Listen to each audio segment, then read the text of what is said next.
Look, in America, we disagree. That's fine. That's the democratic process. But your political opponents are not Nazis. Der Führer ist wahrscheinlich für Sie auch ein Nazi, was? Ja. Jetzt reicht's aber. Führerbeleidigung. Mitkommen.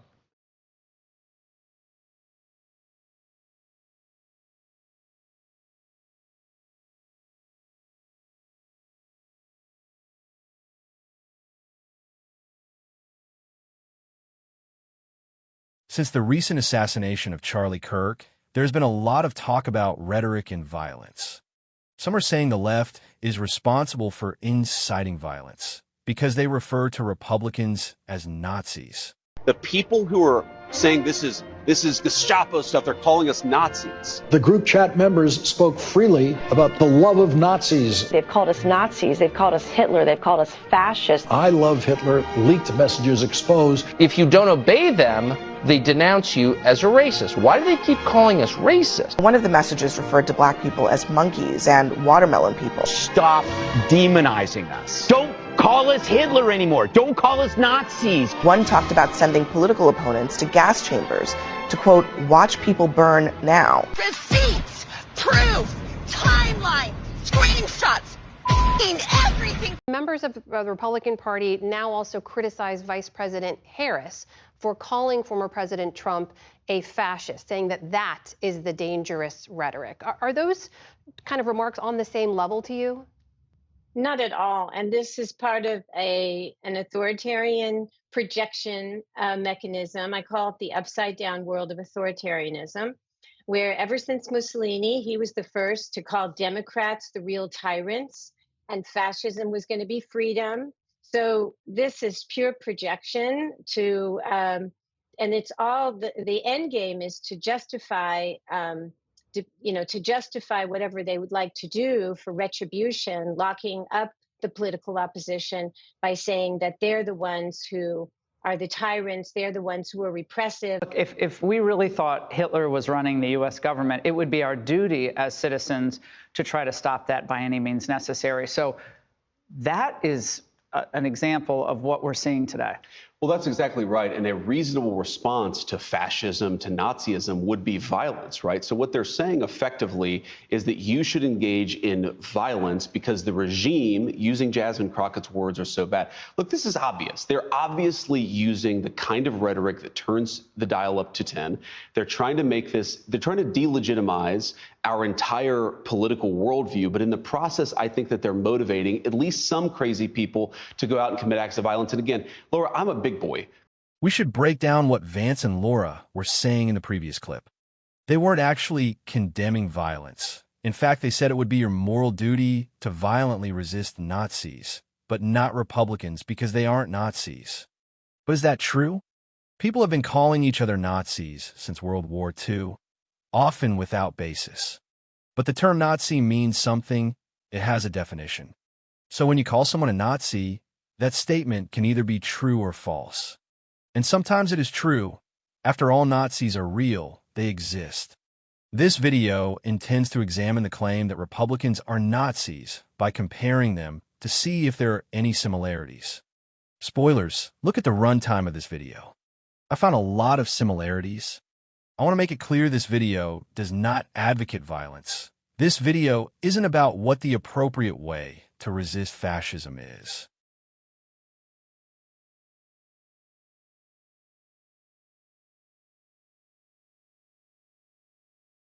The genius of Make America Great Again is that it seems completely unobjectionable. Who wouldn't want their country to be great? But when you start to ask, what do they mean by great? Great for whom? And what are they willing to do to make it great? The phrase doesn't seem so innocent. When I see the Make America Great Again, my comment is, do you accept that that could possibly be construed as a racist remark? And most people, a lot of people go, how could that be racist? Make America great again? I said, so just ask yourself from an African-American experience, when was it ever great in America for the African-American? When was it great? So if you're making it great again, It's not including them. When was America last great? For me, I would say the turning point for our country was 1913, when we passed the 17th Amendment. And what's so like back when like women couldn't vote? Yeah, back up, but again, let's like go back. That's kind of your sweet spot right there? Absolutely. What year was America great? When it was founded. Except for the slavery stuff. Except for the slavery stuff, you know? I think we were probably our strongest immediately post-World War II. So around the 1950s? Yeah, mid-40s, 50s. I mean, I think the 50s was great other than, segregation and women's rights. Look, we could sit here and paint negative faces of all times in America. Correct. All nationalism involves a mythic past. In the past, we were great. Wherein did our greatness consist? In our military. And in the past, the dominant racial group ruled over others. And then the fascist leader says, that has been taken from you by the leftists and communists. They want to weaken our military. They want to weaken our greatness. We only need to replace one word, make Germany great again, to realize this is definitely something the Nazis would have said. The Nazis were obsessed with reclaiming Germany's perceived former greatness, which they believe had been lost because Jews poisoned the blood and minds of the people. They were willing to cleanse Germany of the Jews to make Germany great again. What does MAGA think would make America great? What are they willing to do? Yeah, so America First, it is an older and darker phrase than I think most people realize. When Trump resuscitated it and it began to be, used again and commented on, a lot of people noted rightly that it was associated with Charles Lindbergh and the America First movement of 1940 and 1941 to keep America out of the Second World War. Tonight's speaker is a famed aviator and American hero, Charles Lindbergh. Lindbergh is a Nazi sympathizer, avid opponent of U.S. involvement in the overseas conflict. And I have been forced to the conclusion that we cannot win this war for England regardless of how much assistance we send. That is why the America First Committee has been formed.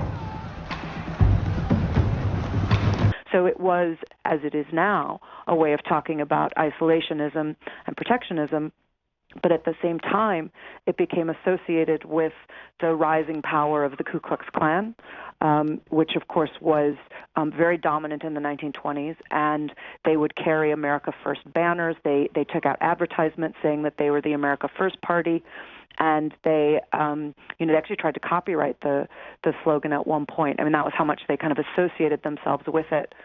I think much less well known is that at the same time in the early 1920s, when Mussolini was taking power in Italy, of course, that was when the word fascism entered the English language, was when Mussolini was using it. So what they said over and over again was, if you want to understand what the KKK stands for, it's basically what Mussolini is doing, but in America. Or if you want to know what Mussolini is doing, it's basically America first, but in Italy. It's Italy first. And they constantly treated them as synonymous and reciprocal. In other words, it was very, very clear to them that the KKK was a fascist organization and that America First was being used as a fascist slogan.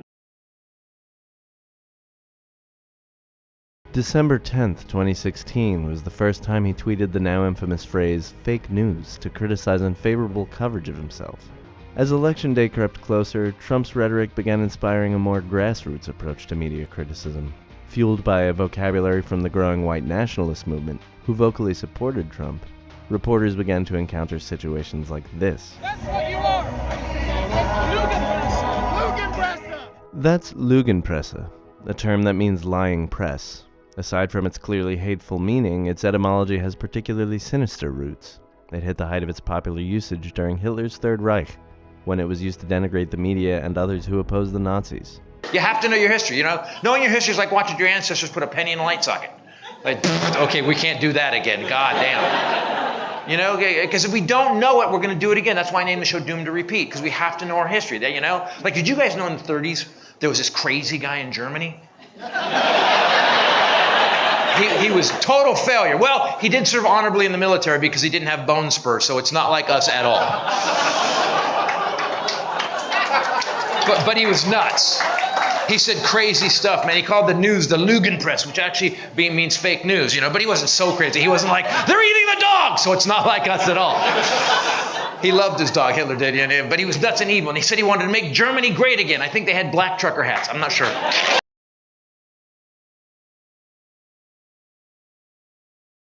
Donald Trump's rally at Madison Square Garden comes days after his own former chief of staff went on record to describe his former boss as a fascist. But that jamboree happening right now, you see it there on your screen, in that place is particularly chilling because in 1939, more than 20,000 supporters of a different fascist leader, Adolf Hitler, packed the garden for a so-called pro-America rally. A rally where speakers voiced anti-Semitic rhetoric from a stage draped with Nazi banners. Now, against that backdrop of history, Donald Trump, the man who has threatened to use the military against opponents he calls enemies from within, who has threatened to use the troops to quell what he says are lawless cities, and to use those troops to carry out mass deportations of immigrants, is once again turning Madison Square Garden into a staging ground for extremism. Talk to us about the parallels that we're seeing between 1939, that rally at Madison Square Garden, and the rally we're seeing right now at Madison Square Garden, and the rhetoric that's already coming out of this rally. Yeah, of course, this is not a casual choice to have it there. And although Donald Trump objects strenuously to people comparing him to Hitler, he is the one who has gone out of his way to use Nazi rhetoric, talking about polluting our blood, calling people vermin, even releasing a campaign ad that says he's going to create a unified Reich in America. And of course, as General Kelly said, complaining that, generals should be obeying him like Hitler's generals obeyed the Fuhrer. So this is not at all casual. While many Americans weren't aware of the connection between these slogans and the Nazis, it seems impossible that Trump wasn't. One of his advisors would have known, or they would have been made aware by a member of the public and told Trump about it. Which means he continued to use these slogans despite knowing they were connected with the Nazis. Why would he do that? The only reason is that he was trying to send a signal to the people who did recognize the meaning behind these slogans, the Nazis. The message was, I support you, which he couldn't say in public. This kind of hidden message is what's known in politics as a dog whistle.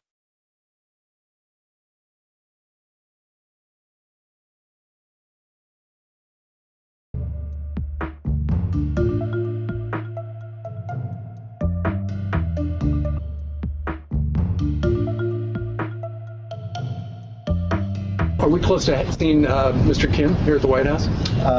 Could happen. I mean, they talked about that yesterday with Mike Pompeo. Yeah, I think it's something that could happen. Yeah. Hey, he's the head of a country, and I mean, he is the strong head. Mm-hmm. Don't let anyone think anything different. Right. He speaks, and his people sit up at attention. I want my people to do the same.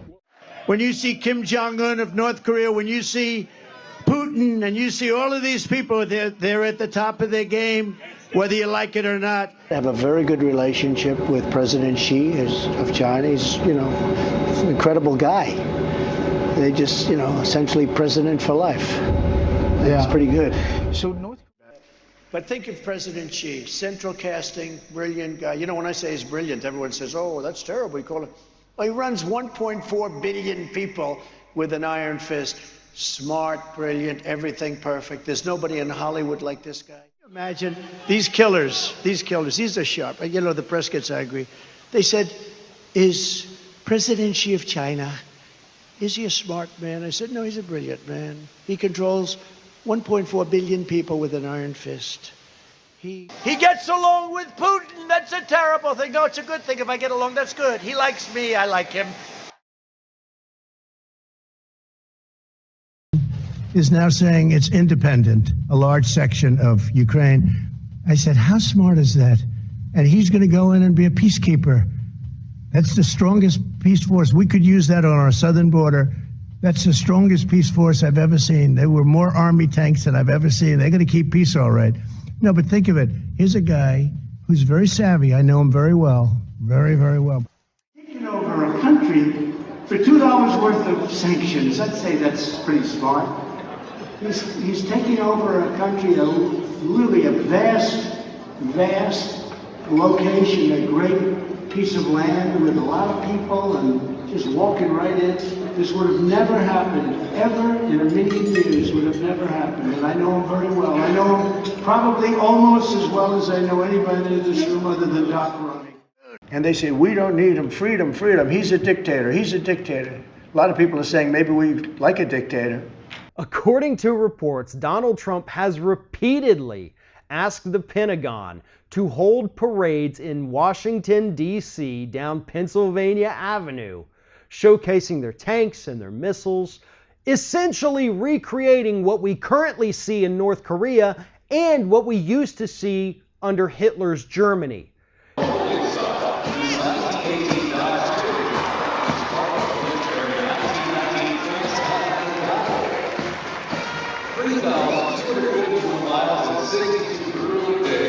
Time and again, America's enemies have learned that if you threaten the American people, our soldiers are coming for you. Your defeat will be certain, your demise will be final, and your downfall will be total and complete.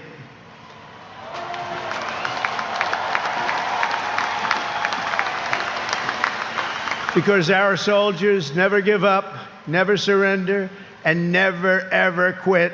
They fight, fight, fight, and they win, win, win. But this is something that he wants to do. Why? Because he has the same mental capacity and outlook on the world as people like Kim Jong-un. Donald Trump wants to be our dictator. This is proof, folks. I don't know what more you need at this point.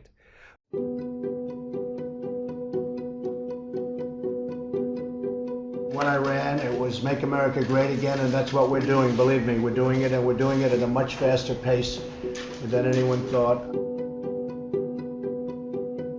On behalf of the entire senior staff around you, Mr. President, we thank you for the opportunity and the blessing that you've given us to serve your agenda and the American people. I want to thank you for getting this country moving again and also working again. I'm thrilled to have a chance to help you live up to your campaign promises. Good. Thank you, Linda. It's an honor to be able to serve you in that regard. You set the exact right message, and it's being responded. The response is fabulous around the country. Thank you for your support and commitment to honoring our responsibility to America's veterans. I know that this is personally very important to you. And it's an honor to be your steward of our public lands and the generator of energy dominance. There's been an attempt to normalize what's going on and to rewrite history. But let me make it clear, no other president has held 3-hour cabinet meetings just to have people praise them. Not Obama or Biden. Not even George Bush. It's not normal. Regular people tend to feel uncomfortable with compliments and would find this display embarrassing. The only other place where people have to praise their leader like this is North Korea.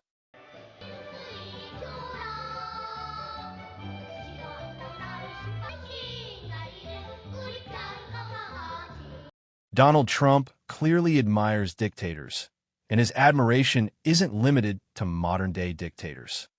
Trump's interest in Hitler and Nazi Germany, it's not a recent development. Several journalists have documented it. Michael Bender of the Wall Street Journal wrote in his 2021 book about how in 2018, Trump told his then chief of staff, retired 4-star General John Kelly, as Kelly was explaining to Trump who the allies and enemies were in both world wars, quote, "Well, Hitler did a lot of good things," praising the Fuhrer for his economic policies. Now, Kelly pushed back as Trump reportedly persisted speaking positively about Hitler. Trump later denied making those comments. But in 2022, Susan Glasser and Peter Baker wrote in their book, The Divider, about how Trump, frustrated by his military leadership, exclaimed to Kelly as well, "You effing generals, why can't you be more like the German generals?" "Which generals?" Kelly asked. "The German generals in World War II, Trump responded. "You do know that they tried to kill Hitler 3 times and almost pulled it off," Kelly said, but Trump insisted, no, they were totally loyal to him. That model of the Third Reich, bastardized as it was how Trump wanted the American military modeled, the book claims, but This isn't new as well. Let's rewind all the way back to 1990 when Vanity Fair reported that Trump's former wife, the late Ivana Trump, had told her lawyer that Donald Trump occasionally read from a book of Hitler's collected speeches, My New Order, which he supposedly kept in a cabinet by his bed. And a friend of Trump told the magazine on the record that he had given Trump the book, saying he thought Trump would find it interesting. Now, Trump denied this, saying, quote, if I had these speeches, and I'm not saying that I do, I would never read them.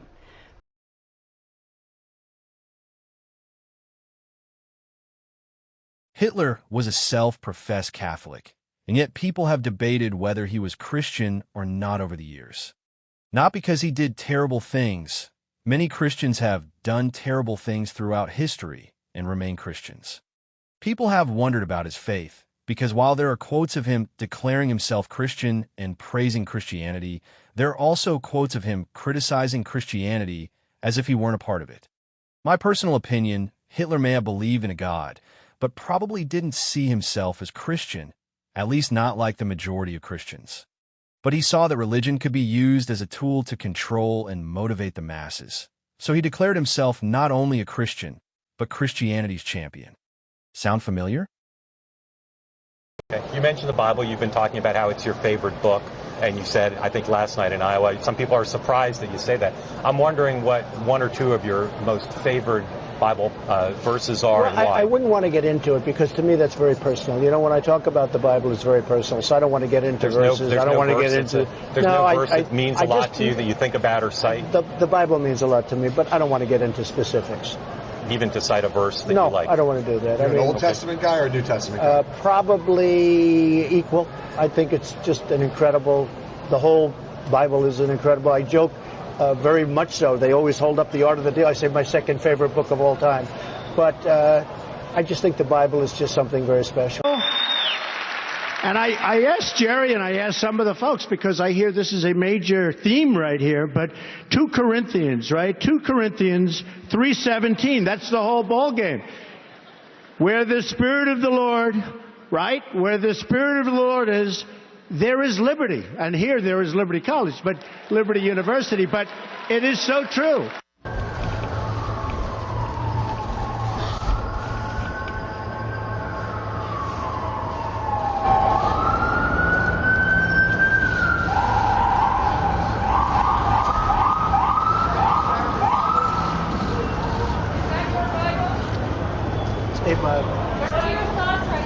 Many people have told me that God spared my life for a reason.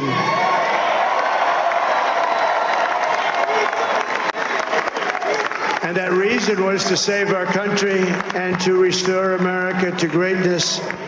And now we are going to fulfill that mission together. We're going to fulfill that mission.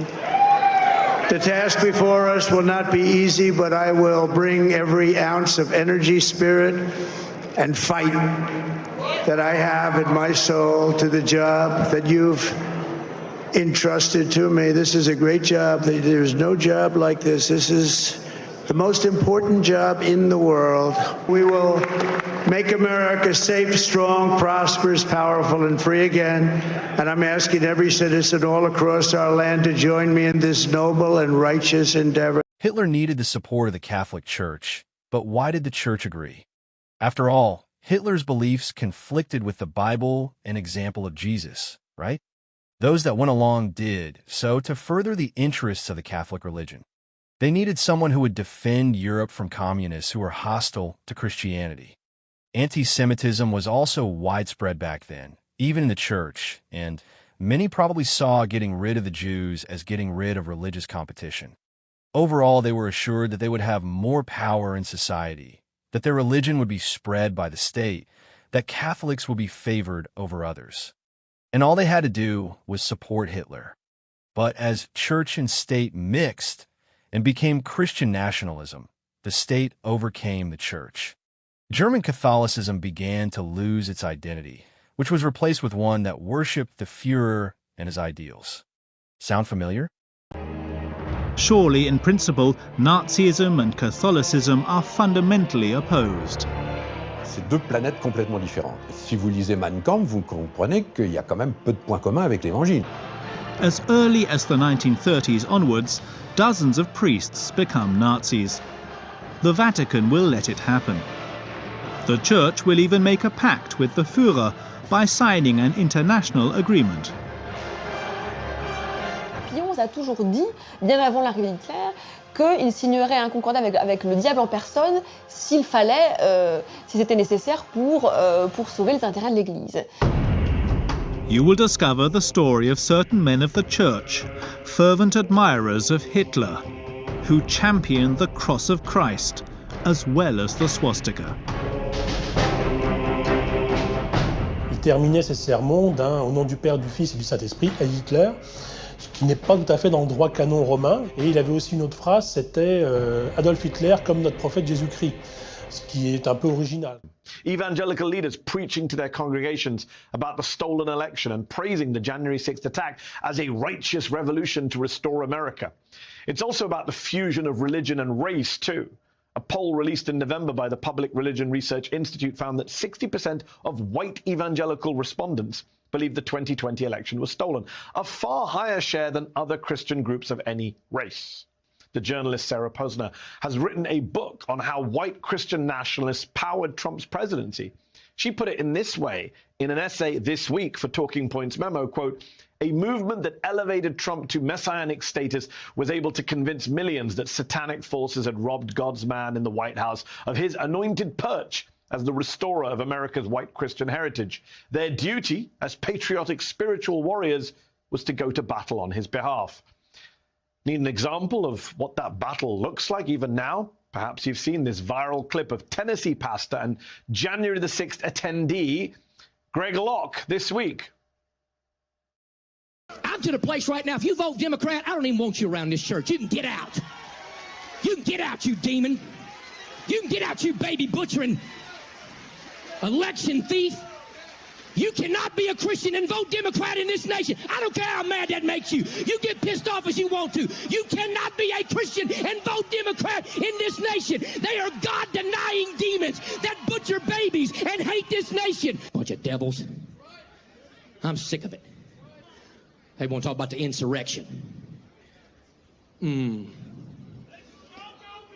me tell you something. You ain't seen the insurrection yet. You keep on pushing our buttons, you low-down sorry compromisers. You God-hating communist America. You'll find out what an insurrection is, because we ain't playing your garbage. We ain't playing your mess. My Bible says that the church of the living God is an institution that the gates of hell shall not prevail against it. And the Bible says that we'll take it by force. That's what the Bible says. Wow. Your daughters will be raped and your sons beheaded unless we stop Islam once and for all. We're done turning the other cheek. Remember, David didn't pray for Goliath. He killed them. America is a Christian nation, so those terrorist Muslims can fuck off to any of the 57 Muslim nations. There is only one true God, and that is the God of Israel. There was a lot of this brand of Christian ideology on display that day. Before marching to the Capitol, members of the far-right, violent Proud Boys knelt in the street and prayed in the name of Jesus to restore their, quote, value systems and to give them divine protection in what they were about to do. In the crowd attacking the Capitol were crosses and signs saying things like Jesus 2020 and Armor of God. Some told reporters they were there to join a fight of good versus evil. And when insurrectionists broke into the Senate chamber, in addition to rifling through senators' papers and scrawling messages to Vice President Pence, they prayed. Jesus Christ, we invoke your name.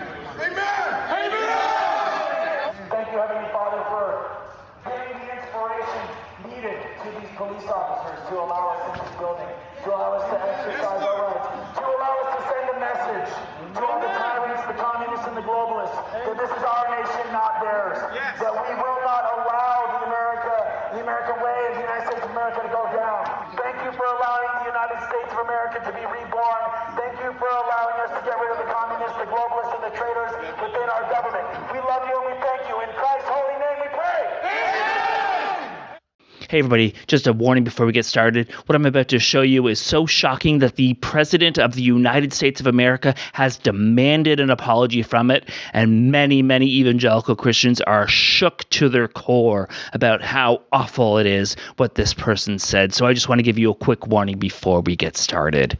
In the name of our God, I ask you to have mercy upon the people in our country who are scared now. There are gay, lesbian, and transgender children in Democratic, Republican, and independent families. Some who fear for their lives. And the people who pick our crops and clean our office buildings, who labor in poultry farms and meat packing plants, who wash the dishes after we eat in restaurants and work the night shifts in hospitals, they may not be citizens or have the proper documentation, but the vast majority of immigrants are not criminals. She was so arrogant. The way she didn't even acknowledge the President of the United States of America. Yeah, she didn't even acknowledge the president, except for the part where she acknowledged him. Let me make one final plea, Mr. President. She had an opportunity to minister the gospel. Instead of that, she is a heretic. She should never be allowed to preach the message of Jesus in her life because she's not even talking about Jesus. Yeah, she didn't even talk about Jesus. In his Sermon on the Mount, Jesus of Nazareth exhorts us to love not only our neighbors, but to love our enemies, and to pray for those who persecute us, to be merciful as our God is merciful. Or at least she didn't make Jesus say the things that conservatives want Jesus to have said. It was designed to insult them publicly in front of the whole nation, and it succeeded. An openness to one another across our differences, because in fact we are more like one another than we realize, and we need each other. But of course they're upset. If Jesus were to say the words he said today, he would be called a woke rabbi pushing his DEI agenda, and they would crucify him again. Well, it was the result of having multiple pastors tell me essentially the same story about quoting the Sermon on the Mount parenthetically in their preaching. Turn the other cheek.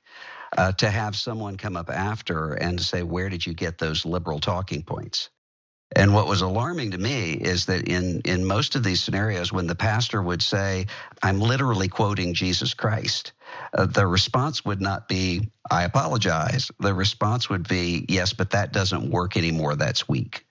And when we get to the point where the teachings of Jesus himself are seen as subversive to us, then we're in a crisis.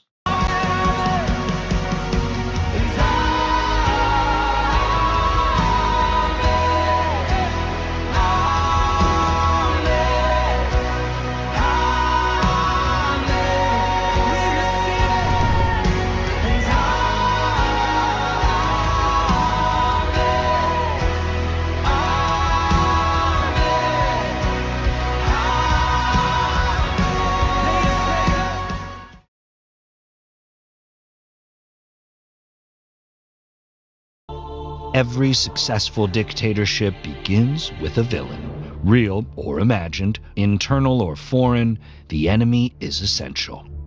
It creates unity, stirs emotion, and most importantly, it provides a distraction. A scapegoat offers fear that the dictator can manipulate. Enemies can be ethnic groups, political factions, journalists, or imaginary cabals. They can live next door or on the other side of the world. But their purpose is always the same: to focus anger outward and consolidate loyalty inward. Adolf Hitler blamed Jews, communists, and the Treaty of Versailles. His enemies were not just political, they were racial, cultural, and existential. Why do fascists create enemies? 1. Divide. A divided people can't gather as large a force to resist you. 2. Distract. The people will not even think of resisting you. if they believe there are greater enemies or threats for them to focus on. 3. Hierarchy, to create a persecuted class which the real citizens get to feel superior to. This creates an unearned sense of pride and power that makes them loyal to the regime. They may even persecute the regime's enemies for them. 4. Intimidate. Those that have been labeled enemies are forced to hide or lay low rather than fight. Anyone who even thinks of criticizing the regime has to fear they will be made into an enemy. 5. Eliminate, to justify eliminating those who oppose the regime by classifying them as enemies of the people. We all pretty much suck to the same degree. One group of us is not better than another group of us.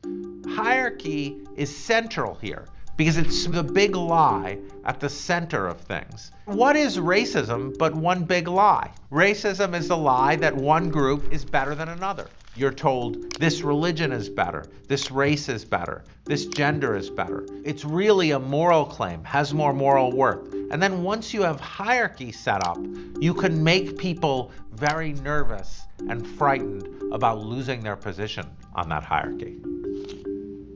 Hierarchy goes right into victimhood, because once you convince people that they are justifiably higher on the hierarchy, then you can tell them that they're victims of equality. German Christians are victims of Jews. White Americans are victims of Black American equality. Men are victims of feminism. Once you convince people that they should be better, that they have earned a position on the hierarchy over others, then you can tell them that equality is actually victimhood. Your clients at your staff is speaking Spanish to customers when they should be speaking very violent. I mean, sometimes they do. Every person I listen to, he's spoken, she's speaking it, is American. And my guess is they're not documented. So my next call is to ICEPAD, each one of them get out of my country. If they have the balls to come here and live off of my money, I pay for their welfare, I pay for their ability to be here. The least they can do is no welfare? Yes, such an ignorant running a place in Midtown Manhattan, your staff should be speaking English, not Spanish. Because of people like you, our nation I'm going ICE. In California for 20 years, and you need, and English is our first language, so you need to speak English. I'm sorry about you, man. Well, I'm sorry about you too. Why? Get the out of my country. Hey, see? Do you want a U.S. citizen? No, We will root out the communists, Marxists, fascists, and the radical left thugs that live like vermin within the confines of our country, that lie and steal and cheat on elections and will do anything possible. They'll do anything, whether legally or illegally, to destroy America and to destroy the American dream. When they let, I think the real number is 15, 16 million people into our country, when they do that, we got a lot of work to do. They're poisoning the blood of our country. That's what they've done. They poison mental institutions and prisons all over the world, not just in South America, not just the 3 or 4 countries that we think about, but all over the world. They're coming into our country from Africa, from Asia, all over the world. They're pouring into our country. Nobody's even looking at them. They just come in. Trump has been using his rallies since 2015 to radicalize people, to incite violence, to change, to kind of loosen people's inhibitions against violence. And all of the racist stereotypes against Latinos and blacks and misogynist stereotypes and all of the vulgarity and the crudeness is designed to help people lose their inhibitions and their taboos against inciting, against committing violence if the leader asks them to. And, Anne, you write exactly this point in your latest piece in The Atlantic. Why does Trump sound like Hitler, Stalin, and Mussolini? And you walk us through what Mussolini used to say, what Stalin used to say, what Hitler used to say, and then you bring up things that Donald Trump has said, including they're poisoning the blood of our country, they're destroying the blood of our country, bad genes, they're not humans, they're animals, cold-blooded killers, the enemy from within, sick, radical left lunatics. And you say he knows exactly what he's doing when he does this. So a couple of points to make about it. One is this isn't language that's been part of mainstream American politics before. When I was writing that article, I went back and looked at a few other eras in the last century to see if I could find anybody talking about vermin or poisoning the blood or comparing political enemies to insects. And I couldn't find it. I mean, even George Wallace's horrific racist speech that he made in 1963, where he's segregation now, segregation tomorrow, segregation forever, he doesn't use that kind of language. This is language that is deliberately being imported and used knowingly. You know, he's using this rhetoric to get these folks, to get them out to vote. I just wonder, is he also doing this to get them to go the next step? And that is to incite violence, to have them do violence if he doesn't win. Trump, Fox, and other right-wing media will often emphasize crimes committed by immigrants, minorities, and Democrats while ignoring other crimes. This leads their viewers to believe crime is a huge problem and the left is to blame. Despite the fact that violent crime is down in many cities, the right commits more political violence, and that immigrants commit fewer crimes than American citizens. They hide the crime statistics or call them fake, instead playing up the gory details of the crimes that fit their narrative. This creates an emotional reaction. They don't want their viewers to be informed. They want them to hate. Justice has removed a study showing that white supremacists and far-right violence continues to outpace all other types of terrorism and domestic violent extremism in the United States. The study conducted by the National Institute of Justice was available on a DOJ site until at least September 12, 2025, according to the Wayback Machine. The DOJ says its Office of Justice Programs is reviewing websites and materials in accordance with recent executive orders, and that some pages and publications will be unavailable. The removal comes just after the assassination of Charlie Kirk. Accusations from the administration that the left is to blame for the political violence and a renewed push to crack down on the radical left. According to the now removed study, since 1990, far-right extremists have carried out 227 attacks that killed more than 520 people, compared to the 42 attacks and 78 deaths from the far left. My administration is coordinating closely between federal and local officials to investigate the attack and to further investigate this animal who did the attacking. And you've seen the stories about some of these animals. They don't want to use guns because it's too fast and it's not painful enough. So they'll take a young, beautiful girl, 16, 15, and others, and they slice them and dice them with a knife because they want them to go through excruciating pain before they die. And these are the animals that we've been protecting for so long. Well, they're not being protected any longer, folks. We're going to destroy the vile criminal cartel MS-13 and many other gangs. But MS-13 is particularly violent. They don't like shooting people because it's too quick. It's too fast. I was reading one of these animals was caught and explaining they like to knife them and cut them and let them die slowly because that way it's more painful and they enjoy watching that much more. These are animals. That this caravan was an invasion. As you know, Mr. President, I consider it to be an invasion. As you know, Mr. President, the caravan was not an invasion. It's a group of migrants moving up from Central America towards the border with the U.S. Thank you for telling me that. I appreciate it. Why did you characterize it as such? Because I consider it an invasion. You and I have a difference of opinion. But do you think that you demonized immigrants in not this election? No, not at all. Honestly, I think you should let me run the country. You run CNN. All right. And if you did it well, your ratings would be much better. If I may ask one other question. Mr. President. I'll tell you what, CNN should be ashamed of itself having you working for them. You are a rude, terrible person. You shouldn't be working for CNN. Over the course of the... just sit down, please. Well, when you report fake news, no. When you report fake news, which CNN does a lot, you are the enemy of the people. The mainstream media, or perhaps we should refer to them in the original German, Lügenpresse.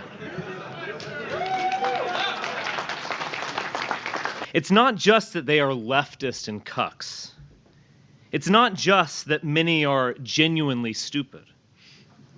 Indeed, one wonders if these people are people at all.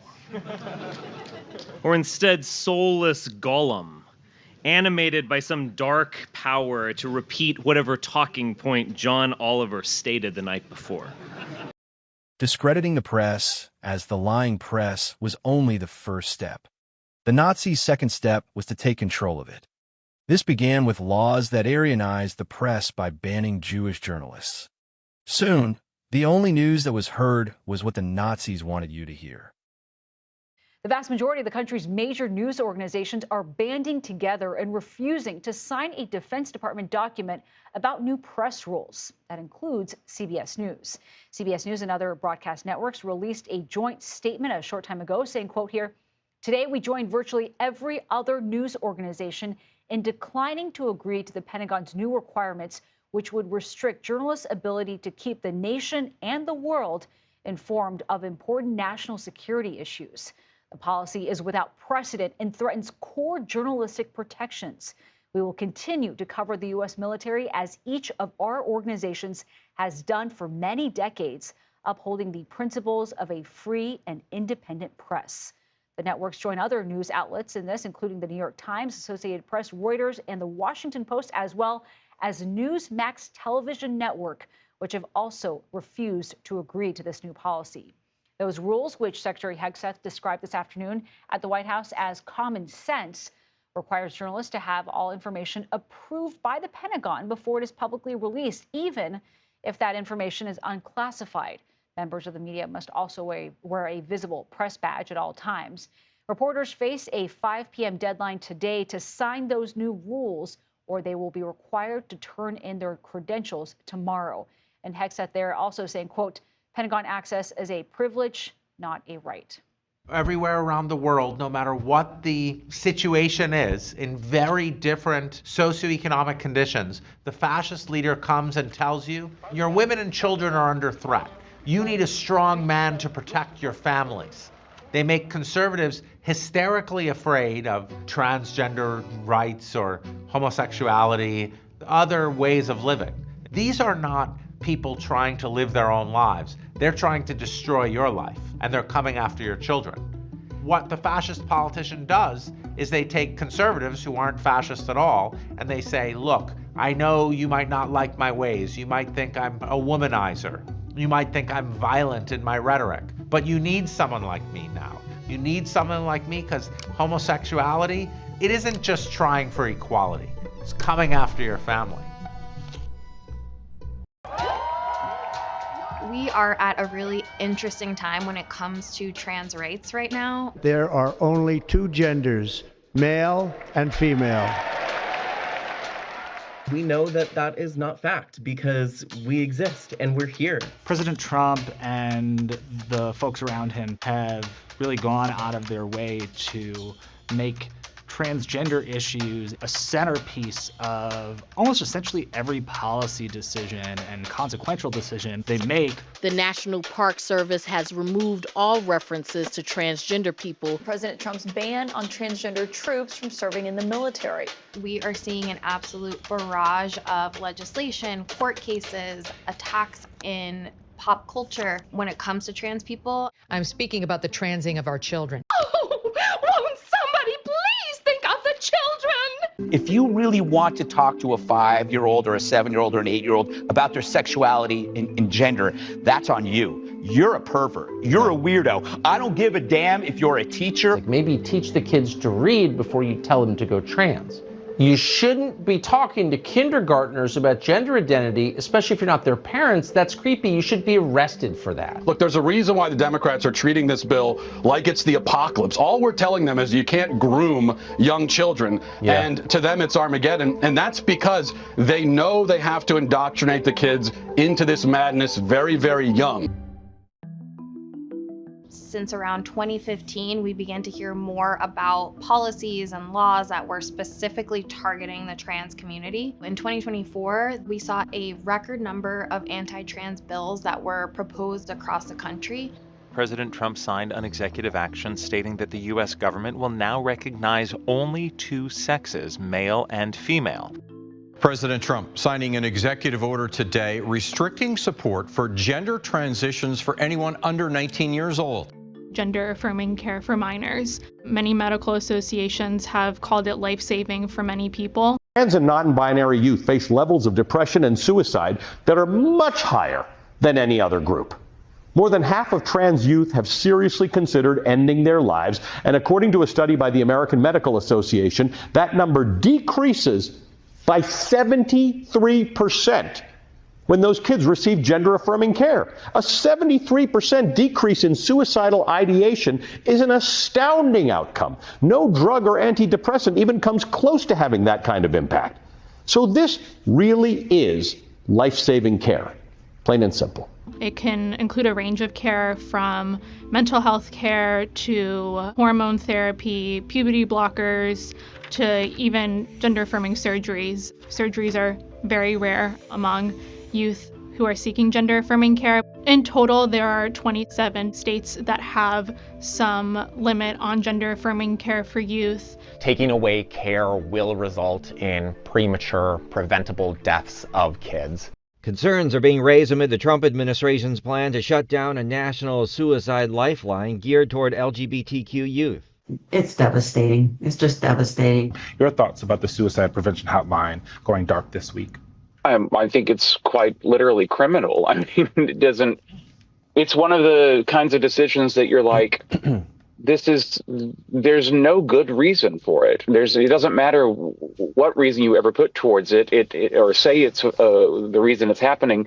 It's never going to be justified. It is only hurtful. And it feels like it's only being done in order to make a point, like Alexis just said, of like, we're getting rid of this because we want to make sure that certain people understand that they're not welcome here. Former doctor and alleged pill pusher Ronny Jackson is now taking the right-wing trans panic to a new extreme. He was talking to Newsmax about the suspect in the killing of Charlie Kirk, and here is what he had to say.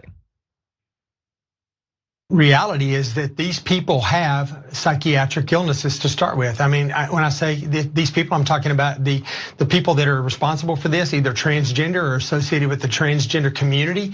These are people that have, gender dysphoria, which is a real psychiatric issue. It's the reason that we don't allow them in the military at this particular point, because they have psychiatric issues and they're not eligible to serve in the military as anyone else who had any other psychiatric issue would be. We have to do something about this. We have to treat these people. We have to get them off the streets, and we have to get them off the internet. We can't let them communicate with each other. I'm all about free speech, but this is a virus. Yeah, so describing people in a community that you despise as a virus is pretty grotesque. It calls to mind other dark movements in countries that went through very bad periods because of people like Ronny Jackson. But he continued on demonizing the trans community. Take a look. You're dealing with a population that's already prone to do some of the stuff that we're seeing here, and they are being facilitated by Democrats in this country, by the far left, and by the progressives. And this is what you get. And so this is not a problem that exists on the right. It's not. This is a group of domestic terrorists that have been bred. They have been bred by the left, by the progressives, by the liberal media, including many that I serve in Congress with. So just a reminder that as they're doing this trans panic, the shooter's not trans. Let's just be very clear about that. Sounds like the shooter was a trans or pro.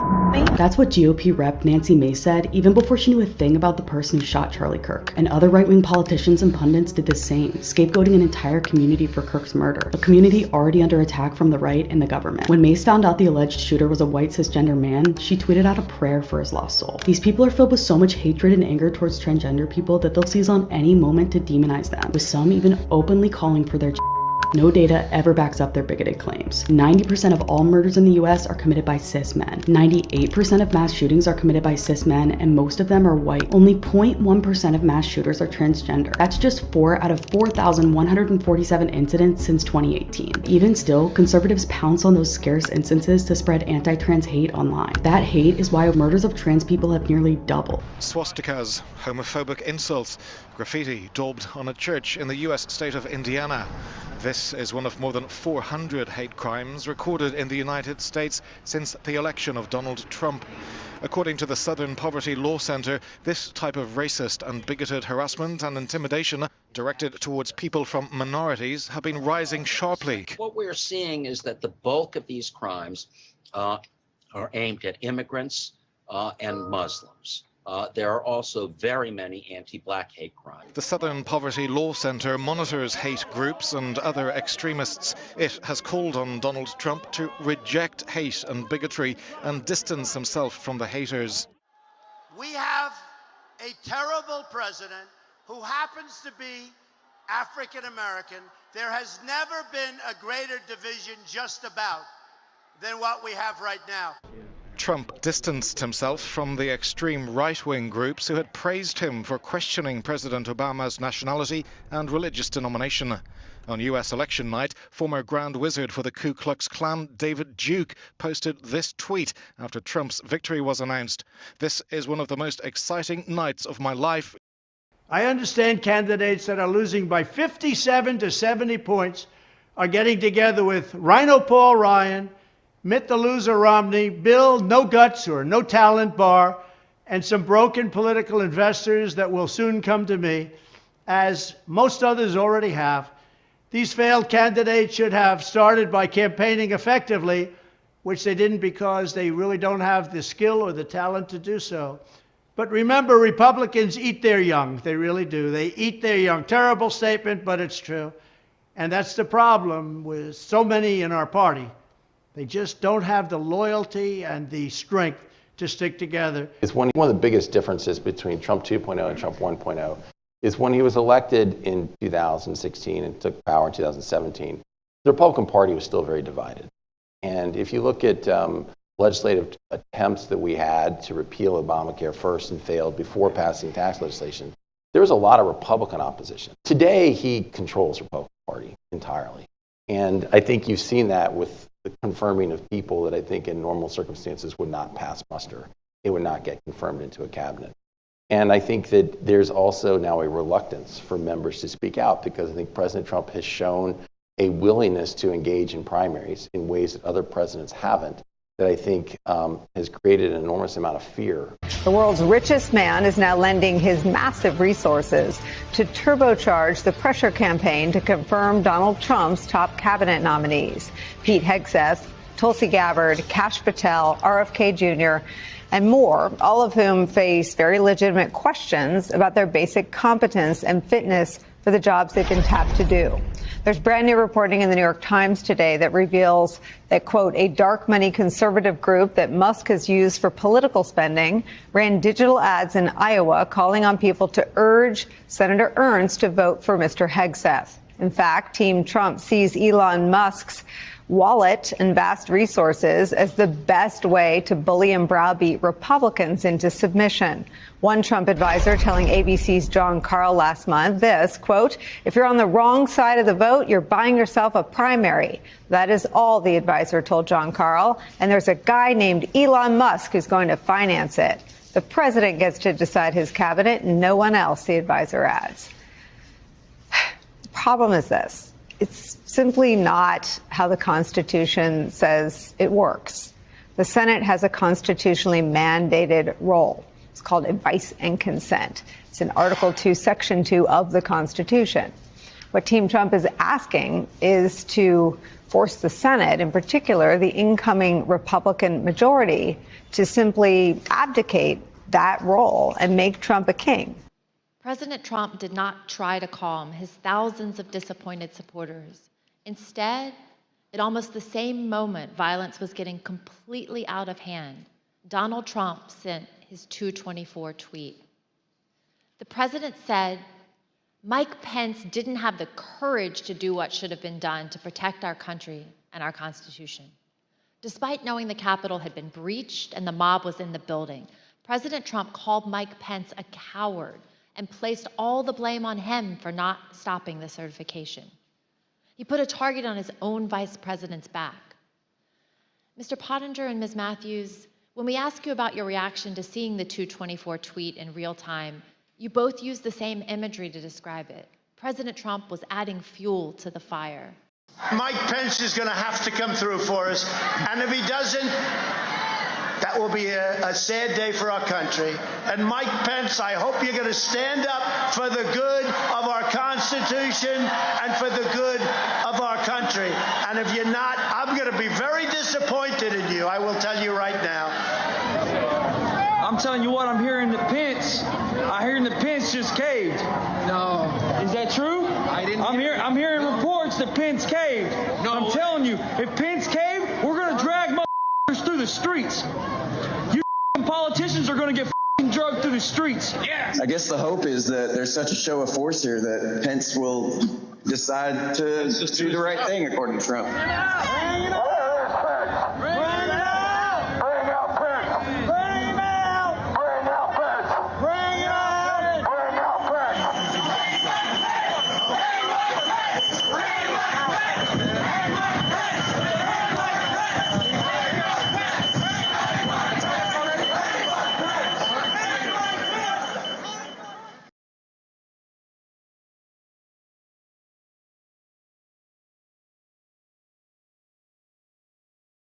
Naturally, the first question we need to answer is, who is Horst Wessel? Born on the 9th of October 1907, Horst Ludwig Georg Erich Wessel grew up in a very nationalistic German household. As he aged, he moved between different youth groups and eventually joined several extreme right paramilitary organizations before eventually joining the Nazi Party as a member of the SA, the early Nazi stormtroopers, on the 7th of December 1926. He rose to be an assault leader, the lowest rank of commissioned officer in the SA, quite rapidly, and, proving his devotion, Wessel wrote Die Van Hock, or Raise High the Flag, in October of 1929. This song was a celebration of the Nazi movement and agenda, with lyrics such as, "The flag is high, our ranks are closed. Soon will fly Hitler's banners over every street. The SA marches with silent, solid steps." A year later, in 1930, his life was cut short. After a knock on the door, an unsuspecting Wessel opens and is shot in the doorway of his room by Aldrich Poller, a member of the Red Fighters League. After over a month of hospitalization, Wessel died of blood poisoning on the 23rd of February. You'll notice that this was a rapid and bare minimum summary of Horst Wessel's life, but bear with me. You will soon understand that in the grand scheme of Wessel's influence on the Nazi Party, the reality of his life became practically inconsequential. While Wessel was hospitalized, he was reportedly visited by one of the most prominent figures of the NSDAP, Joseph Goebbels. Goebbels, the Gauleiter or region leader of Berlin, was a Nazi politician who was well known for being the chief propagandist after 1926 and then the official Reich Minister of Propaganda after 1933. On the 27th of February, just 4 days after Wessel's death, Goebbels released an article in Der Angriff with the title Die Van Hock, translated as Raise High the Flag. You'll remember, this was the name of the song that Wessel wrote. In this article, Goebbels reported on his visits to the hospitalized Wessel. Descriptions are as follows, quote, "A bullet in the head has done terrible damage to this heroic lad. His face is distorted, I hardly recognize him, but he is happy. His clear, bright eyes shine. He still believes," end quote. What did Wessel believe in? Well, Goebbels points out that Wessel, even when mortally wounded, still had faith and support for the growing Nazi movement. In fact, Goebbels even states that he, quote, "sat up partway and talked. What about? A foolish question. About us, about the movement, about his comrades," end quote. So it's an excellent question. I said this before, and but it bears repeating. The last message that Charlie sent me was, I think it was just the day before we lost him, which is that we need to have an organized strategy to go after the left-wing organizations that are promoting violence in this country. And I will write those words onto my heart and I will carry them out. If people ask me, what emotions I'm feeling right now, and this is something people say, I mean, you kind of know the answer. There's incredible sadness, but there's incredible anger. And the thing about anger is that unfocused anger or blind rage is not a productive emotion. Right. But focused anger, righteous anger, directed for a just cause is one of the most important agents of change in human history. Charlie showed that. Amen. And we are going to channel all of the anger that we have over the organized campaign that led to this assassination to uproot and dismantle these terrorist networks. It is a vast domestic terror movement. And with God as my witness, we are going to use every resource we have at the Department of Justice, Homeland Security, and throughout this government to identify, disrupt, dismantle, and destroy these networks and make America safe again for the American people. It will happen, and we will do it in Charlie's name. It's here that we must take a step back and view what this article truly is. Propaganda. Goebbels is presenting the wounded Wessel in a celebratory light. Naturally, the message he's trying to portray here to the public is that to sacrifice oneself for the Nazi cause is a righteous thing to do. You thought you could kill Charlie Kirk? You have made him immortal. You have immortalized Charlie Kirk. And now millions will carry on his legacy. And we will devote the rest of our lives to finishing the causes for which Charlie gave his last measure of devotion. You cannot defeat us, you cannot slow us, you cannot stop us, you cannot deter us. We will carry Charlie and Erica in our heart every single day and fight that much harder because of what you did to us. You have no idea the dragon you have awakened. You have no idea how determined we will be to save this civilization, to save the West, to save this republic. And to my friend Charlie, to my brother Charlie, I know you are looking at us right now. I know you're watching Erica right now. I know you're watching your children right now. And I promise you, my friend, I promise you, my brother, we will prove worthy of your sacrifice. And it's here that we see what's so fascinating about Horst Wessel. The fact that arguably the most impactful thing he did for the Nazi agenda was dying. At the end of the Die Van Hock article, Goebbels describes that, quote, one day endless columns of people will march together, and he states that Wessel will march alongside them in spirit, end quote. This is what Wessel became. A fabricated part of a Nazi ethos, a spirit. Wessel was turned into a martyr. He was turned into an example of how to be a good Nazi. It's difficult to overstate how important of a figure this newfound spirit or idea of Wessel became.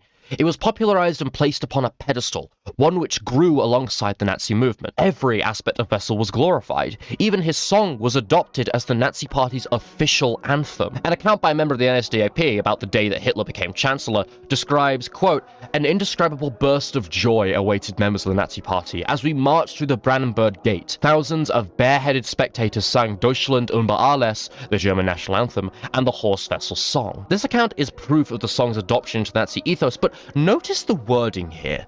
It's not referred to by its name, Raise High the Flag. No, the song became quickly known just as the Horst Wessel song, almost as if the lyrics themselves are of little significance. What made the song special was that it was written by Wessel. It wasn't merely the song that came to bear Wessel's name. As time passed, there was a flight unit, an SSS volunteer unit, and eventually even a Navy training ship was constructed, named after the Nazi martyr.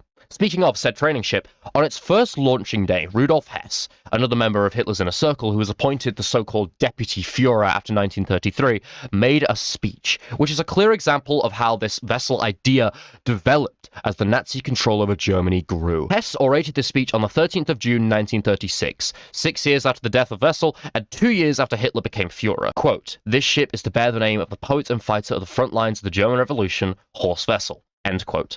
When commenting upon Wessel's death, Hess announced that, quote, they hoped by sacrificing their individual lives, a German community worthy of their lives would grow. It is then that Hess puts plainly what I'm trying to make clear here. Quote, Horst Wessel was the model of National Socialism. In other words, when Horst Wessel the person perished, something new took his place and then exceeded him. A new Wessel, an intangible idea of Horst Wessel was created. Horst Wessel was dead, but Horst Wessel, the martyr of the Nazi cause, marched on. Through propaganda, members of Hitler's inner circle used this martyr to present their ideals to the public, to use his death to create a form of survivor's guilt, imploring the German public it was their responsibility to carry on Wessel's fabricated legacy and never forget his so-called sacrifice. A message that is clear as day at the end of Hesse's speech as he makes a request to the new training ship. Standing afloat, bearing the name of their fabricated martyr, he requests that it imbues those that work upon it with the qualities of Wessel: camaraderie, loyalty, and the willingness to give one's life for Germany. In sadness and sorrow,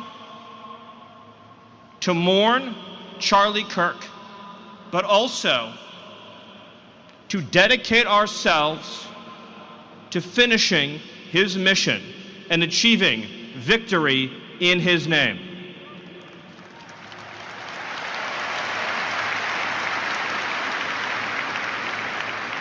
The day that Charlie died,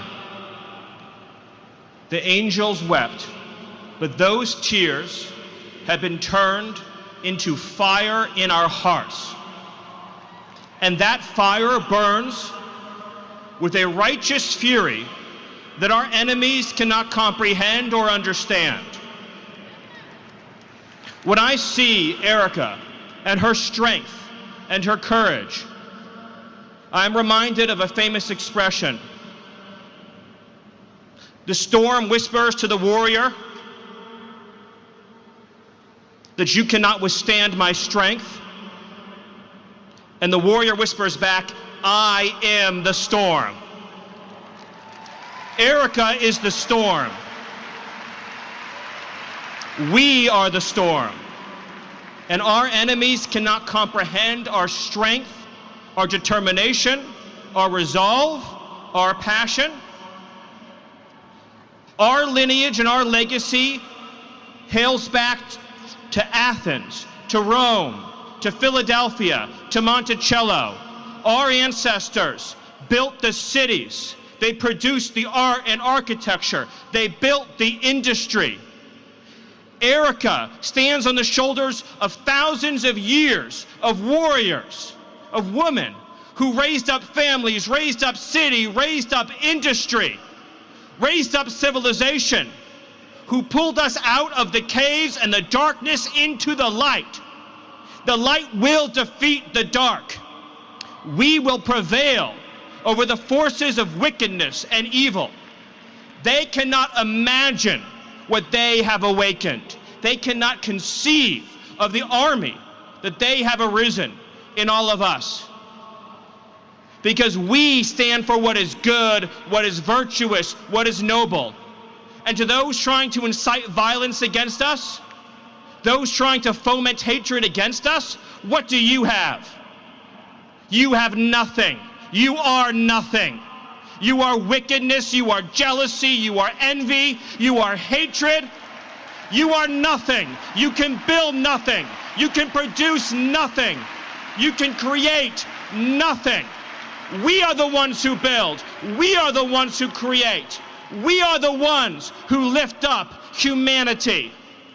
To be white is to be a striver, a crusader, an explorer, and a conqueror. We build, we produce, we go upward. And we recognize the central lie of American race relations.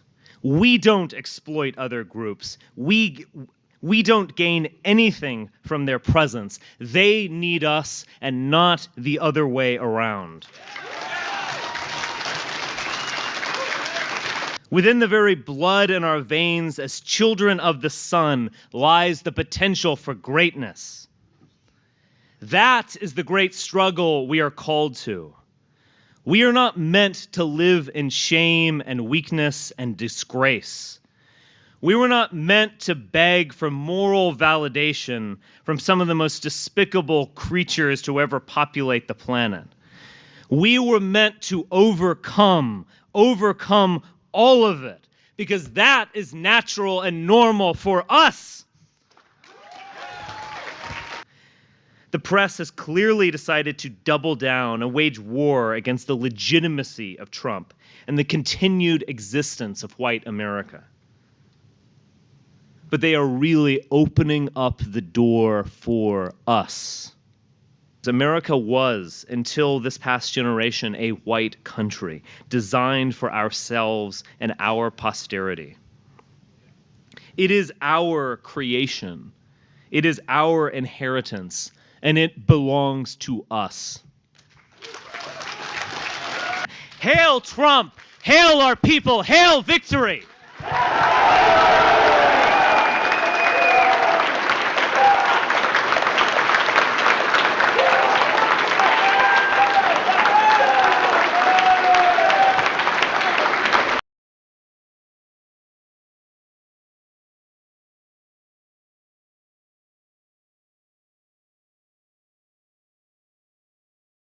A Republican state representative, Matt Krause of Fort Worth, has some books that he has a problem with, and he doesn't want your kids being exposed to these books. Don't worry, it's just a few. He has a list of 850 books. Damn, who's read 850 books? But he's found 850 that should be banned. Now, he believes they should be banned because they're gonna make students uncomfortable. They deal with topics like racism and sexuality, abortion, things like that, and it's not acceptable.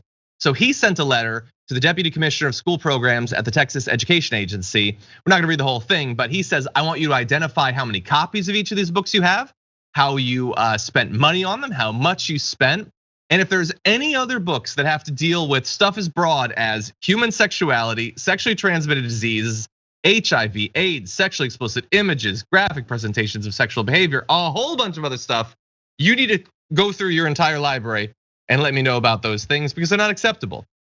They could cause students, quote, guilt, anguish, or other psychological distress because of their race or sex, or convey that a student, by virtue of their race or sex, is inherently racist, sexist, or oppressive, whether consciously or unconsciously. Which, by the way, there are books that are about race and about sex. How many books are the message of them, the theme is you're inherently bad because of your race or sex? That doesn't actually exist.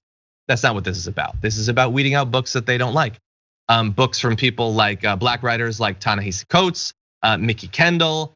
You have books like LGBT Families or The Underground Guide to Teenage Sexuality. The book Beloved was brought up recently in a Virginia race. So Republicans, in their quest to create safe spaces for white students, are going to do some cancel culture on a list of damn near 1,000 books. Ron DeSantis and others blast the leftist media for claiming Republicans want to ban woke books from classrooms and libraries, even as the DeSantis administration quietly released a report online last month acknowledging the roughly 300 books removed by Florida school districts since Republicans passed multiple laws enabling their removal. Okay, so maybe certain books are being banned, but it's not like Republicans are going around burning books, are they? Let's go, Brandon! Oh, okay, so that's 2 Republican state senators in Missouri with flamethrowers in a video that went viral this week. But as one of the senators, Republican gubernatorial candidate Bill Eigel, told the Kansas City Star, he was only figuratively burning books. He wasn't literally burning them. Well, not yet. Quote, in the video, I am taking a flamethrower to cardboard boxes representing what I'm going to do to the leftist policies and rhino corruption of the Jefferson City swamp. He then added, quote, let's be clear. You bring those woke pornographic books to Missouri schools to try to brainwash our kids, and I'll burn those too on the front lawn of the governor's mansion. Okay then.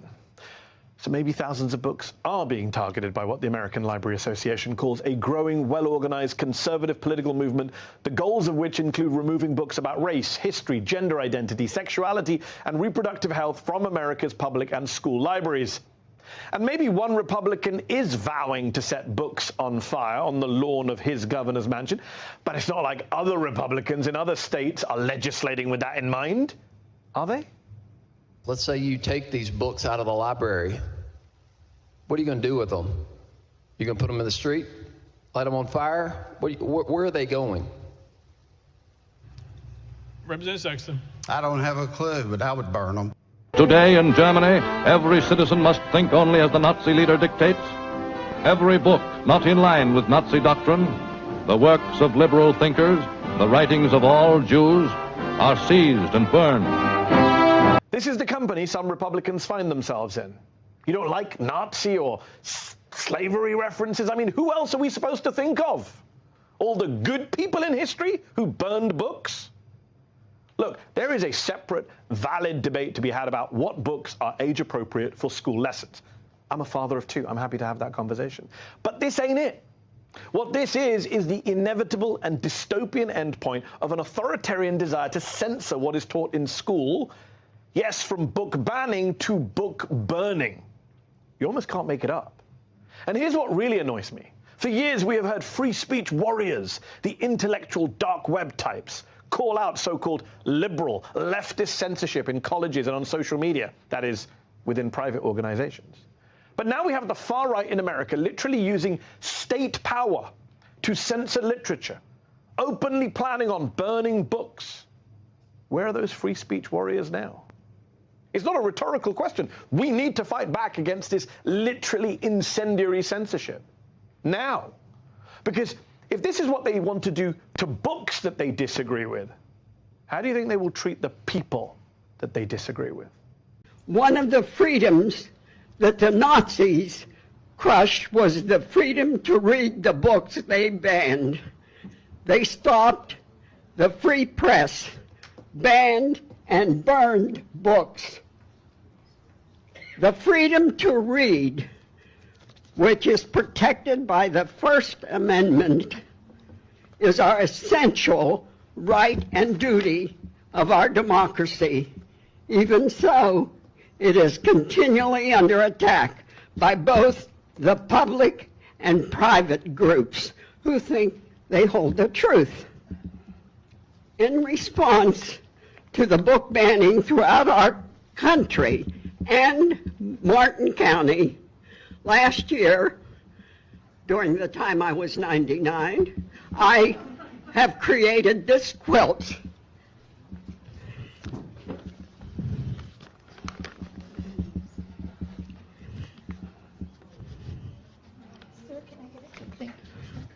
To remind all of us that these few of so many more books that are banned or targeted need to be proudly displayed and protected. And read if you choose to. The quilt was shown on national TV as part of Ali Valshi's Banned Book Club segment. Banned books and burning books are the same. Both are done for the same reason: fear of knowledge. Fear is not freedom. Our elected officials are now using the power and resources of the federal government to carry out social media-style justice. Secretary Pete Hegseth has directed his staff to look for posts from service members. Secretary of State Marco Rubio floated revoking critics' visas. The power of law enforcement under President Trump's leadership will be used to find you, will be used to take away your money, take away your power. Republican Congressman Clay Higgins of Louisiana posted he will use his congressional authority to get people banned for life from social media platforms, blacklist their businesses, and they should be kicked out of school and have their driver's licenses revoked. But do you see how far this has gotten out of control? We're going to revoke a person's driver's license just for having shitty tweets?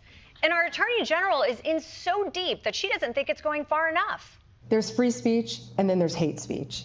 And there is no place, especially now, especially after what happened to Charlie, in our society. We will absolutely target you, go after you, if you are targeting anyone with hate speech, anything. And that's across the aisle. My position is that even hate speech should be completely and totally allowed in our country. I think that in a civil society, the best ideas will win as long as you have that marketplace. And here's the real issue. As soon as you shut up hate speech, those people only get more powerful. And this is the unintended consequence of censorship. You give more credence to the silenced person the moment you shut them up, because then they can play the victim and they say, they're trying to shut me up because I have something that everyone else wants and I'm a threat to them. No, you're not. You're just a fool. And those people have too much power. And so the minute that you start to enforce speech laws like they do in Europe based on specific political opinions, then you actually give credence to them. Let me be very clear. Bring your bad ideas publicly so decent people people can cross-examine you so we can see who you are, we can talk to you and convince the public otherwise. This is a hard argument for some young people to hear because they're like, it's so hateful, it's so awful, it deteriorates our country. No. Those ideas, if they spread, deteriorate our country. But good people will speak in opposition to them. It is a free speech debate that is roaring its head in the United States. After a slew of lawsuits, Stephen Colbert's show being canceled, and the revoking of public broadcasting funding, the threats on dissent in the U.S. are no longer discreet, indirect, or allegedly for other reasons, like ratings. From Air Force One, Donald Trump came out and said it. The head of the FCC, Brendan Carr, should pull TV licenses of any channel that criticizes him. They give me only bad publicity or press. I mean, they're getting a license. I would think maybe their license should be taken away. The remarks come on the heels of the channel ABC suspending indefinitely Jimmy Kimmel's late night show. This after he made comments about MAGA and the killing of far-right activist Charlie Kirk. We hit some new lows over the weekend with the MAGA gang desperately trying to characterize this kid who murdered Charlie Kirk as anything other than one of them and doing everything they can to score political points from it. Yesterday, after threats from Trump's FCC chair, ABC yanked Kimmel off the air indefinitely. That is blatant censorship. If ABC thinks that this is going to satisfy the regime, they are woefully naive. But Brendan Carr, he went even further, sending a clear signal to broadcasters what their next move should be and throwing in a little implied threat. I think that it's really sort of past time that a lot of these licensed broadcasters themselves push back on Comcast and Disney and say, listen, we are going to preempt, we are not going to run Kimmel anymore until you straighten this out. I mean, look, we can do this the easy way or the hard way. Classic good guy talk. Joanne, would you make me the happiest man in the world? Look, we can do this the easy way or the hard way. Okay? The chairman of the Federal Communications Commission, who has the power over ABC's broadcast licenses, sounds like he's telling them to punish Kimmel or else.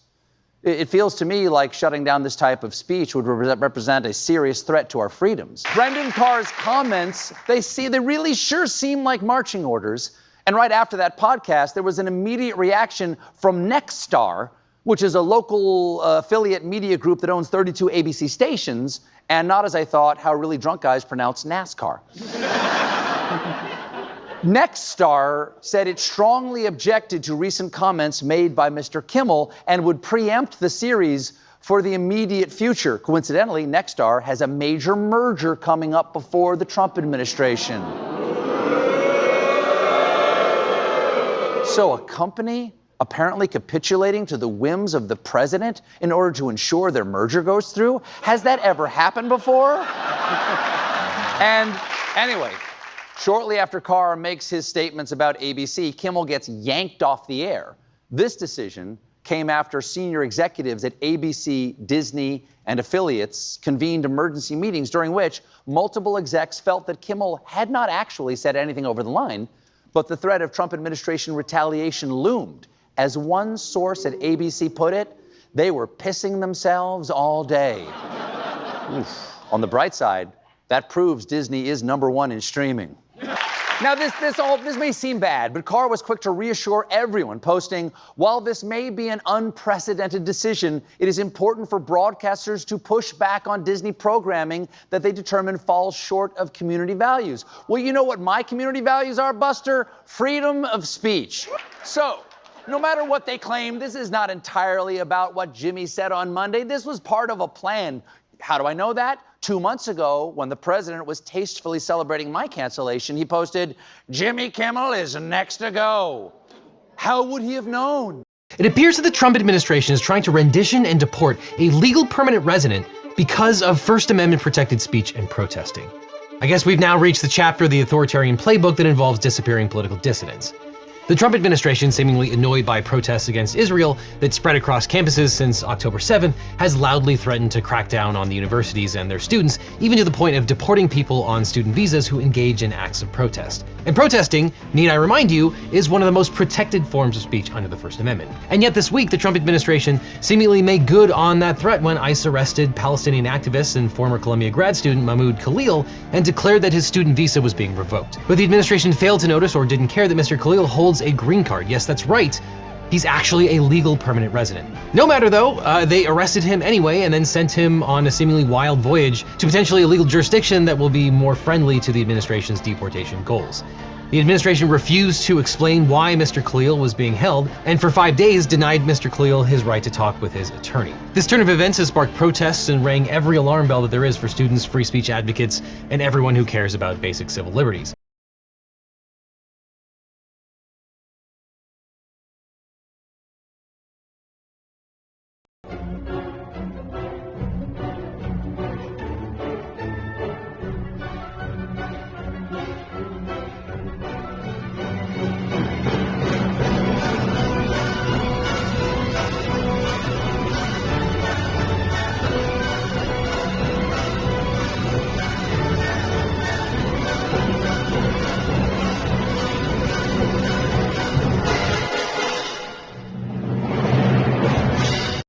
President for life. That's pretty good. So you can see Mr. Trump talking about this, and also what we're seeing there on the screen, Trump 2028 hats on his desk. What are you hearing about that? Yeah, you're seeing that picture from the big meeting that happened here earlier in the week as congressional lawmakers, top congressional leaders and the president tried to head off a shutdown with those hats, the Trump 2028 hats that we've seen before, as the president has talked about running for potentially a third term, even though, of course, that is barred, prohibited by the U.S. Constitution. President Trump will run and win again in 2028. So I've already endorsed President Trump. A man like this comes along once every century if we're lucky. We've got him now. He's on fire, and I'm a huge supporter. Want to see him again in 2028. Oh, he's term limited. How do you think he gets another term? We're working on it. I think we'll have a couple of alternatives. Let's say that. We'll see. We'll see what the definition. We'll see what the definition of term. We'll see what the definition of term limit is. But you are not suggesting revolution or overthrow or anything that people would condemn. No, we're huge believers in democracy. I love democracy. the only way they can take this election away from us is if this is a rigged election. We're going to win this election. That's right. We're going to win this election. Trump told his voters, either we win or they cheated. When you declare any option other than your victory as illegitimate, you are undermining democracy. Such a statement should automatically disqualify anyone from running for public office. He lost. Here's a reminder of what we heard from Trump and his big lie accomplices back in November of 2020, after he was told he lost. This is a fraud on the American public. This is an embarrassment to our country. We were getting ready to win this election.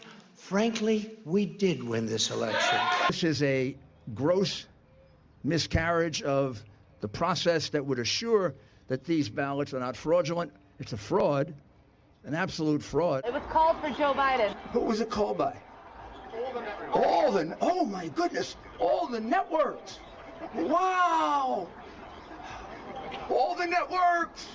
What we are really dealing with here and uncovering more by the day is the massive influence of communist money through Venezuela, Cuba, and likely China in the interference with our elections. There was a plan from a centralized place to execute these various acts of voter fraud. President Trump won by a landslide. We are going to prove it. He didn't. In order for democracy to function, when the winner is disputed, the result is determined by a recount process and by bringing evidence of election fraud to the courts. You need to be able to have a trusted third party make the decision. Otherwise, both candidates could just claim they won. Trump brought 62 election fraud lawsuits and won only one. Judges dismissed his claims of election fraud.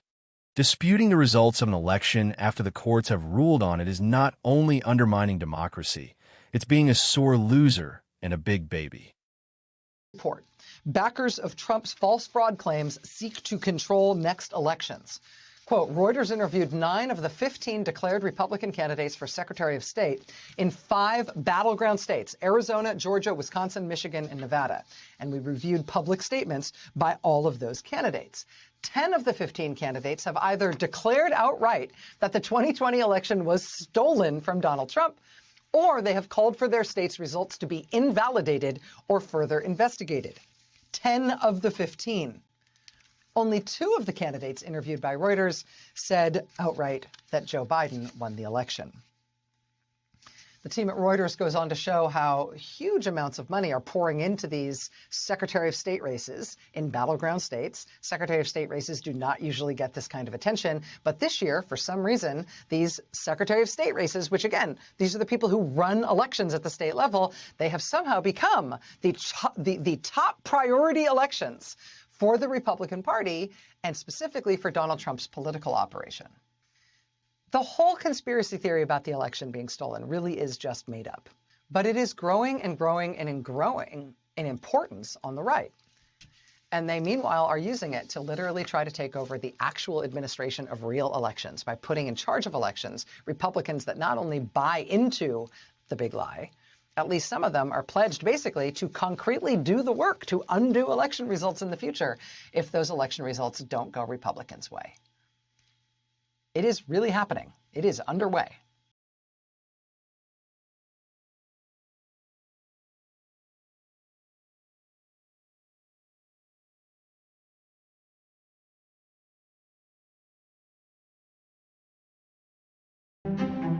Many Germans who considered themselves middle class found themselves destitute. Prices ran out of control, and many people couldn't afford to live or survive. Poverty was at an all-time high. By autumn of 1923, it cost more to print the money than the notes themselves were worth. During the hyperinflation crisis, workers were often paid twice per day. Because prices rose so fast, their wages were virtually worthless by lunchtime. Unsurprisingly, the impact of hyperinflation dissolved a lot of support for the government, and people began looking towards uprisings and extremist parties to deliver the answers to their crisis. As the currency collapsed, so did the policy of passive resistance. The Nazi Party continued to grow support within this time. Once again, Hitler expressed his anti-Semitism, declaring that since Jews ran the banks, they were responsible for the economic mess Germany found itself in. The German economy had completely crumbled, although this didn't result in the collapse of the Weimar Republic.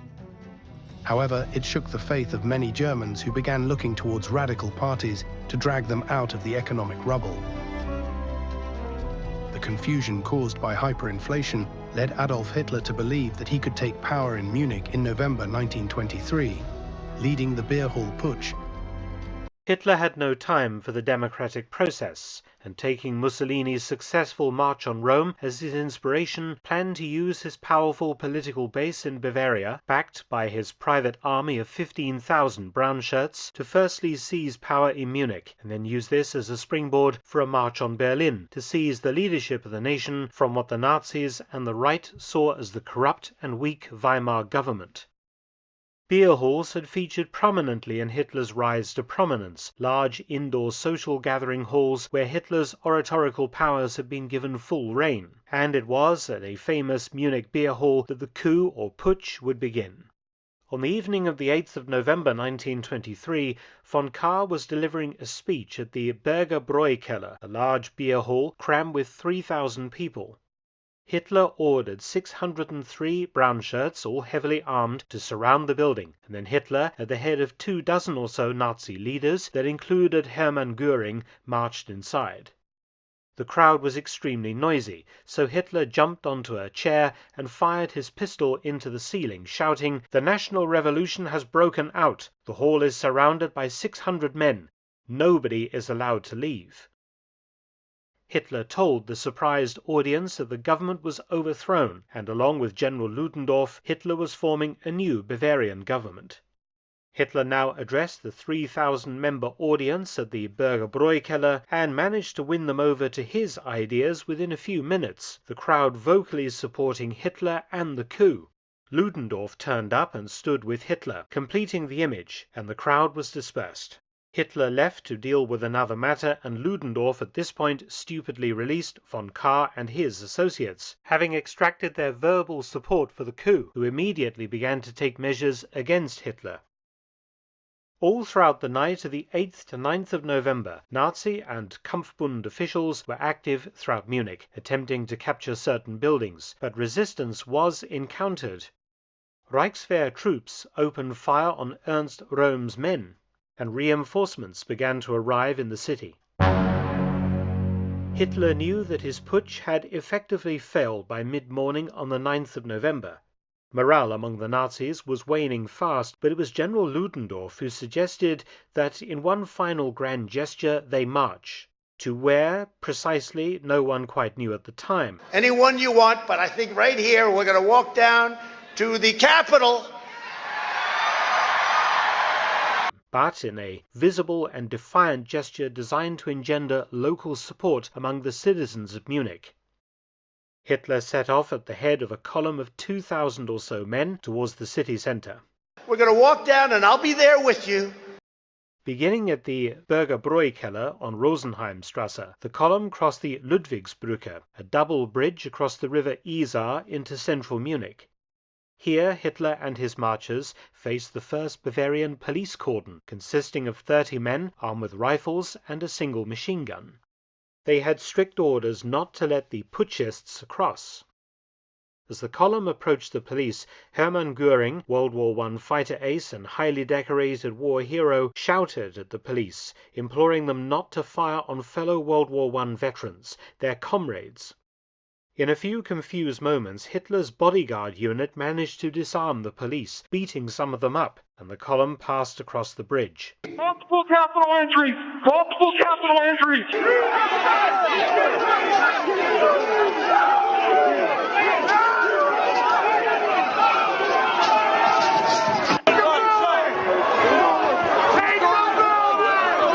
Fuck you, police!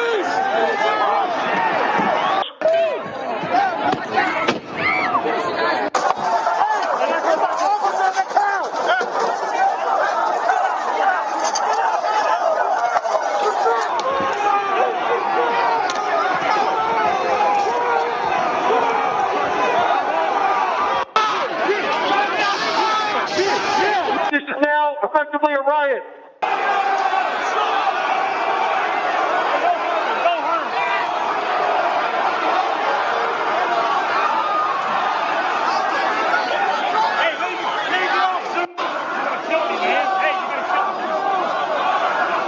If I give this up, they're going to have to run next to us. At least this Capitol we can defend. Crucial 50 has tanked. 1033. I repeat, 1033 has from the Capitol. We have been tanked and we've lost the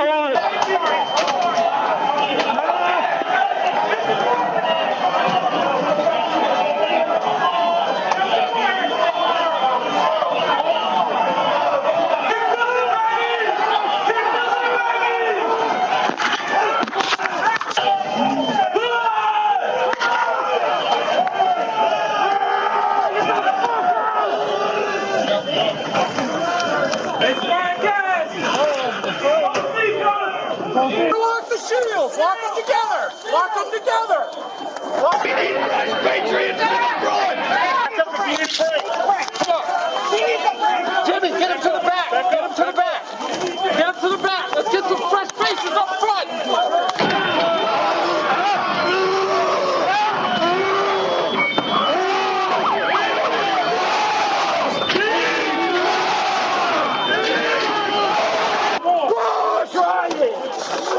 All right, let me out!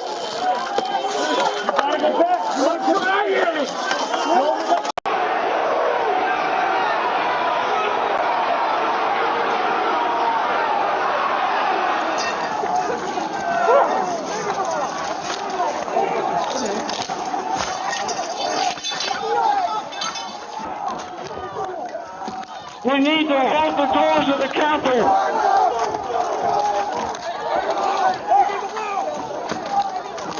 I need public support.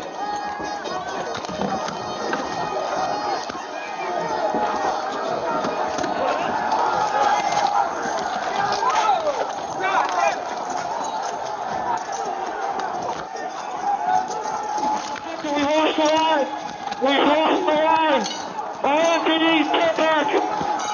All MPDs pull back up to the upper deck. All MPDs pull back to the upper deck.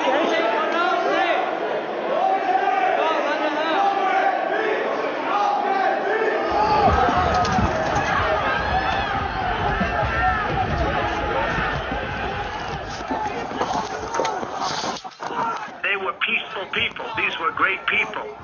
The crowd was unbelievable. And I mentioned the word love, the love in the air. I've never seen anything like it. Onwards, the crowd lurched through narrow Residenzstrasse, forcing the column to march only a dozen abreast, as the road was so narrow. Hitler at the front, alongside his bodyguard, Ulrich Graf, Hermann Göring and General Ludendorff. The problem was that although the column was up to 3,000 people strong by this stage, the narrow street meant that it could not maneuver. The Munich police had positioned 100 men to block access to the Odeonsplatz. Here, shots rang out. Hey, he's got a gun! He's got a gun! No, this is about to get dirty, man. It's about to get bad. He's got a gun. Get down. In the space of about 30 seconds, 14 Nazis were shot dead, along with 4 policemen. Though Hitler managed to escape from the Odeonsplatz, he was later arrested, and he and the Nazi leaders were placed on trial for treason and subsequently imprisoned.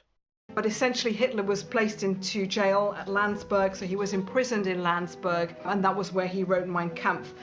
Following Hitler's release from prison, he dedicated himself to winning power in Germany via democratic means. But it was not until the 30th of January 1933, after several elections and some behind-the-scenes political shenanigans, that Hitler eventually became Chancellor of Germany.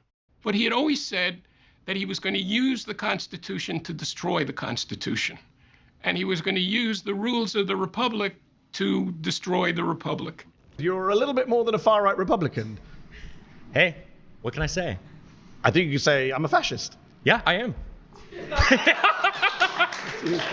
How would Connor's America look? What would it look like? I would say, quite frankly, it's under a sort of benevolent leader such as Where does he Franco. come from? It could be a kind of aristocratic class, could be someone who picks the autocrat? Frankly, the people. I mean, we could hold a vote on it. Kings were isn't that democracy? Well, sure. You can have a vote to get to that stage. And then no more votes afterwards? Absolutely. Wow. 100%. Wow. Because the whole thing... thing... And you don't believe in democracy? I don't believe in democracy. What are you doing here at a televised debate? Because, this is democracy. I want to debate and disagree. Because it is the means to support an end. The reason we have free speech now is because we want to be openly talking about our opinions so we can get the state that we want. But it doesn't mean upholding free speech after we win. Former President Donald Trump has taken the false claims that the 2020 presidential election was stolen to a new level, suggesting that parts of the Constitution should be determined as a result. The Constitution, the beating heart of our democracy, the story of our nation that makes America, America. The president's pointed remarks about the Constitution are in stark contrast to former President Trump's take on the founding document over the weekend, when he suggested on social media the possible termination of parts of the Constitution. But he had always said that he was going to use the Constitution to destroy the Constitution. And he was going to use the rules of the Republic to destroy the Republic. Certainly the Reichstag fire, which occurs in February of 1933, helps him.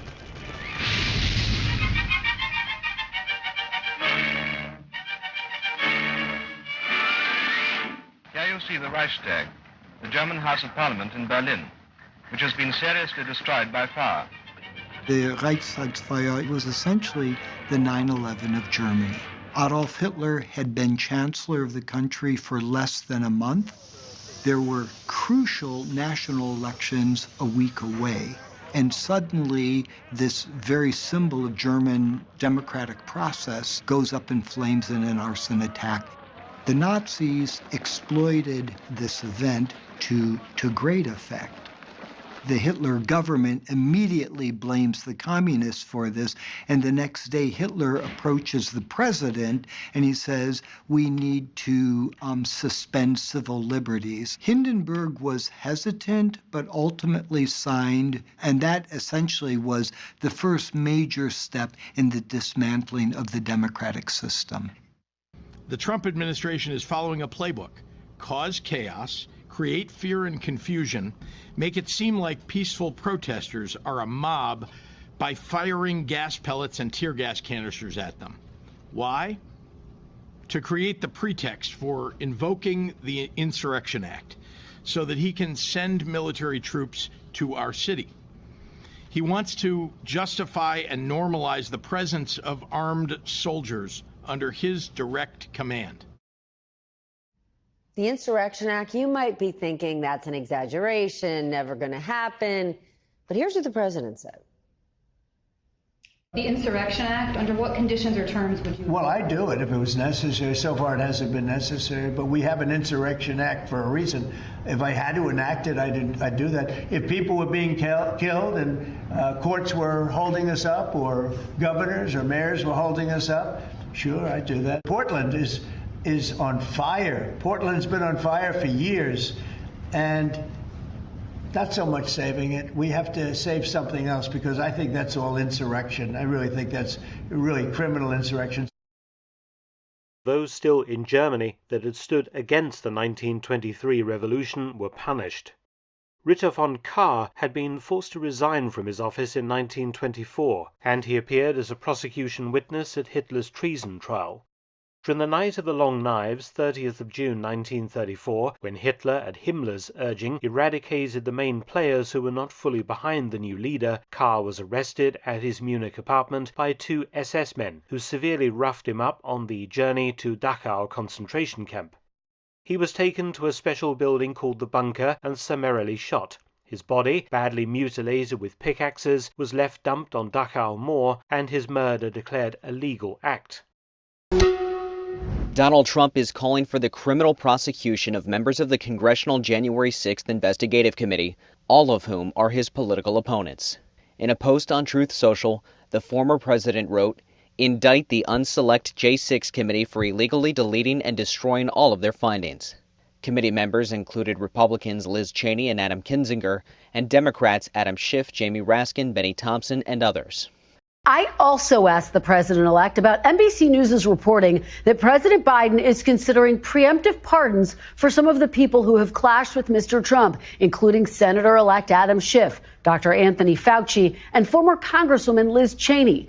As part of his response, Mr. Trump lashed out at the January 6th committee, accusing it of unfairly targeting him and even of destroying its records, which the committee denies.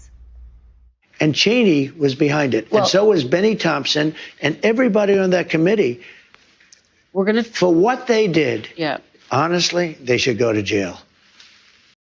And finally, the buildings associated with the Beer Hall Putsch were elevated under Hitler's rule into being holy places, and the 14 Nazis who died to being holy martyrs. Well, thank you very much. And you see the spirit from the hostages, and that's what they are, as hostages. They've been treated terribly and very unfairly, and you know that, and everybody knows that. And we're going to be working on that soon as the first day we get into office. We're going to save our country, and we're going to work with the people to treat those unbelievable patriots, and they were unbelievable patriots and are. Good evening. We're coming on the air with more breaking news on this historic day. On the evening of his inauguration, President Donald Trump not wasting any time getting down to business. He has just returned to the White House and is signing a series of executive actions in the Oval Office, where he is pardoning some 1,500 January 6 rioters who have been convicted for participating in the attack on the Capitol 4 years ago. The president is speaking now. Let's listen in. Yes, sir.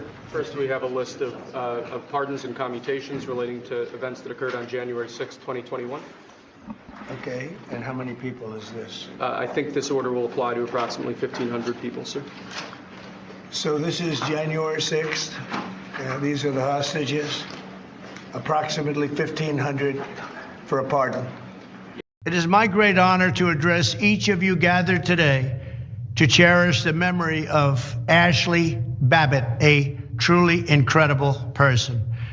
To Ashley's family and friends, please know that her memory will live on in our hearts for all time. She defended our nation overseas, including in Iraq, to fight in the war on terror.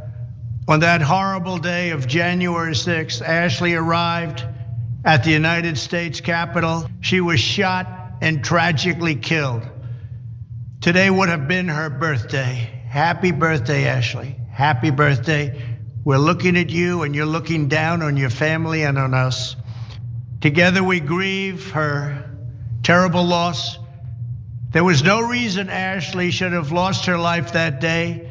We must all demand justice for Ashley and her family.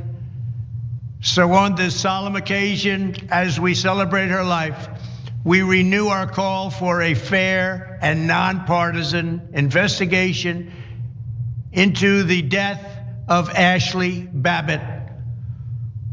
In March of 1933, Hitler proposed the law for removing the distress of Volk and Reich. To keep the Volk secure, the communist ideological enemies were rounded up and imprisoned. Well, this was disturbing. Ken Klippenstein has been sounding the alarm about this NSPM 7 move that Trump is doing. So this NSPM 7 thing is honestly an attempt to criminalize disagreement with MAGA. I wish I was kidding. I'm not kidding. A few days ago, President Trump released a memo where he laid out indicators of domestic terrorism, authorizing a joint terrorism task force to investigate and prosecute groups that disrupt the functioning of a democratic society. Now, on the surface, that sounds pretty reasonable, right? But take a look at some of the indicators here. Anti-Christianity, extremism on migration, and hostility towards those who hold traditional American views on morality. I don't even know what that last one means. One potential way governments abuse power is through their ability to define what crime and terrorism are. And the more vague they make the definitions, the more people the definitions apply to, and the more freedom they have to wield their power against anyone they want whenever they want. Trump has frequently labeled those who disagree with him as anti-American or holding extreme views. Now he'll be able to go after those people based on their speech, even if they haven't committed any crimes. Basically, anybody and everybody who disagrees with MAGA, they're either a terrorist or terrorist adjacent. And when you treat something as counterterrorism, you've got to, so then what is it predicated on? Because ordinarily, law enforcement is predicated on a crime has been broken. Now let's go and gather evidence and then make the case and charge the person who we think broke the crime. In this case, they want to preempt the crime. And the document says this. Again, I'll stress throughout. I'm not paraphrasing. It says prevent crimes before they have happened. We're looking at interdicting these groups, preventing them from performing acts of violence, and also looking at sources of organization and funding and support. When you investigate terrorism, what you're doing, the approach that you take to something like that, you're essentially looking at speech. Because again, you need those indicators that are going to tell you what's going to come next. And I'm not saying that's always a bad thing necessarily, but it's something we should take very seriously, particularly when we're talking about American citizens. Because in counterterrorism, you have to look to indicators because a crime hasn't yet been committed. It's basically pre-crime. This is what we're talking about here. He's going for it. He's going for it. He's going for one-party rule. I hope you understand that. I hope everybody gets that. This is not like, oh, we are sliding into authoritarianism. No, bitch, we are there. Hitler then, along with the other Nazis, set about systematically dismantling the various pieces of democratic process. Some of it through legal means, some of it just subverting the system and ignoring certain laws. It's called Project 2025. Its pages offer new administrations a blueprint for executing a right-wing agenda, from purging the government of thousands of civil servants to dismantling the Department of Education. Project 2025 would roll back our fundamental freedoms, undermine our democracy, and gut checks and balances. It's the brainchild of the Heritage Foundation, a conservative think tank and lobbying group that has helped staff Republican administrations since the Reagan era. We cover literally every public policy issue in Project 2025. The first pillar is a policy agenda that focuses on dismantling the so-called administrative state, or what some conservatives call the deep state.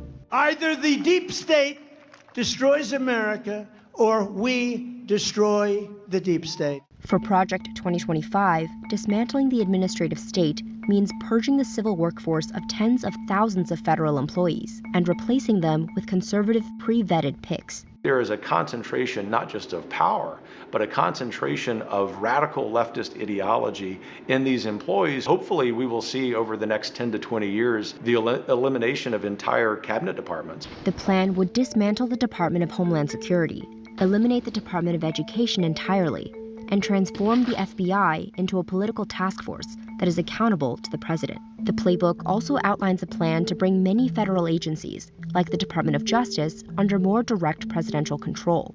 What Project 2025 articulates is the idea that the president should be the one directing the activities of the Department of Justice, even if that means that the president will not be investigated, or that the DOJ will be sent to attack the president's political enemies. Underpinning many of Project 2025's policy proposals is a legal principle called the unitary executive theory. It is based on a clause in the Constitution that says the executive power is vested in the president. Project 2025 assumption is that the president has something called unitary executive authority. This gives him enormous untested powers to essentially do whatever he wants and reduces the power of Congress to check those powers. Conservative Supreme Court justices, like Justice Samuel Alito, have signaled support for the unitary executive theory and skepticism of federal agencies. The current Supreme Court has shown itself to be very open to claims that the president has enormous executive authority and so should be able to hire and fire people at will. In July, the Supreme Court granted presidents immunity for any official acts taken while in office. Legal experts say this decision could set the stage for expanding presidential power. Trump would be looking at a Supreme Court that would be quite sympathetic to his claims that he has extraordinary executive powers, far more than previous presidents, and would allow him to do things that previous Supreme Courts would have checked with other presidents. More recently, Trump made moves to distance himself from Project 2025. In a Truth Social post, he said he knew nothing about it, calling some of the proposals ridiculous and abysmal. Goldman says these statements are part of a larger political strategy. So many of his former top officials are at the head of Project 2025. It is a political calculation that he's making because he recognizes that the American people do not support this extremist agenda. President Trump is trying to win a presidential campaign, and we understand that he has to make political considerations. Given the millions of dollars that the left has spent attacking Project 2025 because they have nothing else to run on, I wasn't surprised to see President Trump's statement, nor are there any hard feelings. And we had to get organized and drive that victory and also start working on all the policies. What's called Project 2025 or the America First Policy Institute, but all those different think tanks that started putting in the policies that you're seeing today in what we call Flood the Zone or Days of Thunder or however you want to describe it. But this is many years in the making. President Donald Trump is now openly embracing the conservative blueprint he desperately tried to distance himself from during the 2024 campaign. Project 2025, I've never read it. I don't want to read it because that way I can be honest with you. I don't want to read it. In a post on his Truth Social site Thursday morning, Trump announced he would be meeting with his budget chief, quote, Russ Vought, he of Project 2025 fame, to discuss which federal agencies should be cut and whether the cuts should be permanent. This agenda is a fascist, authoritarian dictator's dream. And we know that that is exactly who Donald Trump wants to be. What he comes up with is the Enabling Act. In a time of crisis, it allows him to temporarily suspend the Constitution and to take total control in Germany for the next 4 years. If it's voted in favour by an absolute majority, that will allow Hitler to transfer power to himself so that he can enact law without the need to use Parliament. Hitler sets out his case for the Enabling Act in a speech to Parliament. He promises to end unemployment and pledges to promote peace with France, Britain, and Russia. When the by now sick and weakening President Hindenburg accepts the act, the Reichstag are invited to vote on it. All of Hitler's hard work finally pays off. With a massive 441 to 94, the Nazis gain the two-thirds majority they need to pass the Enabling Act. Ironically, the democratic process has handed Hitler the power to do anything he wants, without parliamentary approval. In response to this direct threat to the Republic, Misha proposed that the Senate give immediately emergency powers to the Supreme Chancellor.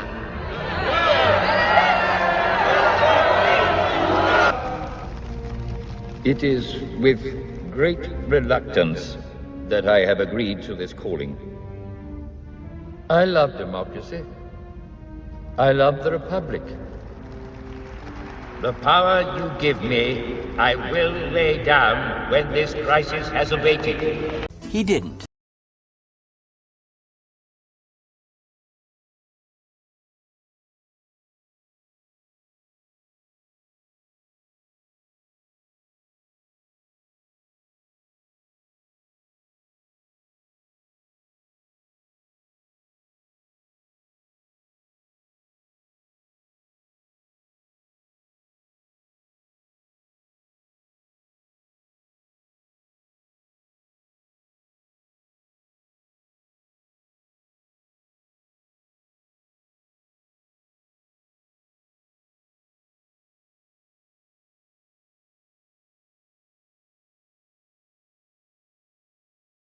A clash with the federal court system has been intensifying. NBC News has tracked 37 rulings from federal judges that have at least temporarily blocked actions taken by President Trump, and the White House is pushing back. This judge had no right to do that. They're meddling in foreign affairs. They're meddling in our government. The U.S. Constitution established 3 co-equal branches of government: the legislative, executive, and judicial.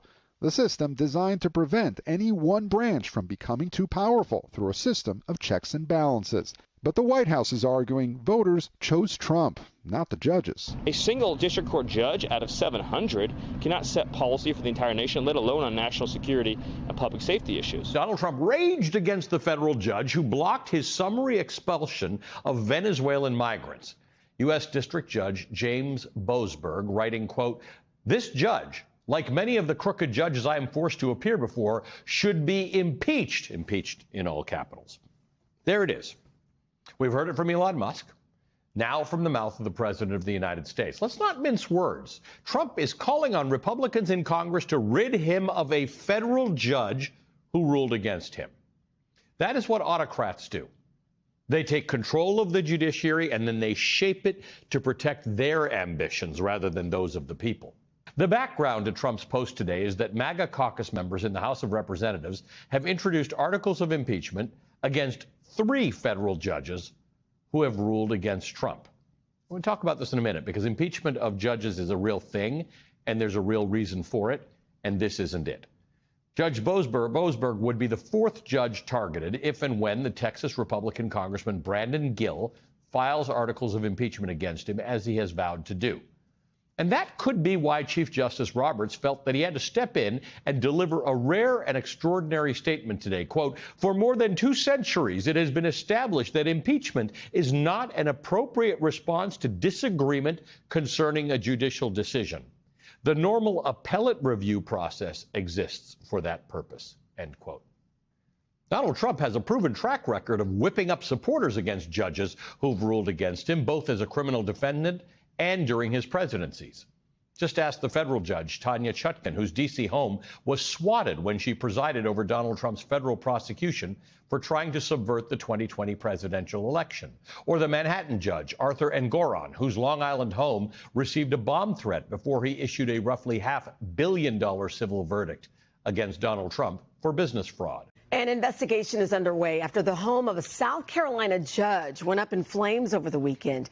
Take a look. It happened in Edisto Beach, about an hour south of Charleston. The home is owned by Judge Diane Goodstein, who serves as the state circuit court. Officials say 3 people were injured in the fire, including Goodstein's husband, former Democratic State Senator Arnold Goodstein.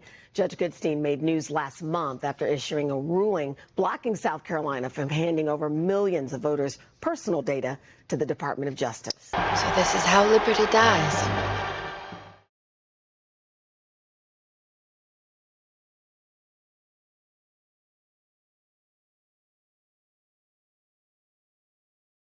So many of those extremists, those MAGA extremists, take their marching orders from Donald Trump.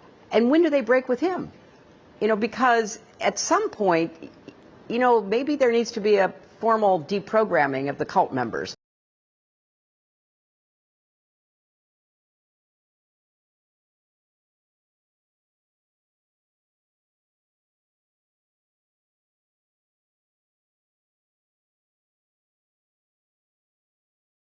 Just because there are no physical walls stopping you from leaving a compound doesn't mean you aren't in a cult.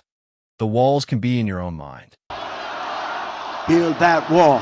Build that wall. Build that wall. When I talk about MAGA being a cult, I'm not even referring to the charismatic leader or how he's become almost a spiritual divine figure to some. I'm talking about the echo chamber that led to that. I'm talking about how right-wing media tells their viewers only they can be trusted. Don't look for news anywhere else. Only we have the truth.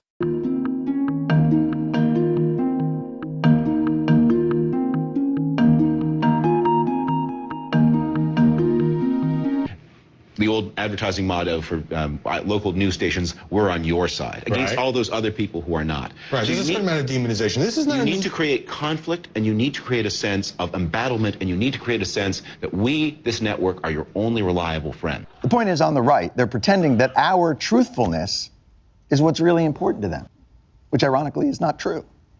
What matters to the right is discrediting anything that they believe harms their side. This mission drives their attack on all the institutions that form the foundation of the country they purport to love so dearly. Our big and very broken government got bigger and more broken. American students who are already suffering in a broken education system. Teachers suggesting America is evil. America's election system broken. Science itself seems a little bit corrupt. There's a lot of agendas involved. Voter fraud is rampant. And what, pray tell, is wrong with these institutions? The liberal bias and anti-Americanism is infiltrating America's public schools. Are liberals ignoring science to push their agenda? The liberal left trying to destroy too many good things about our country. Cure the cancer of liberalism that has America on her knees. On her knees! F***ing all of our liberal dicks! All of them! Each institution suffering from the same malady of liberalism, and what can be done? This is their genius. They purport to want to fix things, but conservatives are not looking to make education more rigorous and informative, or science more empirical or verifiable, or voting more representative, or the government more efficient or effective. They just want all those things to reinforce their partisan ideological conservative viewpoint. Because in their minds, the opposite of bad isn't good. The opposite of bad is conservative. The opposite of wrong isn't right. Well, okay, but you get my point. It's right wing. They judge solely on the level of conservative content. And you know the saddest part of all this? Republicans, conservatives are so relentless in their drive for ideological purity that those institutions they complain about continue to cave for the same reason, I guess, that you always seem to end up going to the restaurant the 4-year-old wants to go to. Fine, we're gonna get fribbles again, just stop crying. 15 states have approved voter ID laws in the absence of any meaningful evidence of voter fraud. An Oklahoma State House committee voted to ban AP history for not sugarcoating slavery enough. Abstinence is approved sex education, and scientific fact isn't reported now, it's debated. So let's just stop.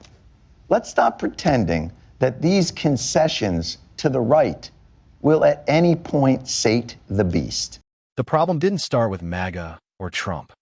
There was right-wing propaganda long before him. In fact, it paved the way for him and the rise of fascism by doing the following. 1. Discrediting all other sources of news. 2. Discrediting science and academia. 3. Stoking fear, anger, and hate of target groups. 4. Using dehumanizing or violent language. 5. Pushing victimhood narratives. That's how this thing is fed. When you say that outlets like Fox immerse their audience in a total environment of pseudo-facts and pretend information, was Bret Baier doing that when he interviewed Mitt Romney on Fox and pressed him in a very testy interview? In other words, you seem to be indicting almost everybody at these outlets. Look, the question is, what is the, you can always find good people doing good work in bad situations, and you can find people doing bad work in good situations. The question is, what is the impact on the viewer? And we know, for example, that people who watch a lot of Fox come away knowing a lot less about important world events. A new survey from Fairleigh Dickinson University has found viewers of Fox News are less informed about world events than people who don't watch any news. The study found viewers of Fox are 18 points less likely to know that Egyptians overthrew their government, 6 points less likely to know that Syrians have not yet overthrown their government compared to those who watch no news. Fairleigh Dickinson political science professor Dan Cassino said, quote, "The results show us that there is something about watching Fox News that leads people to do worse on these questions than those who don't watch any news at all." The center of democracy is truth. You're not free if you've been lied to. Nobody thinks the people of North Korea are free. The people of North Korea will vote for dear leader every time because they've been lied to. It's not a free vote because they don't have access to the truth. Equality similarly requires truth, because equality in democracy doesn't mean we all have the same amount of money. It doesn't mean we all have the same car. It means political equality, that each of our voices matters the same. And political equality means speaking truth to power. If someone really powerful is humiliated when they're caught lying, that's the core of political equality. So if you're going to rip the heart out of democracy, you get people used to lies. Why did the president send out his press secretary, who's not just the spokesperson for Donald Trump, he also serves as the spokesperson for all of America at times. He speaks for all of the country at times. Why put him out there for the very first time in front of that podium to utter a provable falsehood? It's a small thing, but the first time he confronts the public, it's a falsehood? Chuck, I mean, if we're going to keep referring to our press secretary in those types of terms, I think that we're going to have to rethink our relationship here. You're saying it's a falsehood, and they're giving Sean Spicer, our press secretary, gave alternative facts to that. But the point remains. Wait a minute, alternative facts? Alternative facts, 4 of the 5 facts he uttered. The one thing he got right was Zeke Miller. 4 of the 5 facts he uttered were just not true. Look, alternative facts are not facts. They're falsehoods. President Trump will end the radical left's reign of terror in Portland once and for all. You look at Portland and you see fires all over the place. You see fights and, I mean, just violence. This network of Antifa is just as sophisticated as MS-13, as TDA, as ISIS, as Hezbollah, as Hamas, as all of them. They are just as dangerous. They have an agenda to destroy us, just like the other terrorists we've dealt with for many, many years. When ICE officers have to street battle against Antifa, hand-to-hand combat every night to come and go from their building. Slide to the left, slide to the right, crisscross. You look at what's happened with Portland over the years, it's a burning hellhole.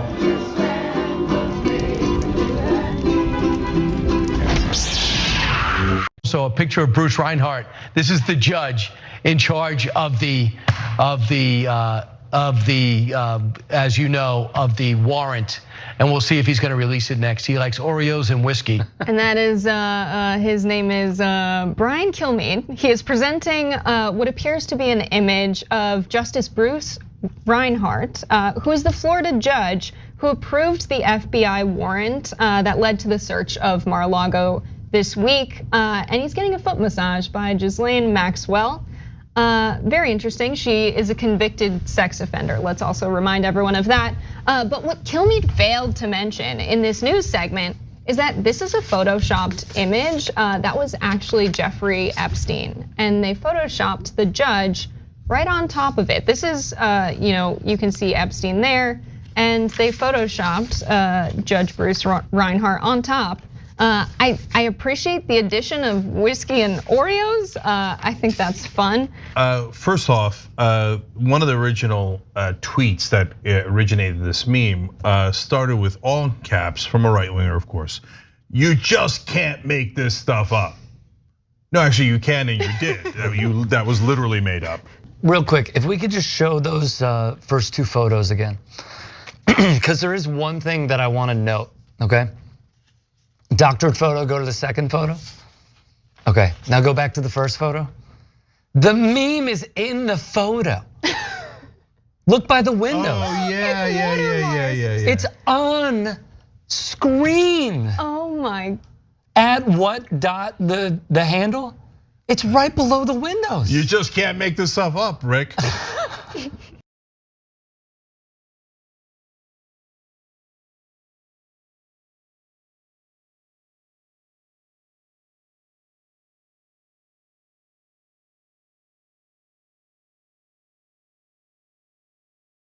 Today, the same day that portions of the grand jury report in Georgia we made public, showing a unanimous finding by the grand jurors that there was no voter fraud in the state of Georgia, a legal brief in the Dominion Voting Systems lawsuit against Fox was filed, adding to the massive body of evidence that Rupert Murdoch knowingly allowed the Fox network to promote Trump lies about voter fraud, including specific lies about the Dominion Voting Systems Company. This court filing, the messages contained in it really exposed Fox News as, frankly, a propaganda machine in search of profit. You see that the top executives, people like Rupert Murdoch, as well as the top hosts, people like Tucker Carlson, Sean Hannity, Laura Ingraham, they privately knew and acknowledged behind the scenes that the election fraud claims being pushed by President Donald Trump's campaign were bogus. They were not true. And yet, the network allowed these claims to make its way onto their air. I think this shows how void of any journalistic ethics the people at the top of Fox News were. And these messages, they're really quite damning, and they reveal it. Oliver, as these messages were revealed, has Fox News been covering those revelations in the last 24 hours? Fox News is surprisingly not covering the revelations, exposing their own network. And I would also note that the Wall Street Journal, which is owned by Rupert Murdoch, has also not covered this as well. Fox News, I should say, is accusing this of Dominion of cherry picking quotes in this court filing. But I went through it. I mean, it's hundreds of pages, and they lay out a mountain of evidence that is really an indictment of the network. So in part of that, too, we've been pointing out in some of this, Tucker Carlson pointing out Sidney Powell is lying, by the way. I caught her. It's insane. Laura Ingraham says Sidney is a complete nut. No one will work with her. Ditto with Rudy. Carlson actually says it's unbelievably offensive to me. Our viewers are good people, and they believe it. That one really sticks with me. Our viewers are good people, and they believe it. And we're going to keep spoon feeding what we know are lies to them? It's so, I mean, Tucker Carlson, despite saying these things, went on air last night after this court filing had come out. He went on air last night and cast out on the 2020 election at the top of his program. This is what these people do. They don't care about the facts. They know behind the scenes that the election was not rigged, that it was not stolen, and yet, in search of profit, in search of power, they go on air and feed the audience this nonsense. And here is Sean Hannity presenting Sidney Powell when he knew, and everyone at Fox knew, and Rupert Murdoch knew she was lying. We've got evidence of corruption all across the country in countless districts.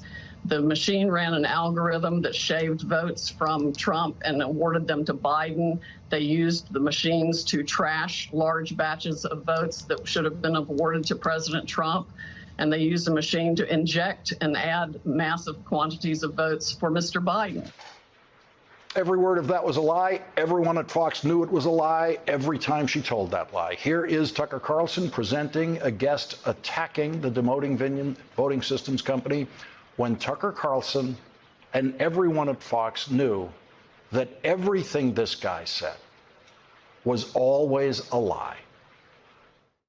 Well, of course, you will likely recognize our next guest. His name is Mike Lindell. He runs MyPillow. He advertises every night on this show and across Fox News. He's one of our biggest sponsors, and we are grateful for that. He is sponsoring free speech when he does it. With this particular thing that's going on now, I've been all in trying to find the machine fraud, and we found it. We have all the evidence. So at all these outlets that have been calling me from the Washington Post, New York Times, every outlet in the country, they go, Mike Lindell, there's no evidence and he's making fraudulent statements. No, I have the evidence. I dare people to put it on. I dare Dominion to sue me because then it would get out faster. But let's get to the why. Why do you think, since you were very specific, Conservative Talk Radio, Fox News, why do you think they are pushing, in your view, and I'm not buying into this, in your view, they are pushing propaganda, false facts, pseudo-facts, pretend information, toward what end? Because these media institutions, they started as political projects. They started as ways to offer an alternative point of view on current events. They have become an important industry. And so they see the conservative world not as a set of ideas, but as a demographic. The producer writes to Bartiromo, quote, "To be honest, our audience doesn't want to hear about a peaceful transition." Aha. This is basically the Rosetta Stone that translates why Fox did what it did. Because that producer who wrote that is 100% correct. The viewers did not want Fox to tell them the truth, that Donald Trump lost the election. Maria Bartiromo understood that, as did Rupert Murdoch, Fox CEO Suzanne Scott, all the other hosts from Sean Hannity to Tucker Carlson, Laura Ingraham.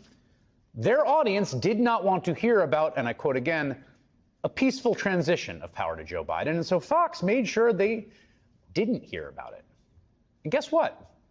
We didn't get a peaceful transition for the first time since Fort Sumter.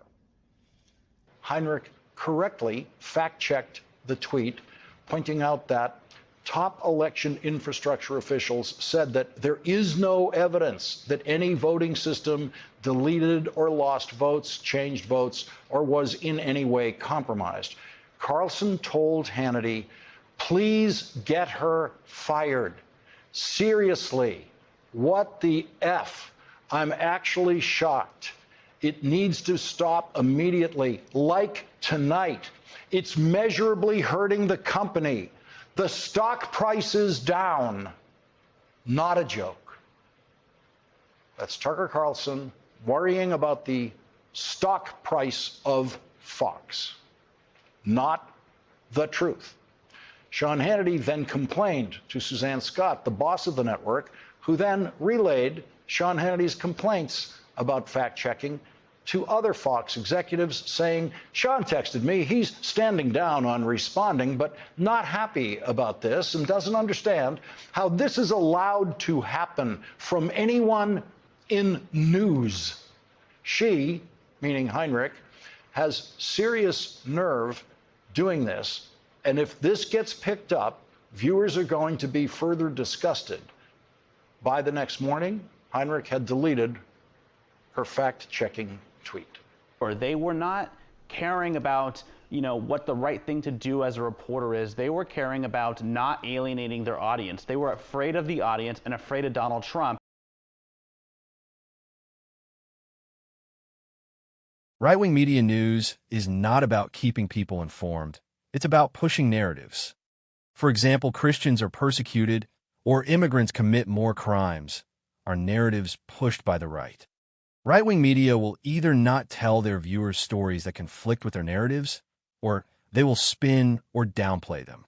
Meanwhile, they will make sure their viewers see any story that reinforces their narratives, emphasizing and exaggerating them, or even making up false stories entirely.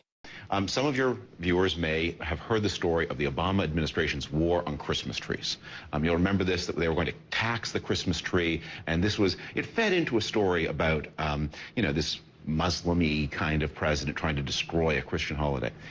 This was a huge, if you watch CNN or MSNBC or the New York Times, this story didn't exist at all. It was a huge story in these alternative media. What was it about? It was about American Christmas tree growers struggling with imported Chinese artificial Christmas trees, trying to put together their equivalent of the Got Milk campaign or the Beef What's for Dinner campaign or Pork the Other White Meat campaign, and assessing themselves to fund an advertising campaign.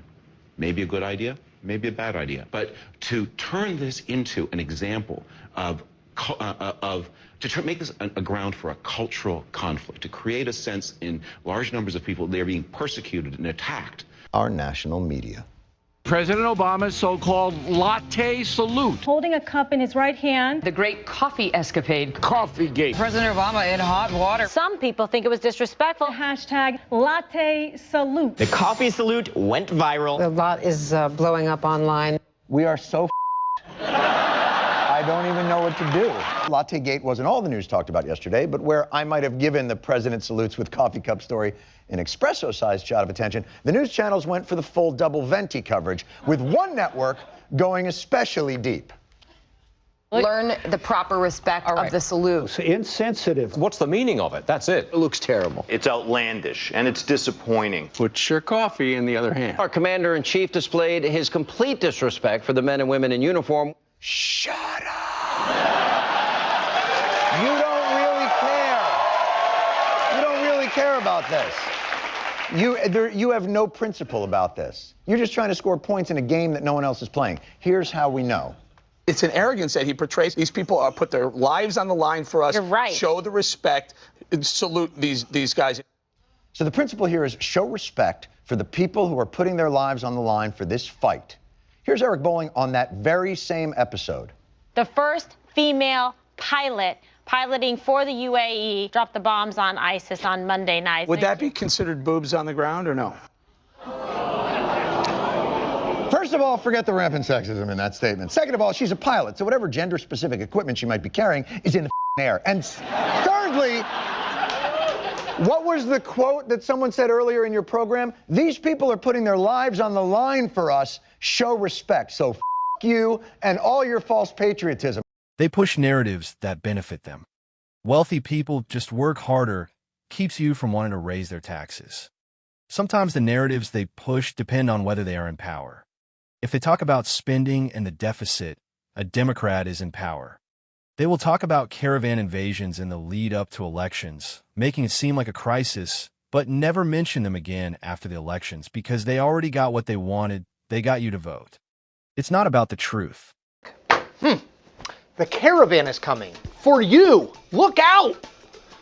That's the idea President Donald Trump is pushing hard to his supporters, that the more than 7,000 people who comprise this latest so-called caravan through Central America are a pillaging horde of dangerous illegal immigrants on the verge of surging into the U.S. and your house.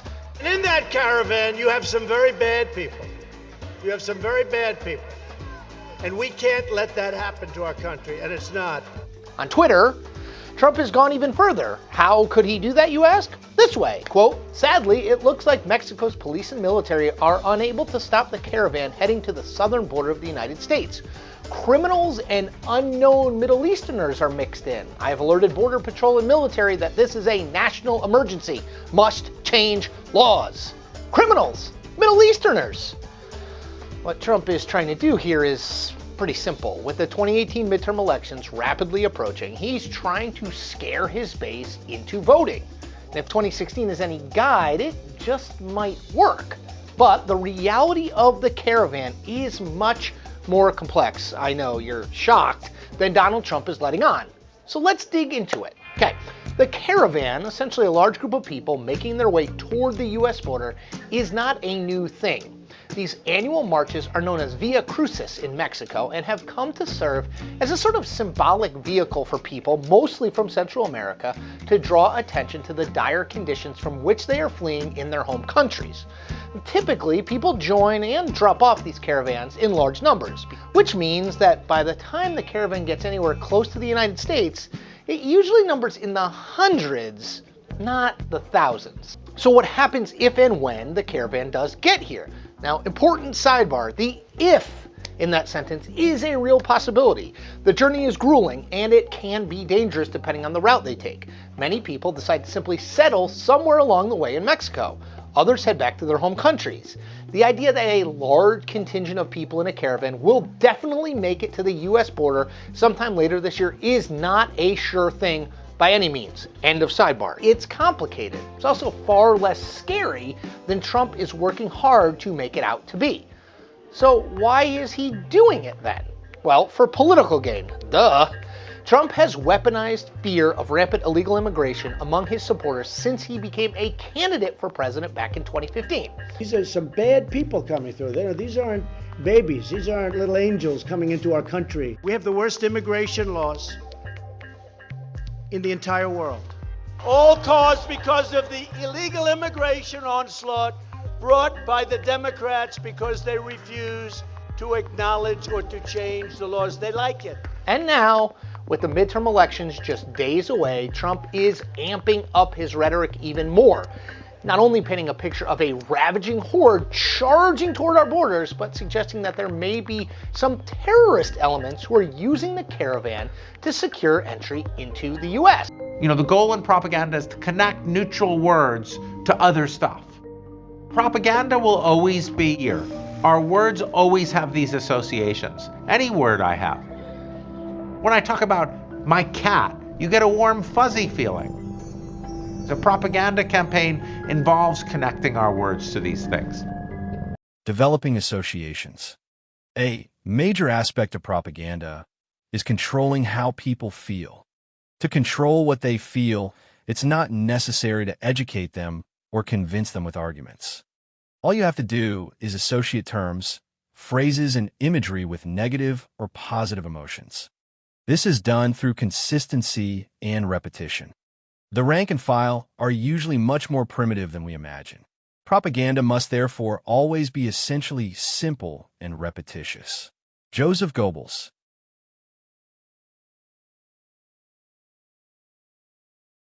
Training their audience. By repeatedly using scary imagery or music or negative tones of voice when discussing a topic, Fox News is telling their viewers how to feel about it. Many viewers may not know the full story of Benghazi or what was really on Hunter Biden's laptop or what all the tenets of communism are, but they're certain how to feel about it because they've been told. Facts are complicated, emotions are simple. This kind of training that bypasses logic is dehumanizing. It is like how dogs are trained. That's not what I think of Fox viewers, but that's how Fox treats its viewers. More and more, right-wing propaganda is just coming out and telling their audience how they should feel.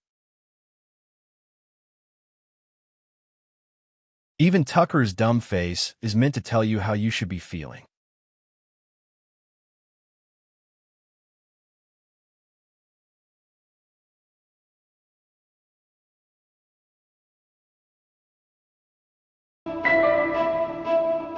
After Adolf Hitler was appointed Chancellor of Germany in 1933, the Nazis moved quickly to control education and the schools.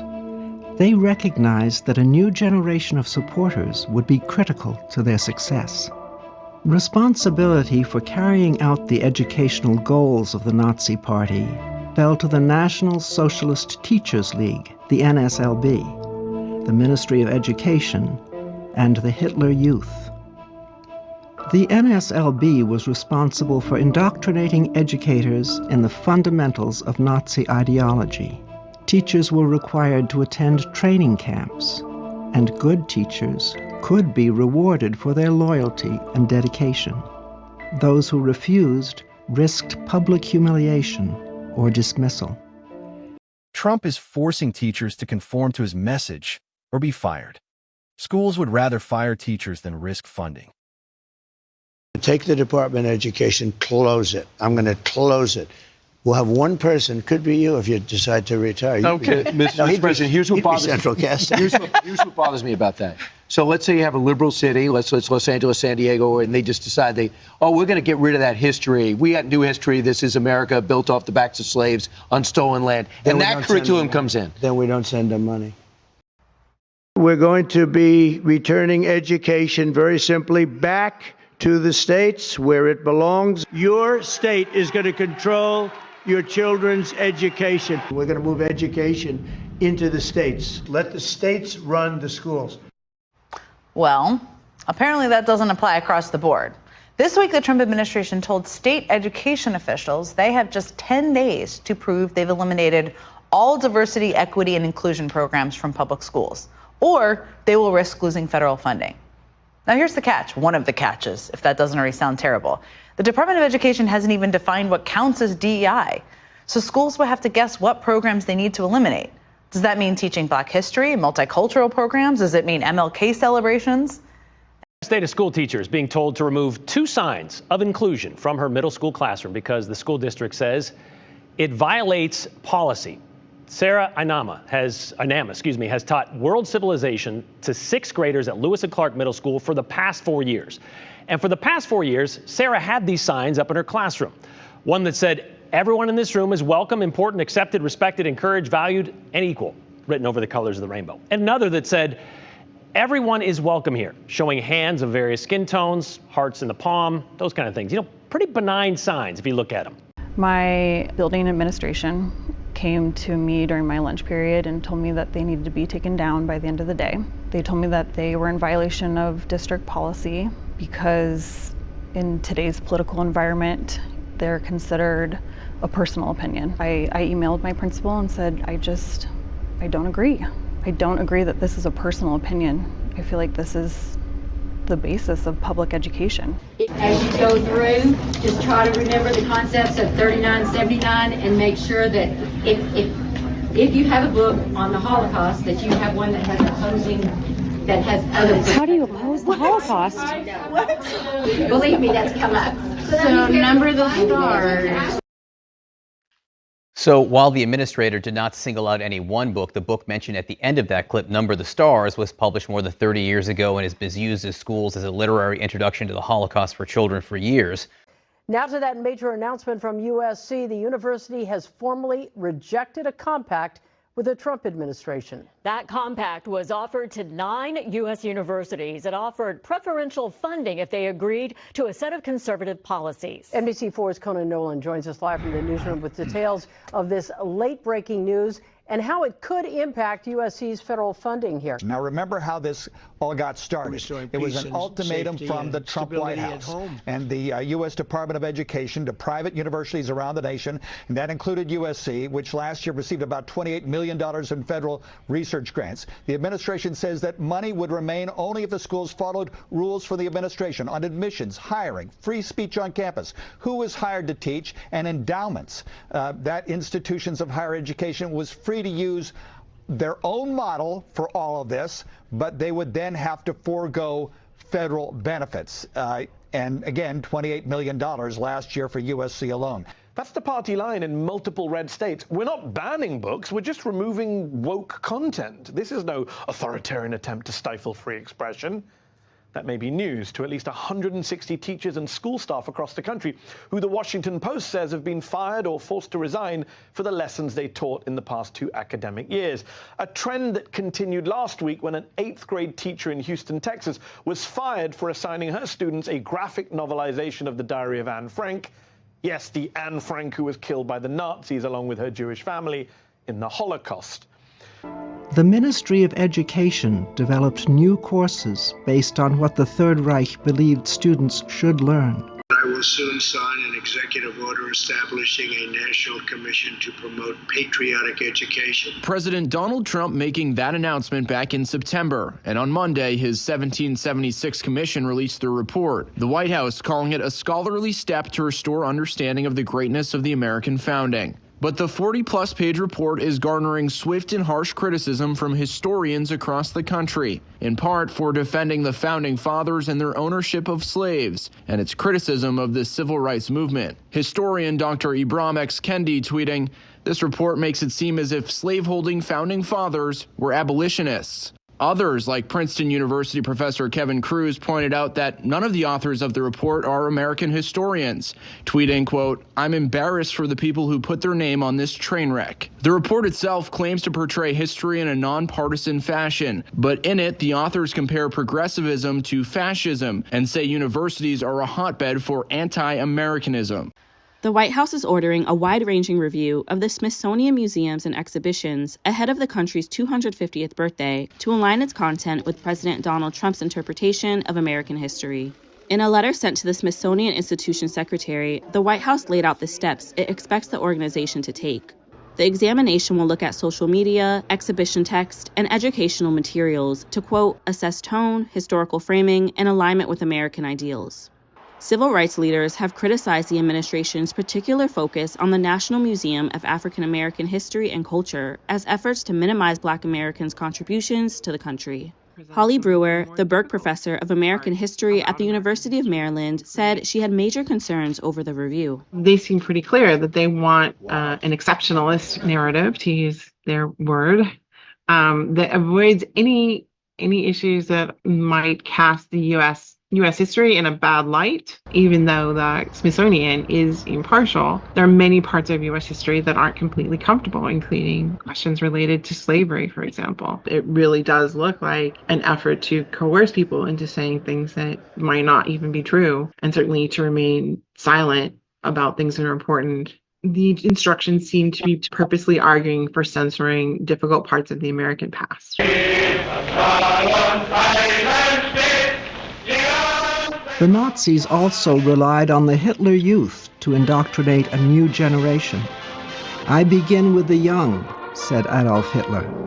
"With them, I can make a new world." Trying to indoctrinate the little ones through the older ones. And grandparents, great news! Mike Huckabee's education company wants to help your family to celebrate President Trump and all that he has accomplished as our president. For a limited time, you can get the Kids Guide to President Trump for free. This fun kids guide will help your kids learn all about the president's greatest achievements. What's more, it's part of a very special gift bundle that includes a free kids magazine and free video lesson too. To learn more and order the Kids Guide to President Trump gift bundle, just visit freetrumpguide.com. The White House is partnering with PragerU. The conservative, biased education company is already making AI content in a series launched with the Trump administration. And new reporting suggests the White House could be eyeing PragerU as a substitute for PBS. Look at this. Here's just one example of the stuff that they try to teach to kids at Prager University. This is their Christopher Columbus talking about slavery, and listen to what he says. Slavery is as old as time and has taken place in every corner of the world, even amongst the people I just left.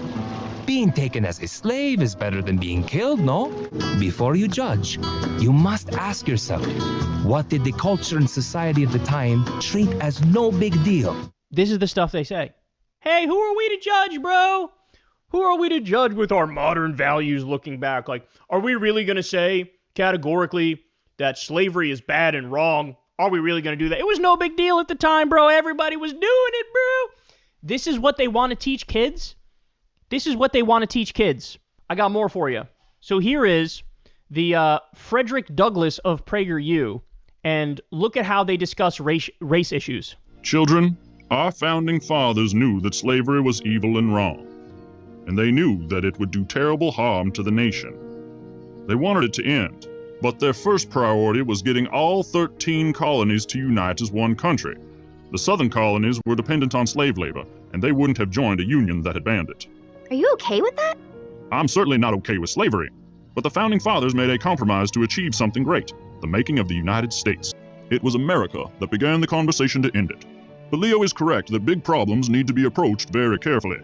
Have you kids heard of William Lloyd Garrison? No. Nope. He's an abolitionist like me, and he and I used to be friends, but we aren't any longer. We don't agree how to solve problems. William refuses all compromises, demands immediate change, and if he doesn't get what he wants, he likes to set things on fire. Sounds familiar. Sounds like you know the type. Yeah, we've got that type in our time. So, you're trying to work for change inside of the American system. Precisely, Layla. Our system is wonderful, and the Constitution is a glorious liberty document. We just need to convince enough Americans to be true to it. So that was a sly dig there at BLM, right? But also they're attacking the idea that, you're a hardliner against slavery because, you got to compromise. You got to compromise on this stuff. This is what they want to teach, bro. Here's a video that they did on the abolitionist John Brown. Listen, and this one was so controversial and there was so much backlash that they low-key deleted it. But listen to how they talked about the issue. And what you'll see here is, in no uncertain terms, they're doing apologia for the Confederacy. Who was Robert E. Lee? Statues of great historical figures, like Robert E. Lee, are being torn down across America. Here are some facts about Lee that remind us why his statue should remain. Robert E. Lee was connected to George Washington through his father, Light Horse Harry Lee, Washington's cavalry commander, and his wife, Martha Washington's great-granddaughter. Lee's home at Arlington House was just 10 miles from Washington's Mount Vernon. Today, it is the site of Arlington National Cemetery. After 30 years of military service, Lee led U.S. Marines to crush the attempted slave rebellion by radical abolitionist John Brown in October 1859. They are celebrating the pro-slavery position here. This isn't subtle. Oh my God. Oh my God, bro. 21 co-conspirators had seized a federal armory, and all of them were killed or captured. And they were all fucking heroes. Heroes! Including John Brown, who was tried and hanged for treason. Lee deemed slavery a moral and political evil in any country. And that's why he fought for it. Considered it a greater evil to the white man than to the black race, since blacks are immeasurably better off here than in Africa. Opposing secession, Lee foresaw no greater calamity for the country than a dissolution of the Union. But when Virginia seceded in a close vote, Lee resigned his commission. Despite offers to command Union forces, Lee opted to organize the defense of his native state. After 4 years as Confederate commander, Lee became an icon of reconciliation upon his surrender. As president of Virginia's Washington College, he favored education for freed slaves but opposed their right to vote. This is all in a video as to why you shouldn't take down Robert E. Lee's statue. And they're saying openly, like, yeah, he didn't want black people to be able to vote. Again, this is in a video about why you shouldn't take down Robert E. Lee's statue. Lee died from a stroke in 1870 and is buried beneath Lee Chapel in what's now Washington and Lee University. His legendary warhorse Traveler rests in a plot nearby. My God, bro. It is our job to expose the truth, no matter what the cost. My name is Kash Patel, and I have written the first ever children's Russiagate book. It's called The Plot Against the King. It is a fantastical telling by me, the Russiagate chief investigator under then-Chairman Nunes, of how we triumph to put truth over evil and report the facts to the American public. Please go to the link below and order your copy today. I've been doing some reading myself. Here it is. I can't believe you got that. Yeah, I'm on it. I'm on it.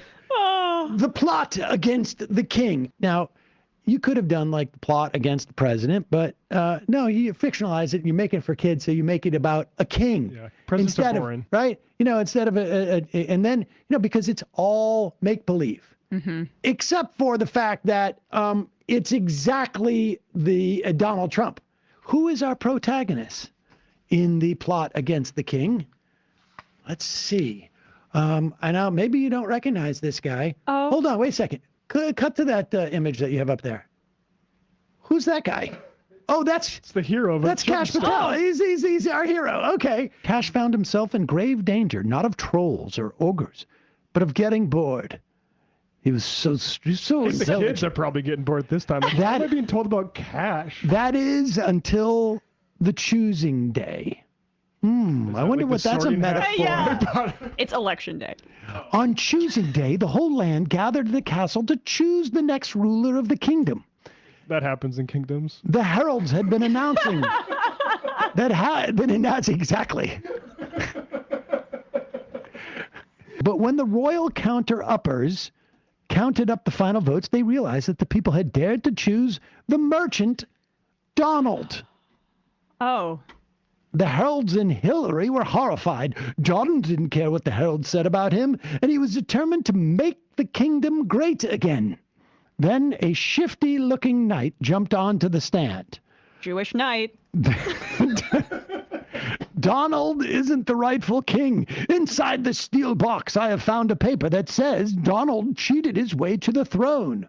Okay, sorry. All the people nodded. The heralds must be right. After all, they have loud trumpets and important pieces of paper. King Donald must be a cheater.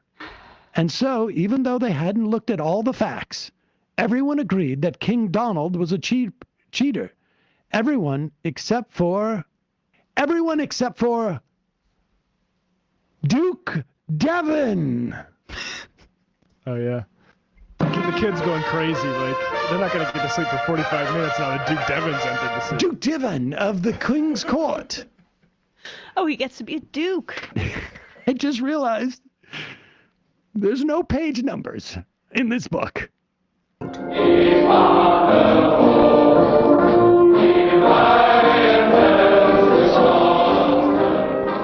Although the Hitler Youth resembled youth clubs that promoted camaraderie and outdoor activities, the reality was more sinister. Marching, war games, and pro-Nazi speech and song made up a larger part of Hitler Youth activities than did camping or hiking. The primary purpose of the Hitler Youth was to win over hearts and minds, mold young people into passionate believers in the Nazi cause. Action over study, unquestioning obedience over independent thought, and loyalty to Adolf Hitler above all else. American education was once a shining light, guiding generations. Built on faith, heritage, patriotism. But over the past 60 to 70 years, that brilliance has been dimmed. A great institution has been crumbled from within, overtaken by those who teach hatred for America, false revisionist history, and division. From fundamentally transforming the United States of America.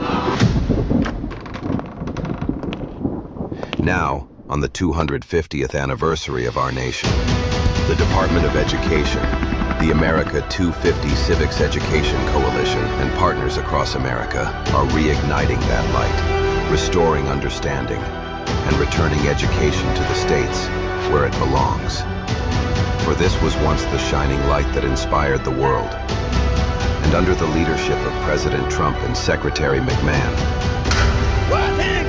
That's Linda McMahon! That light will be restored to guide our students and our nation into a brighter American future.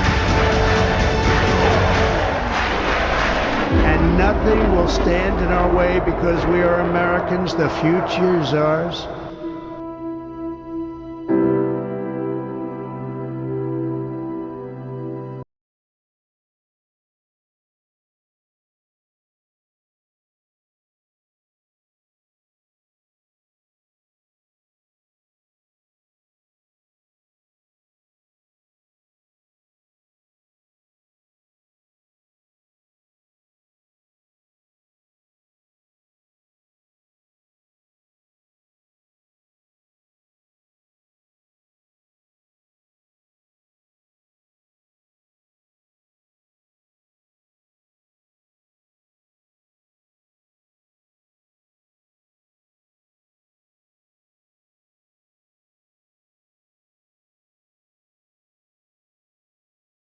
They're the same picture.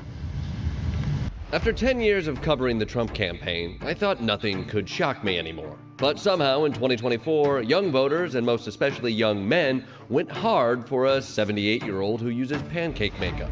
The bro vote, especially on college campuses, broke heavily for Trump. Yes, Trump reached voters by engaging with right-wing influencers in what's called the manosphere. It's a collection of online content and social media promoting bro culture, and it's a space that the left seems to ignore.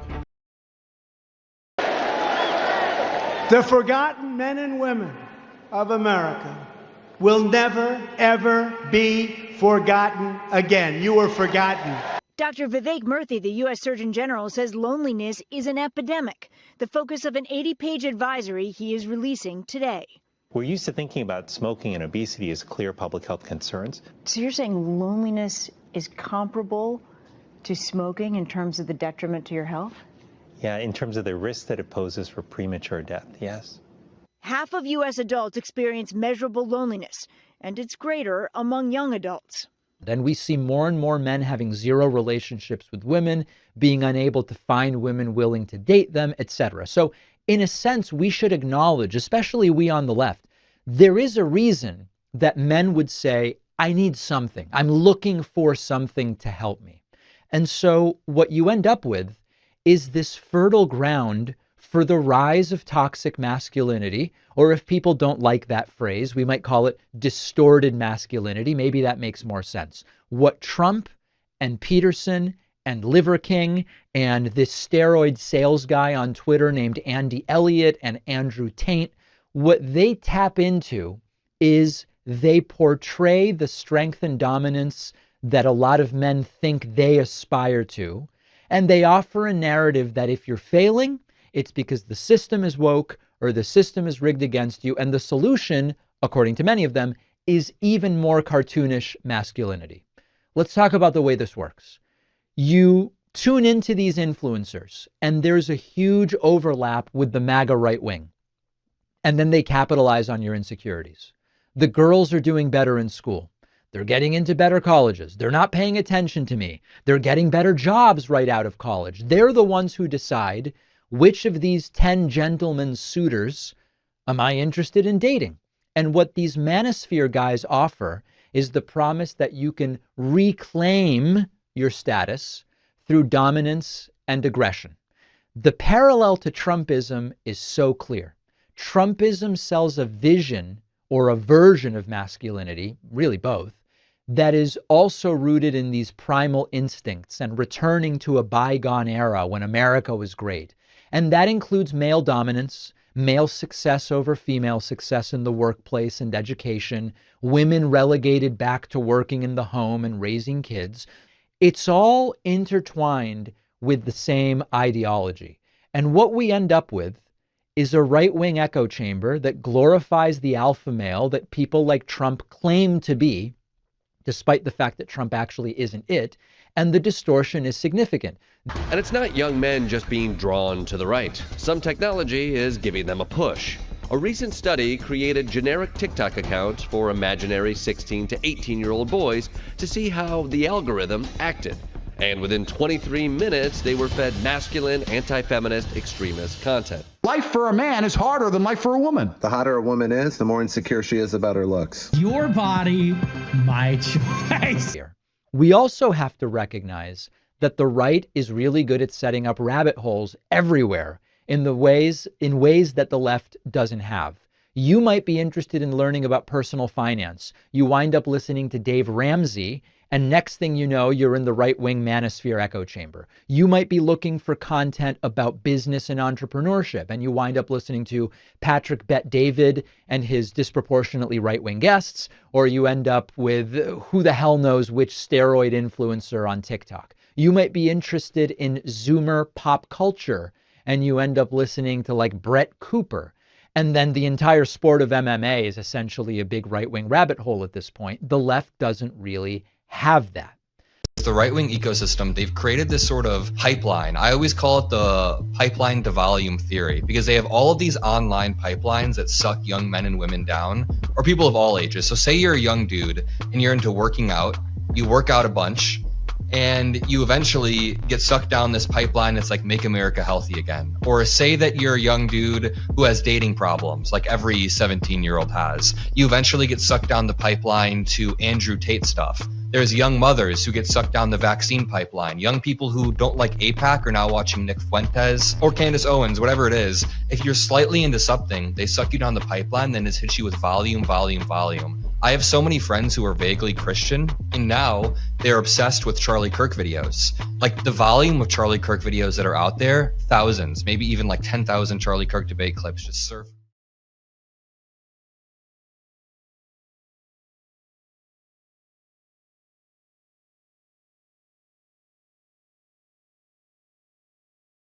I've seen him about like 80 to 100 times. 100 or more. 68 videos. Somewhere around 80 to 100. About 87 videos of Andrew Tate. And as one of the kids put it, Andrew Tate has a huge impact on what teenagers think now, because He is so influential. Like, everyone wants to be like him. Like, rich guy, Bugatti, all that, like, rich lifestyle. And this isn't just a few kids online. Research shows that 73% of 15 and 16-year-old boys are familiar with them, and even more concerning, more than half of young fathers today have a favorable view of them. So what he says about relationships isn't just important, it can be incredibly dangerous. Because females have no innate responsibility or honor.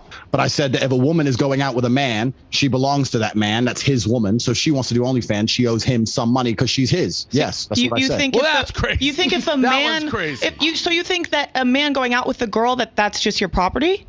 There can't be an equal relationship? No. That one was nuts. Okay, that one cool. was nuts. This is where he goes crazy. Cool. No, So but no, that one you can. If I understood what you said, that if a guy and a girl is dating and a girl does OnlyFans, she owes him a cut.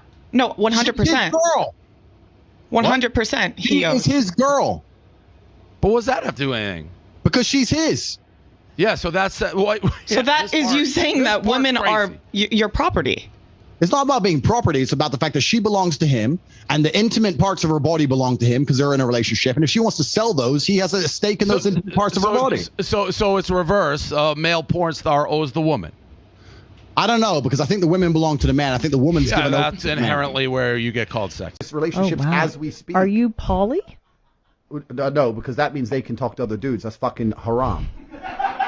That's atrocious. That's disgusting. Yeah. Agreed. Throughout the majority of human history, female promiscuity has been absolutely frowned upon. Only in the Western world we're going to pretend it's an okay thing. Every single culture since the dawn of human time and every single place on the planet has said that female promiscuity is disgusting to the point where females were executed for it. Yeah. And most of the world today... As they should be. Get the rocks. Yeah. Abdul? Yeah, get the rocks. Get the rocks. Yep. In most of the world today, it's still frowned upon. It's unacceptable. Yeah. Whereas every single king and sultan and sheikh since the dawn of human time had multiple women. Men are allowed multiple women. Women are not allowed multiple men. Drew and Tristan Tate landed in Florida today on a private jet after being released from custody in Romania. They are accused rapists, human traffickers, not thought of as good people in many circles. Did your administration pressure the Romanian government to release them, and if so, why? I know nothing about that. I don't know. You're saying he's on a plane right now? He's back. They already landed. Yeah, I just know nothing about it. We'll check it out. We'll let you know. Obviously, this involves, there's an English element here, so obviously it's important that justice is done, and human trafficking is obviously, to my mind, a security risk, and so we'll catch up with the story in due course. You're aware? Are you aware? I didn't know anything about it. Yeah. We live in a democratic society where it's innocent until proven guilty, and I think my brother and I are largely misunderstood. There's a lot of opinions about us, a lot of things that go around about us on the internet. We've yet to be convicted of any crime in our lives ever. We have no criminal record anywhere on the planet ever. Our case was dismissed on the 19th of December in Romania under the Biden administration. And our prosecutor recently decided, because we have no active indictment in court, to let us go and return. This is a democratic society. It's supposed to be innocent until proven guilty, as my brother and I are. And I think it's extremely important that we stop allowing media spin, wrap-up smears, lies, or carefully constructed narratives from George Soros-funded operations trying to destroy the reputations of good people. Just disgusted, dismayed, distraught. They don't understand how this could happen. Why would the so-called most powerful man in the world intervene on the behalf of one of the world's worst and most prolific alleged sex traffickers and rapists? They now feel that they've been completely abandoned. And that Tates will never see a criminal prosecution. I know the Trump administration has been involved, and given the power that Trump wields over his administration, one must think that it's come with his blessing. I don't know what the leverage that the Trump administration has used on Romania to bring this about, but we do know that there has been pressure placed on the Romanians, that they have been coerced into doing this. It has no impact on the civil proceedings being brought by our clients. That will go ahead. The big question now is, will they face justice in the UK?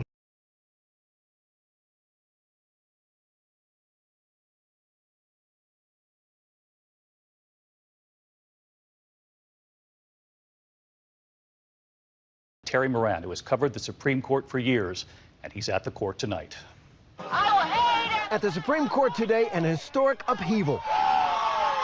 In a sweeping ruling that overturned a half a century of precedents, 5 justices ended the right of American women to choose abortion under the Constitution.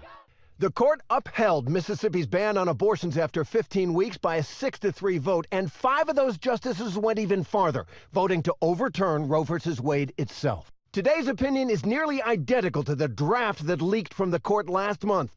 Justice Samuel Alito rejecting the 1973 landmark ruling in Roe, scorning the idea that the Constitution protects a right to choose abortion. Roe was on a collision course with the Constitution from the day it was decided, Alito wrote. It is time to heed the Constitution and return the issue of abortion to the people's elected representatives. Chief Justice John Roberts joined the conservative majority in upholding the Mississippi law, but he insisted the court did not need to overturn Roe. Instead, he searched for some middle ground, pleading. None of this, however, requires that we also take the dramatic step of altogether eliminating the abortion right first recognized in Roe. And from the liberal wing, a scathing, agonized dissent. Justice Stephen Breyer arguing that Alito's ruling is based on nothing more than the fact that 3 new justices appointed by Donald Trump, Neil Gorsuch, Brett Kavanaugh, and Amy Coney Barrett, cast decisive votes to overturn Roe. Neither law, nor facts, nor attitudes have provided any new reasons to reach a different result than Roe did. All that has changed is this court, Breyer wrote. And in the dissent's last line, Breyer, along with Justices Elena Kagan and Sonia Sotomayor, struck a somber note. With sorrow for this court, but more for the many millions of American women who have today lost a fundamental constitutional protection, we dissent. The impact of today's ruling will be immediate. 13 states have trigger laws that end access to abortion now that Roe is overturned. 13 more states are now expected to move quickly to ban abortion. Abortion rights groups are bracing for this new reality in America. We certainly are going to be doing everything we can to maintain abortion access in the states that we expect to see coming hard at trying to ban abortion, to keep access to services as long as possible. But for those opposed to abortion rights who have fought for this day for decades, there is victory and vindication. We've been working on this for actually more than 50 years before Roe v. Wade, working to protect unborn children. We have certainly in the pro-life movement, a lot of support and programs, centers, pregnancy centers that will help women. In a written statement, former President Trump calling today's ruling the biggest win for life in a generation. And Trump takes credit for recent conservative Supreme Court decisions made possible, he claims, because I delivered everything as promised, including nominating and getting 3 highly respected and strong constitutionalists confirmed to the United States Supreme Court. At the White House, President Biden warned of dire consequences as a result of this decision. With Roe gone, let's be very clear. The health and life of women in this nation are now at risk. It was 3 justices named by 1 president, Donald Trump, who were the core of today's decision to upend the scales of justice and eliminate a fundamental right for women in this country. Former President Barack Obama tweeting, the Supreme Court not only reversed nearly 50 years of precedent, it relegated the most intensely personal decision someone can make to the whims of politicians and ideologues, attacking the essential freedoms of millions of Americans. And Speaker of the House Nancy Pelosi accused Republicans of trying to drag women into the past. Because of Donald Trump, Mitch McConnell, and the Republican Party, their supermajority in the Supreme Court, American women today have less freedom than their mothers. What this means to women is such an insult. It's a slap in the face to women about using their own judgment to make their own decisions about their reproductive freedom.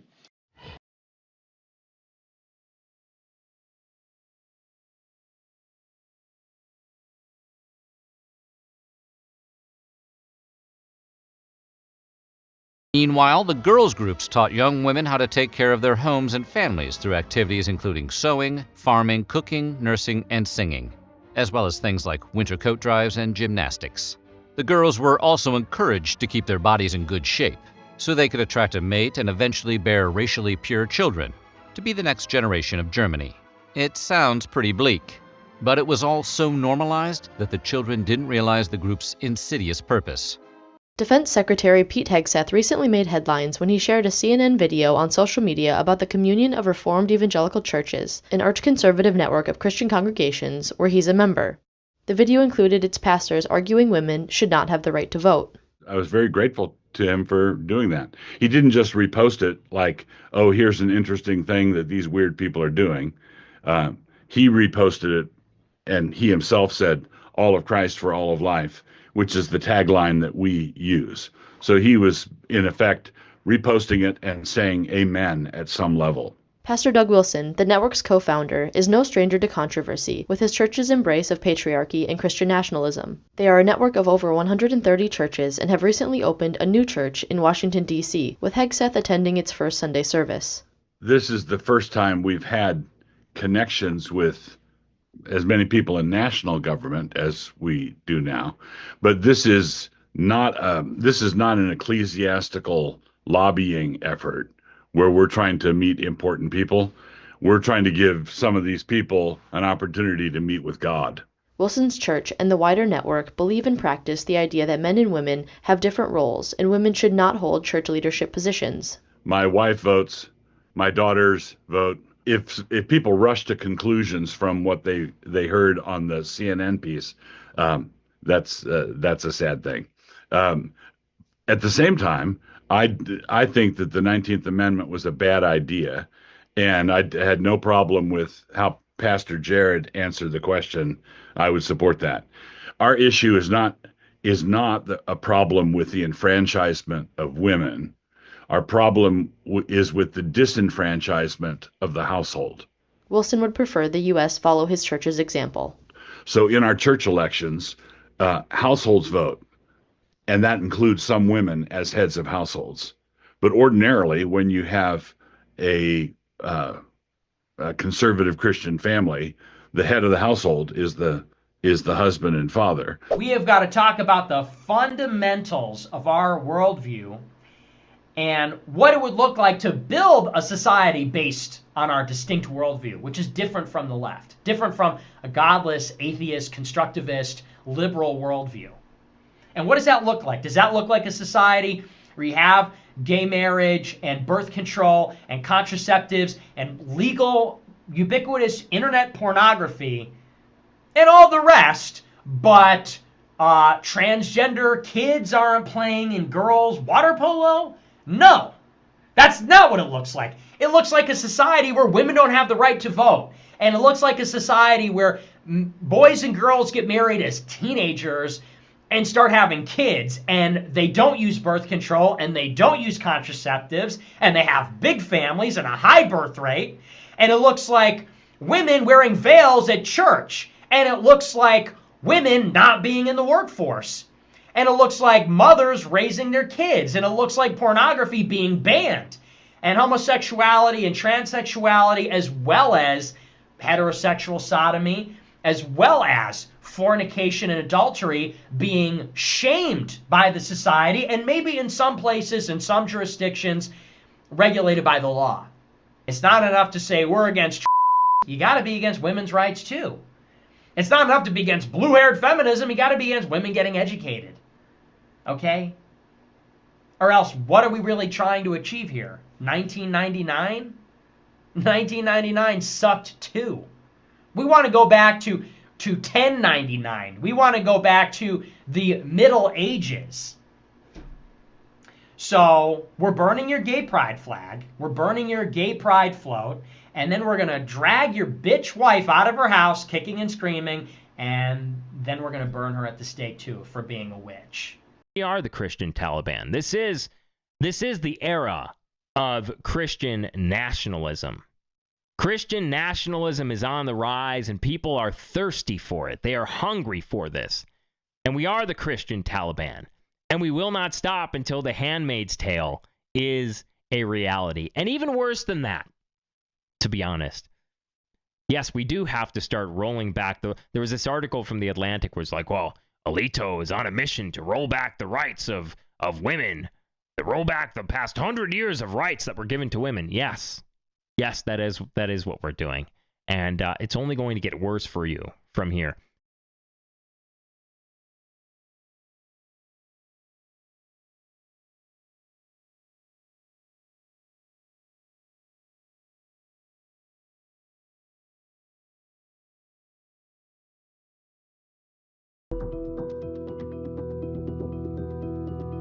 I was nice. Oh, take your time. The second group, I was pretty nice. The third group, I'll be a little more violent. And the fourth group, I'll say, get the hell out of here. Rough up, maybe he should have been roughed up, because it was absolutely disgusting what he was doing. If you see somebody getting ready to throw a tomato, knock the crap out of them, would you? Seriously. Okay? Just knock the hell. I promise you, I will pay for the legal fees, I promise.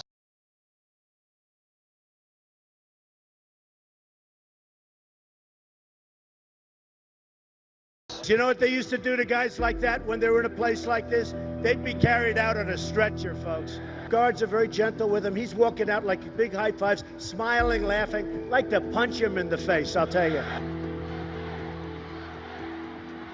In the good old days, they'd rip him out of that seat so fast. Yeah, get him out. Try not to hurt him. If you do, I'll defend you in court. Don't worry about it.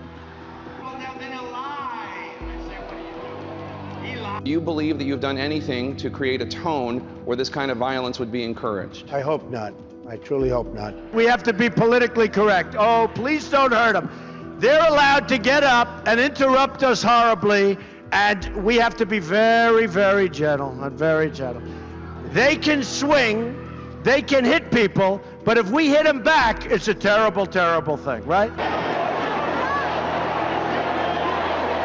You regret saying any of those things, especially the things that you have said about punching protesters, sending them out on stretchers? No, I don't regret it at all. Some of these protesters were violent. Yeah, I'm not happy about that, and I would always express my feelings about that. If your words can inspire them to cheer, to go to the polls and vote, to speak out for you, don't you think your words in some way can inspire them to violence and incite violence as well? Don't you understand that you can't say in one tone, well, I'm getting people to vote for me, but my words have meaning, but then on the other hand, my words don't have meaning when it comes to another particular issue? Yeah, well, I certainly don't incite violence, and I don't condone violence. He's walking out like big high fives, smiling, laughing, like to punch him in the face, I'll tell you. I love the old days. You know what they used to do to guys like that when they were in a place like this? They'd be carried out on a stretcher, folks. In the good old days, this doesn't happen because they used to treat them very, very rough. And when they protested once, you know, they would not do it again so easily. I wanted to hit a couple of those speakers so hard, I would have hit them. No. I was going to hit one guy in particular, a very little guy. I was going to hit this guy so hard his head would spin, he wouldn't know what the hell happened. He had four guys, they jumped at him, they were swinging and swinging. The next day we got killed in the press. That we were too rough.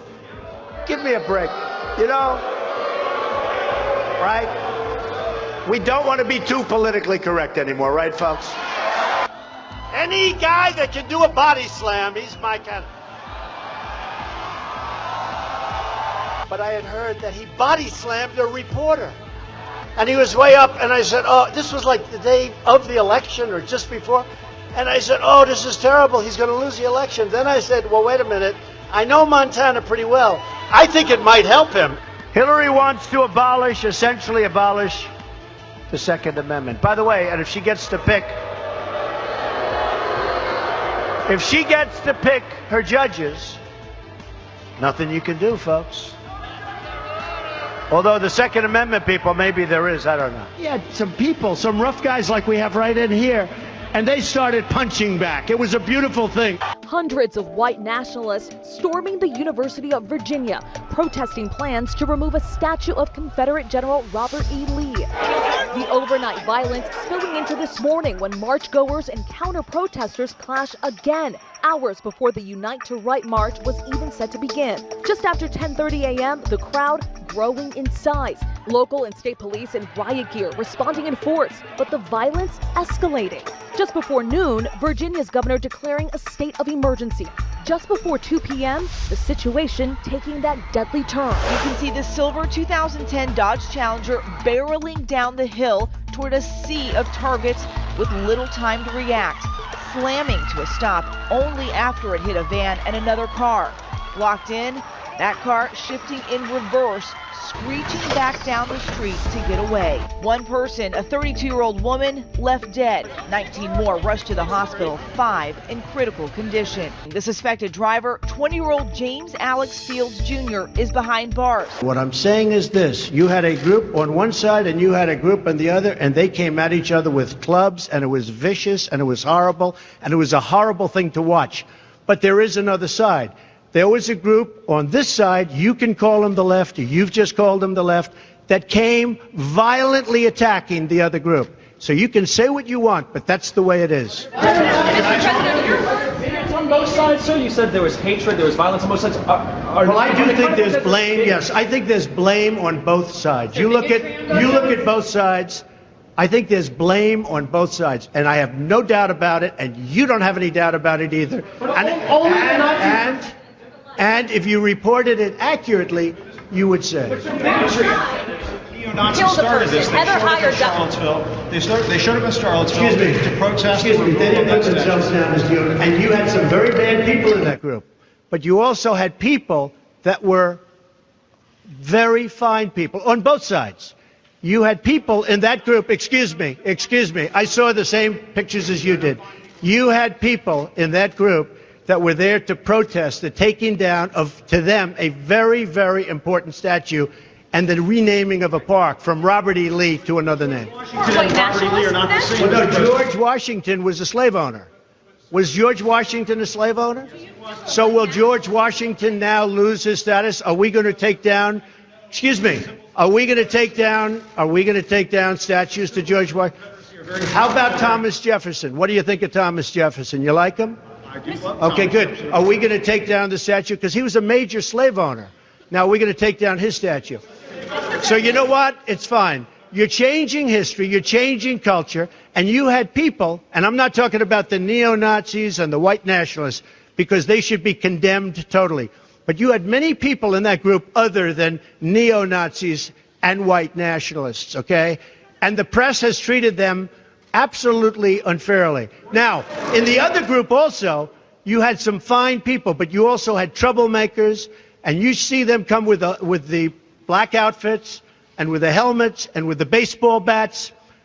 You had a lot of bad people in the other group too. Treated unfairly, sir. I'm sorry, I just didn't understand what you were saying. You were saying the press has treated white nationalists unfairly? No, I just didn't understand what you were saying. No. There were people in that rally, and I looked the night before. If you look, there were people protesting very quietly the taking down of the statue of Robert E. Lee. I'm sure in that group there were some bad ones. The following day it looked like they had some rough, bad people, neo-Nazis, white nationalists, whatever you want to call them. But you had a lot of people in that group that were there to innocently protest and very legally protest because, you know, I don't know if you know, they had a permit. The other group didn't have a permit. So I only tell you this, there are two sides to a story. You have repeatedly criticized the vice president for not specifically calling out Antifa and other left-wing extremist groups. But are you willing tonight to condemn white supremacists and militia groups and to say that they need to stand down and not add to the violence in a number of these cities, as we saw in Kenosha and as we've seen in Portland? Sure, are you I'm prepared willing to do specifically that, but do it? Well, go ahead, sir. I would say almost everything I see is from the left wing, not from the right wing. So what are you saying? I'm willing to do anything. I want to see peace. Then do it, sir. Say it. Do it. Say it. Do you want to call them? What do you want to call them? Give me a name. Give me a white name. Supremacists and who would you like me to condemn? White supremacists and right Proud militia. Boys, stand back and stand by. But I'll tell you what. Somebody's got to do something about Antifa and the left, because this is not a right-wing problem. This is a left-wing. This is a left-wing problem. You know, Trump played the same trick that we've seen him play over and over again. Will you condemn white supremacists? Sure, but the leftists, they're the real bad guys. They're the bad guys, right?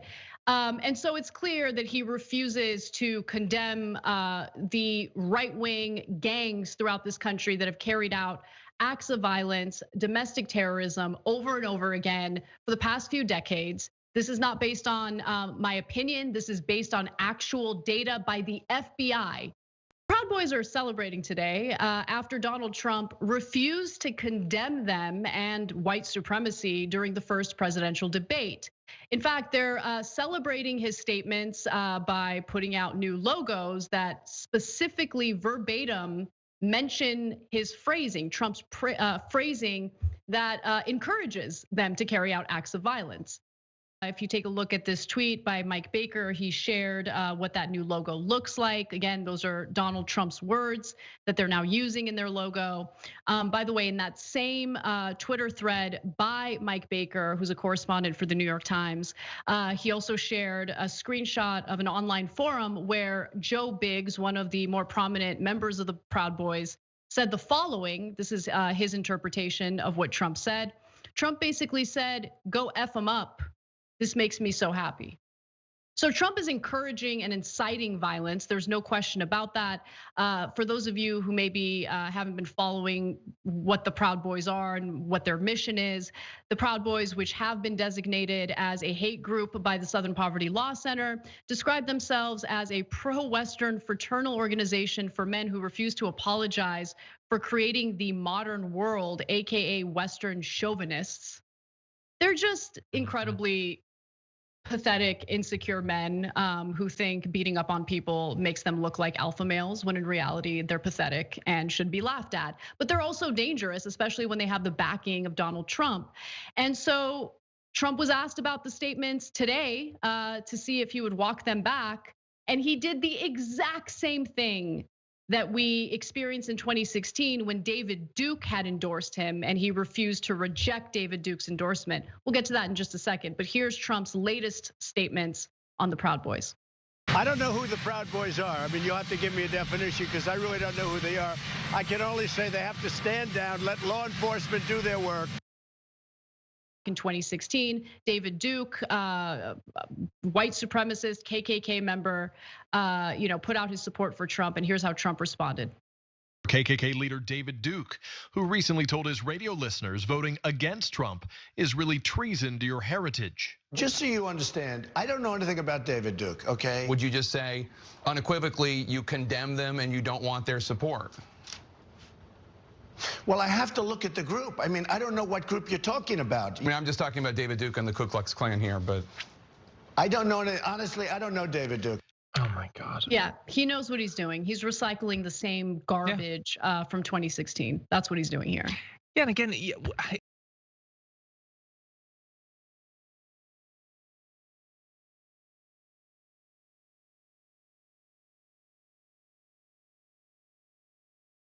Earlier this week, a Breitbart interview with Donald Trump was published where Trump essentially threatened to sick his followers on liberals here in the United States. Here is Donald Trump's exact quote in his own words. "I have the support of the police, the support of the military, the support of bikers for Trump.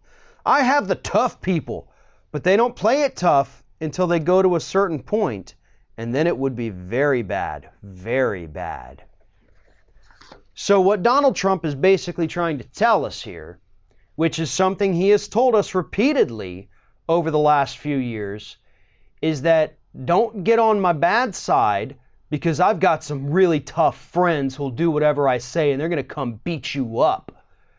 Now, the bikers for Trump part, okay, they're not a branch of the military or federal employees. I get that. You know, if you were talking big and bad in a bar brawl, maybe you would say like, dude, my biker friends are outside and they're going to kick your ass when you walk out there. Okay, not okay, but I get it.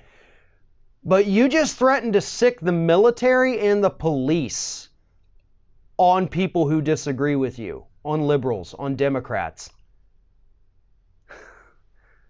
We're living in a dictatorship. This little statement by Trump, which again, not the first time he's hinted at this, that's what this means. That's where this puts us. You do not threaten your own citizens who disagree with you by saying, I've got the military and they're tough. It would be very bad, very bad. Time's up, right? Time's up. 25th Amendment right now. Right now, based on nothing more than this statement. You don't even have to bring in everything else. This man just threatened to sick his own military on U.S. citizens for the crime of disagreeing with him. If we don't do something now, there's no coming back. We've hit that point, folks. We've hit that point. If this man is not removed from office, we're not going back. Any person who looks at this man and says, no, I support him, that's a hell of a strong statement, yeah, this is my guy, you're the same kind of people who allowed people like Hitler to rise to power. You are. You are. This is how it happens. It's right in front of our faces, and we're sitting here not doing anything about it. And Stephen Miller joins us now with more. All right, so you and Kristi Noem are pushing for 3,000 a day, but you're also going to fortify ICE. And the one big beautiful bill, my understanding is with at least $147 billion more for them to accomplish that goal. Explain. Yes. Well, under President Trump's leadership, we are looking to set a goal of a minimum of 3,000 arrests for ICE every day, and President Trump is going to keep pushing to get that number up higher each and every single day. A 79-year-old business owner says he was body slammed and pinned to the ground by federal agents during an immigration raid despite being a U.S. citizen. We're hearing more from him tonight as he files a $50 million lawsuit against the Department of Homeland Security. He showed his bruises to reporters. Despite his protests that he's an American citizen, he says he was arrested, detained at a federal center for hours upon hours without medical attention.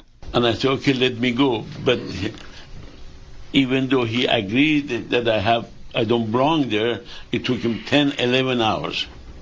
Which during the time I was over there, I was observing all these people. They claim they are ICE people. What people they were bringing in with the trucks. Innocent little 11, 12, 13 years old little girls with the handcuff. This is in Virginia. These ICE agents basically violently detained this woman. She's been in the country legally for 20 years, and she didn't have her social security number memorized, and is apparently still being held in custody with no charges so far.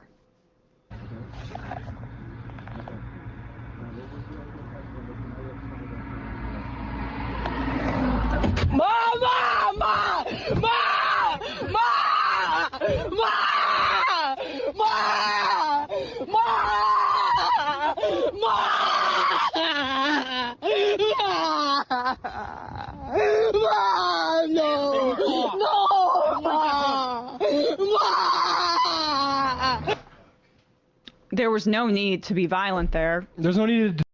Adios. Adios. Oh my God.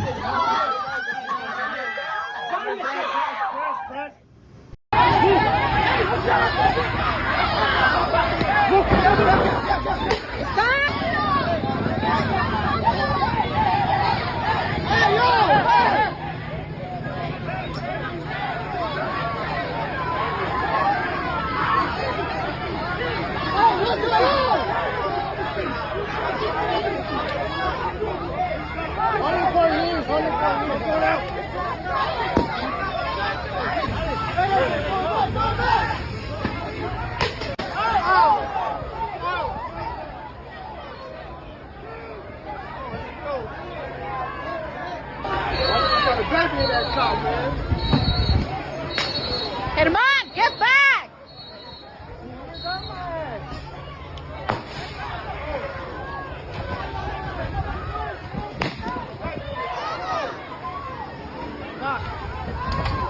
Alma. Where is she at? I don't know.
Wait, you guys came to the school and to do this? Do you have a warrant?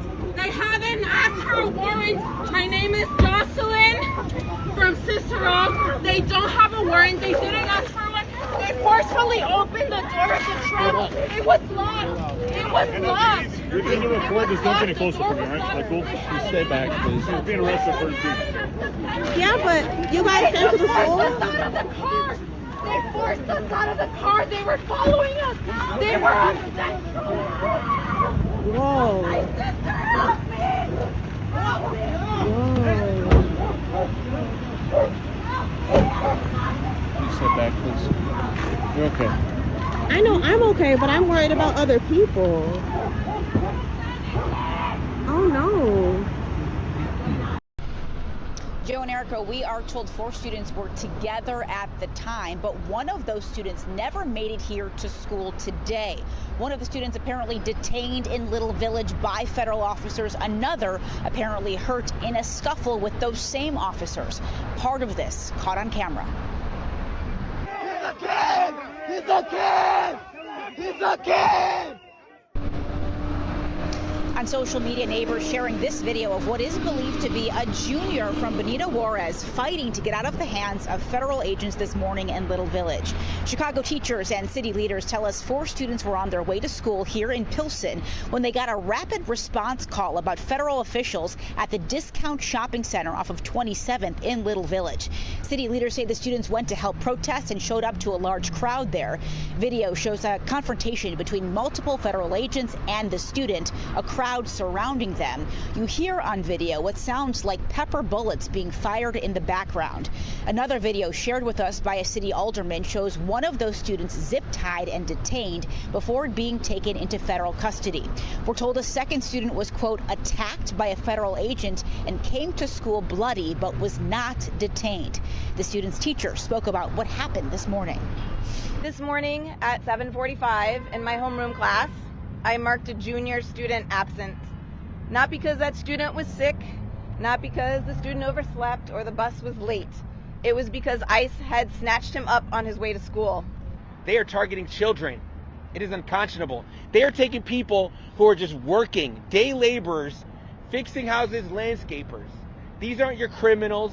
This isn't what's making the city less safe. Now, we want to clarify, this is believed to be Customs and Border Patrol agents that detained the students. Now, we also know that a letter went out to Juarez parents this afternoon telling them about what happened. We also know that this student is a U.S. citizen and, according to city leaders, was released back to his family about 2 hours ago now. We also are being told by those same city leaders a security guard at the Mega Mall in Little Village was also detained. Now, we have reached out to DHS for a comment about these alleged arrests, but have not heard back yet. We'll keep you posted as soon as we learn more. For now, we're live in Pilsen. I'm Marissa Perlman, CBS News Chicago. Joe, Erica, back to you.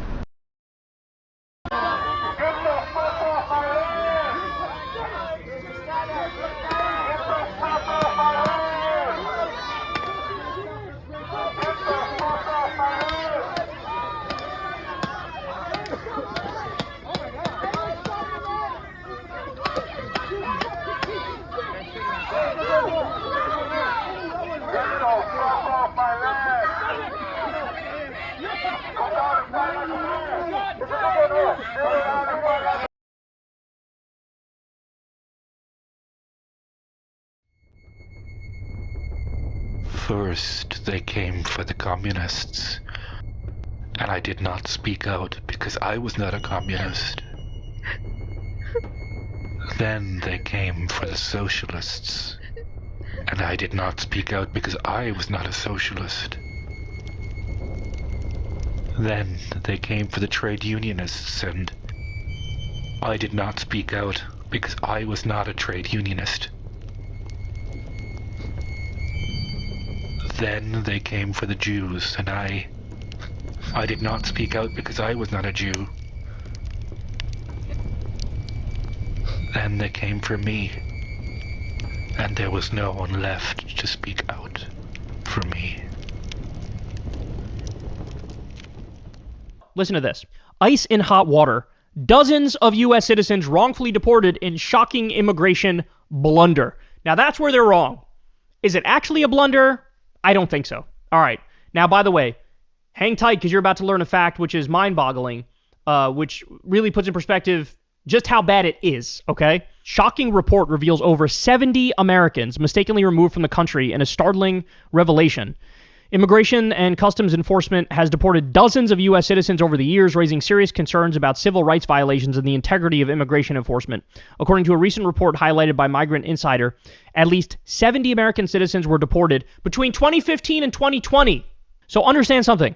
70 Americans were deported. 70 Americans. This was in Trump's first term, when he wasn't even as radical, as extreme. This is first term. I'll go on the record and say, I think already by this point, 6 months in his first year, he's already probably blown past the 70 number, because we've already covered a handful of these instances happening already. The idea that American citizens can be deported seems unthinkable, but that's exactly what has happened. The Government Accountability Office confirmed that between 2015 and 2020, ICE arrested 674 individuals who were potentially U.S. citizens. 674. Detained 121 of them and ultimately deported 70 people from the country. Migrant Insider emphasized that the actual number could be much higher, citing inadequate safeguards and record keeping by ICE. Why, ladies and gentlemen? Because as we always say, these are ICE Gestapo thugs. Now, a lot of these assholes are deputized Proud Boys and fascists from white nationalist groups. There was a picture that went viral of one of these ICE agents had a clear Nazi tattoo on his arm. They're covering their faces for a reason. They're in plain clothes for a reason.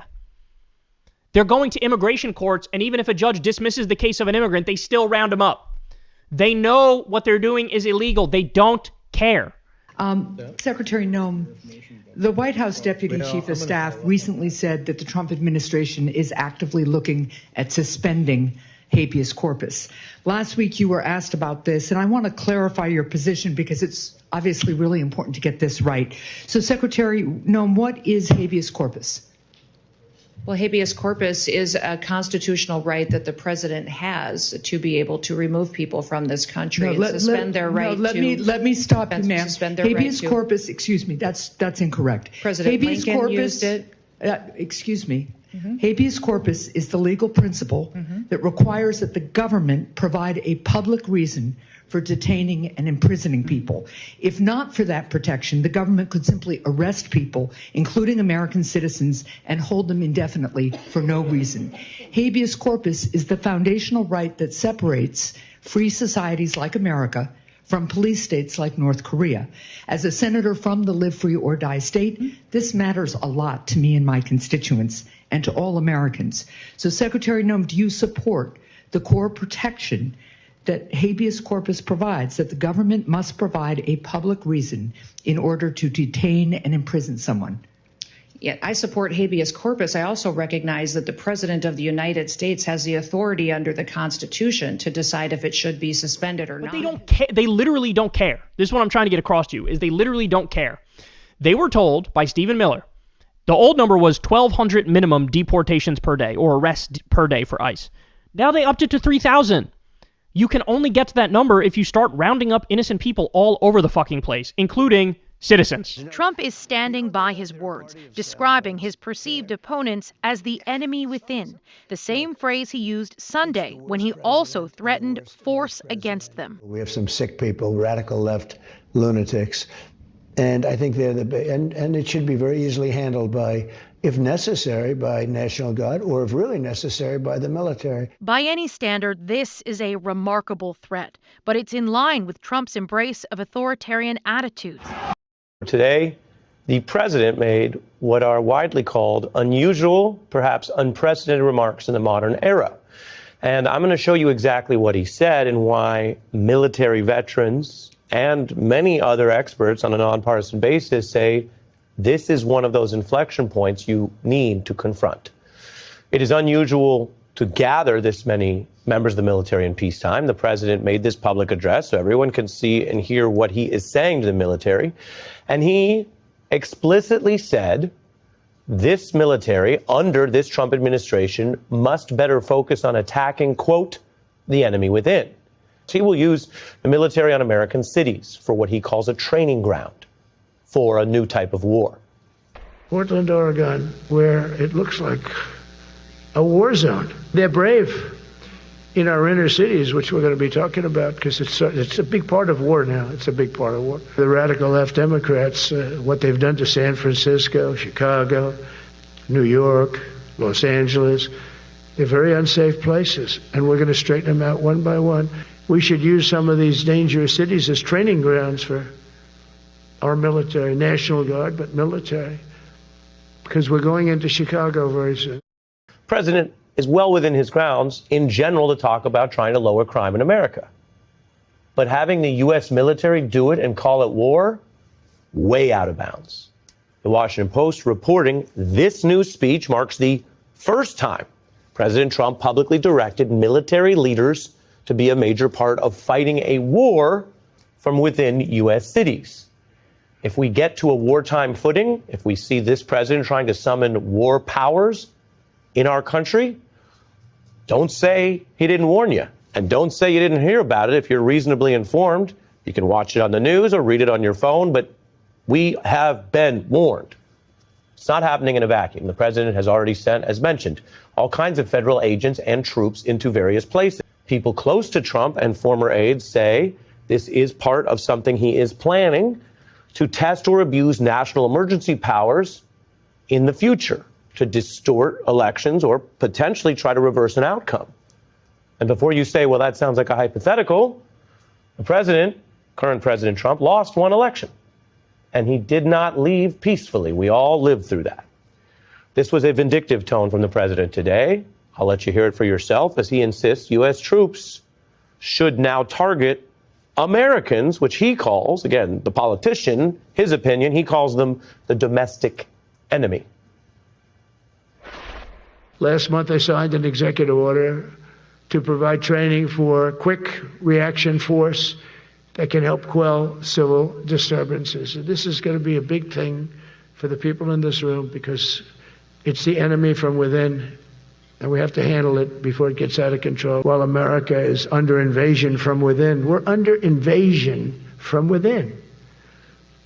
No different than a foreign enemy, but more difficult in many ways because they don't wear uniforms. At least when they're wearing a uniform, you can take them out. These people don't have uniforms. But we are under invasion from within. Trump recently signed an executive order purporting to designate Antifa as a domestic terrorist organization. You are the author, Professor Bray, of Antifa, the Anti-Fascist Handbook. If you can explain what Antifa is and what it means for President Trump to have issued this executive order calling it a domestic terrorist organization. Is it even an organization? Talk about Antifa now and through history. Right. So as you said, it's a term that is short for anti-fascist or anti-fascism.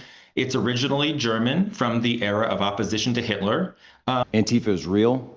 Antifa has been around in various iterations for almost 100 years in some instances, going back to the Weimar Republic in Germany. The sickness that's out there is absolutely real. The term Antifa really kind of made its appearance in the U.S. In the late 2000s, but it's not an organization. It's more of a politics or a movement. I liken it to feminism sometimes. There are feminist groups, but feminism itself is not a group. There are Antifa groups, but Antifa itself is not a group. It's just sort of like a more of a verb. It's a thing you do to organize against the far right in decentralized groups.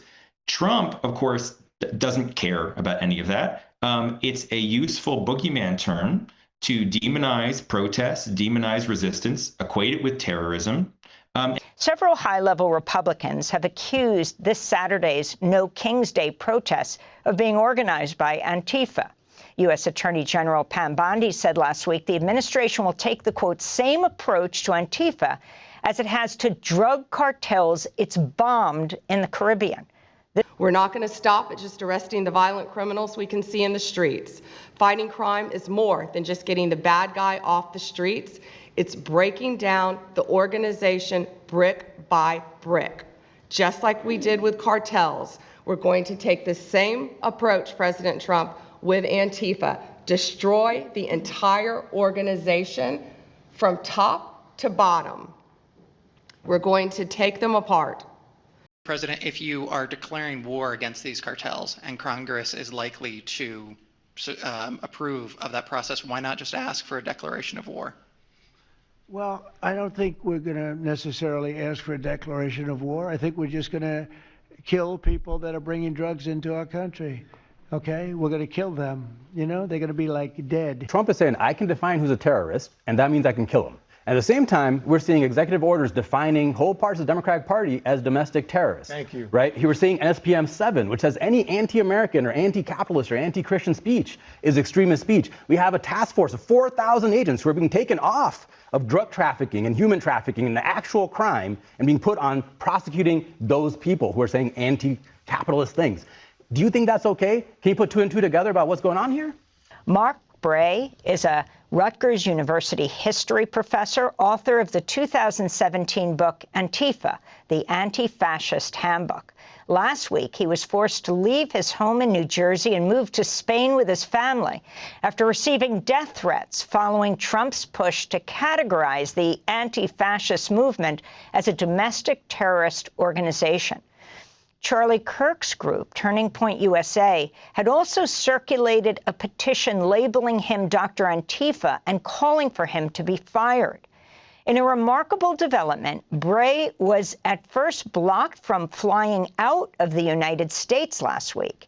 He wrote on Blue Sky, "Someone canceled my family's flight out of the country at the last second. We got our boarding passes, we checked our bags, went through security, then at our gate reservation, disappeared. They later took another flight, and Professor Mark Bray joins us now from Spain. Thanks so much for being with us. I'm sorry you've gone through all this, Professor Bray. If you can start off by talking about why you left the country and what happened as we tried to follow what was happening to you at the airport. Right. So I published this book, Antifa, the Anti-Fascist Handbook, in 2017. I'm actually researching different historical topics now. But after Trump's executive order, a series of far-right trolls online, influencers started attacking me. I received a number of death threats. Someone published my home address on X. So I started to feel fear for the safety of my family, staying in our home. More and more death threats came in, and I knew I needed to get away. Getting to another country, getting across the ocean would make us feel much more comfortable. I wrote a book 8 years ago. I consider myself politically an anti-fascist. I detest fascism, but I'm not a member of any Antifa group. I'm a professor. I'm a dad. I'm just trying to live my life here. But of course, because the far right is trying to create a boogeyman term in Antifa to equate protest with terrorism, I got caught up in the middle of this. So I'm a historian of totalitarianism. I look at fascist rhetoric. I've been thinking about the sources of the worst kinds of history for a quarter of a century. Experts say the constitutional crisis is here now. The Trump administration deporting hundreds of men without a trial. A massive purge at the FBI. To make people afraid of speaking out against him.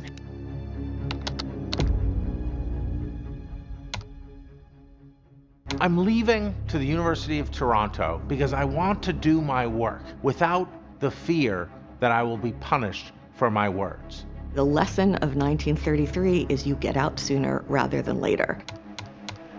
I've spent a lot of time in the last decade trying to prepare people if Trump were elected once, let alone twice. Look what happened. Is this crazy? I did not flee Trump, but if people are going to leave the United States or leave American universities, there are reasons for that. One thing you can definitely learn from Russians is that it's essential to set up centers of resistance in places of relative safety. We want to make sure that if there is a political crisis in the U.S., that Americans are organized. We've just gotten started. You haven't even seen anything yet. It's all just kicking in. My colleagues and friends, they were walking around and saying, we have checks and balances, so let's inhale, checks and balances, exhale, checks and balances. And I thought, my God, we're like people on the Titanic saying our ship can't sink. We've got the best ship, we've got the strongest ship, we've got the biggest ship, our ship can't sink. And what you know as a historian is that there is no such thing as a ship that can't sink. The golden age of America has only just begun. America has long had an exceptionalist narrative. Fascism can happen elsewhere, but not here. But talking about American exceptionalism is basically a way to get people to fall into line. If you think that there's this thing out there called America, and it's exceptional, that means that you don't have to do anything. Whatever is happening, it must be freedom.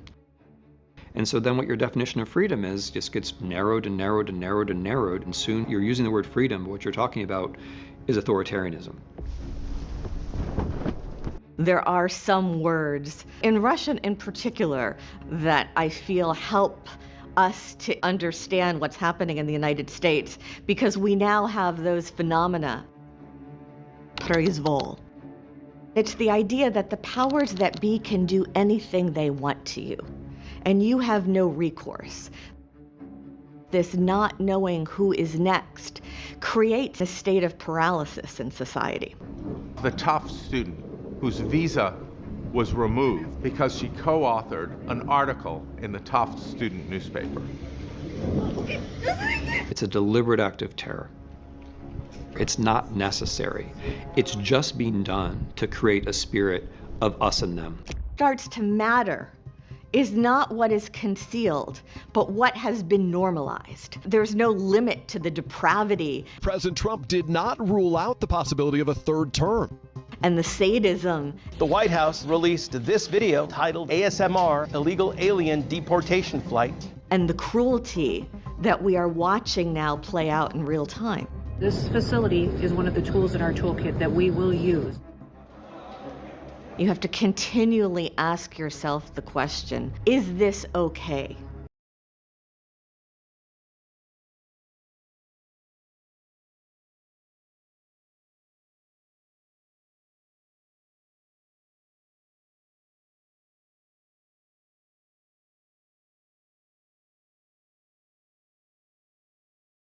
Fascism always leads to war. The belief in superiority over others, the perpetual need for enemies to hate, the glorification of violence, and the ego of the leader makes fascists believe they can and should conquer. And no matter how much they conquer, they won't be satisfied. Hitler started by invading neighboring countries, claiming they were really Germans or wanted to be part of Germany. That was actually somewhat true back then, but is now a trick dictators use to justify conquest. Canada, the land of maple syrup, Tim Hortons and poutine, a country whose very identity rests in being non-American. Donald Trump wants that to change. Even before stepping foot back into the White House, he's repeatedly taunted the northern neighbor with talk of absorbing it into the 51st US state. Many Canadians want Canada to become the 51st state. They would save massively on taxes and military protection. I think it's a great idea. 51st state. Okay. There we go. But Trump's fight with Canada is first and foremost economic. Shortly after his election victory, Trump threatened a 25% tariff on all goods coming in from its neighbor, unless Canada took steps to tighten security on the border it shares with the US. It's not clear whether Trump's menacing is just mere trolling or a negotiating tactic, but it seems to be working. The Canadian government has already promised to boost border spending by $1 billion. Like Canada, Mexico is also facing a 25% tariff threat from the Trump administration. And that's not all. He also says he plans to rename the Gulf of Mexico the Gulf of America. Changing the name of the Gulf of Mexico to the Gulf of America, which has a beautiful ring that covers a lot of territory. The Gulf of America, what a beautiful name. Mexican President Claudia Sheinbaum has ridiculed Trump's remarks, suggesting that instead US territory that was once part of Mexico should be called Mexican America. Trump's calls to annex or purchase Greenland and the Panama Canal have also drawn similarly fiery responses. The 47th US president has refused to rule out using force to obtain Greenland, ruffling NATO's feathers. Danish Prime Minister Mette Frederiksen says it's not for sale. I want to make it very clear that in the eyes of the Danish government, Greenland is for the Greenlandic people. Because we're being ripped off at the Panama Canal like we're being ripped off everywhere else. Panama, for its part, insists that sovereignty of its canal, which Trump has described as a crucial asset for the United States, is not negotiable.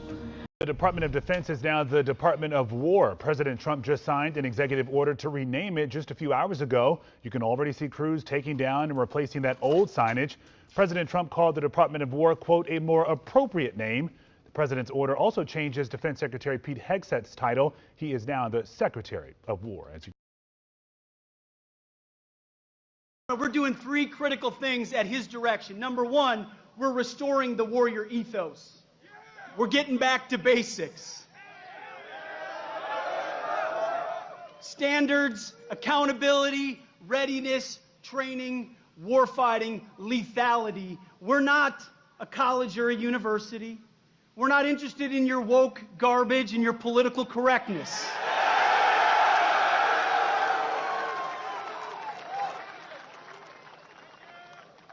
We're warfighters who close with and destroy the enemy on behalf of our nation when we come home to those we love, because we don't fight because we hate what's in front of us.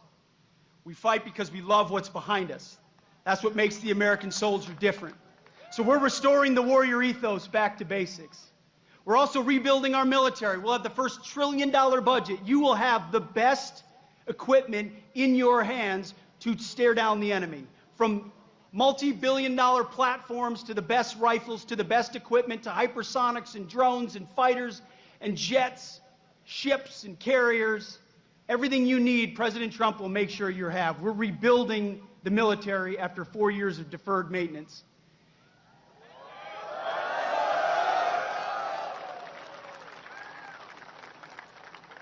And finally, we're reestablishing deterrence. Our allies know that we stand with them, and our adversaries know what we are capable of doing to them. In the company of close allies, the dictator crafts his plans to dominate the continent. The National Socialists see themselves as fighting for the revision of the Treaty of Versailles and the restoration of German national greatness. But there are racial and territorial conditions. They believe Germany is entitled to colonize lands in the East, and they believe in the superiority of the Aryan race. Hitler set that out in Mein Kampf, claiming that the racially superior German nation ultimately had a right to dominate inferior, less cultured groups, particularly in Eastern Europe and the Soviet Union.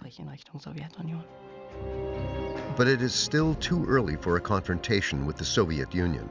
The first stage of Third Reich expansion is planned elsewhere.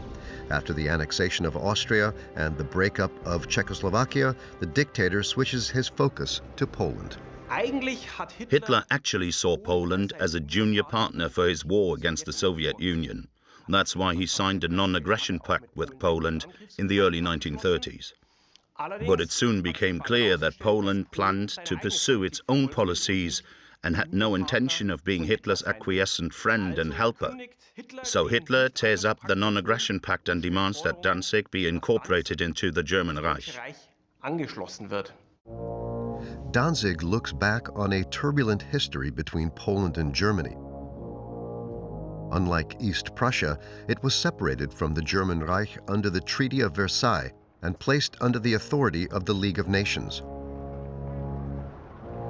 Most of Danzig's population are German, and many are reluctant to accept the city's new fate.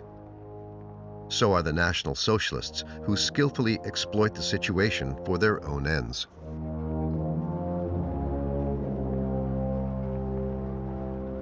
That played right into their hands, of course, because they could always say 99% of the population are German. Why can't they be part of the Reich? The Nazis had been presented with an open goal, and their propaganda machine sent the ball zinging into the net.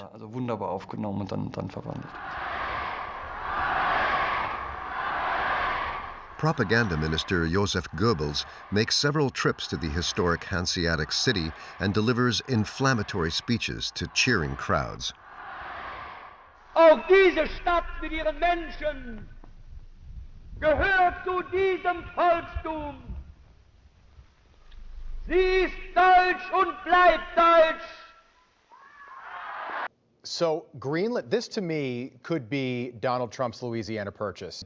You were on the ground there. Did the people there that you spoke with and interacted with, did they seem interested in the idea of getting closer to the United States and maybe being liberated from Denmark, who's had control of Greenland for the last 200 years? 100%. I mean, honestly, I didn't see a single negative. I mean, we had crowds waving as we were landing. We went to restaurants, invited locals in. We went to the local bars. We went in there. We went to some of the cultural sites. Literally 100% positive from what I was able to see and experience. And again, these are people that feel they've been exploited. They have not been treated well by Denmark. They're prevented from utilizing the great natural resources that they have, whether that's coal, whether that's uranium, whether that's other rare earth minerals, whether that's gold and diamonds. It's really an incredible place. And these people are saying, we just want a better future for ourselves, and Denmark doesn't allow us to do anything. And beyond that, when we travel to Denmark, we're treated as second and third class citizens. It was really amazing. It was a very eye-opening experience. The reception could not have been warmer, Rob. It was great. I think there's definitely a path for my father and his administration to do something there that benefits both the people of Greenland as well as the people of the United States, both from a trade and commerce standpoint, from a military and strategic location. It actually seems like a total no-brainer. Yeah, it's remarkable. I want to play some video. I think you put father on speakerphone. Looks like you're at a diner where you did this morning, right? Yes. Okay, let's play that. I just want to say that it's a very special place. It needs security for itself, but it also needs security very much for the world. The location really, you see the people and the ships sailing around, and they're not the right ships, and they're not the ships you want to know about. So we need security, and our country needs it, and the whole world needs it. Germany continued to rearm and now set their sights on reclaiming the German Sudetenland, which had been absorbed into Czechoslovakia after the war. At the same time, Hitler looked to his own birth country of Austria to become a part of his new Germany, although this was again forbidden by the Versailles Treaty. Austria and Germany had long had an almost symbiotic relationship, and both countries' people viewed the other as cousins. Austria even had its own Nazi party, and in January 1938, they attempted their own putsch, much like Hitler had tried in 1923. The putsch failed, and many leading Austrian Nazis were imprisoned. Hitler's propaganda machine went to work creating a false impression that Austrians were rising up in support of their imprisoned Nazis.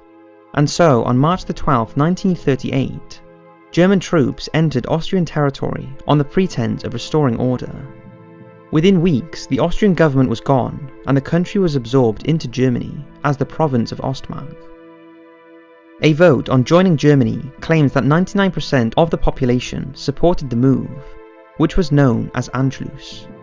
This hour from the White House, where President Donald Trump was just asked about his so-called 51st state threats. Listen to this. They told me there is a path. Alberta is first, and if they sign on, Saskatchewan would follow, and then you go west to British Columbia. There is a movement in Canada to join us. I want to get your thoughts on that and how that's proceeding right now. So it's true. Thank you, Brian. It's true. A lot of people in Canada are liking becoming our beautiful, cherished 51st state. They'll have to pay much lower taxes. They'll have the ultimate security.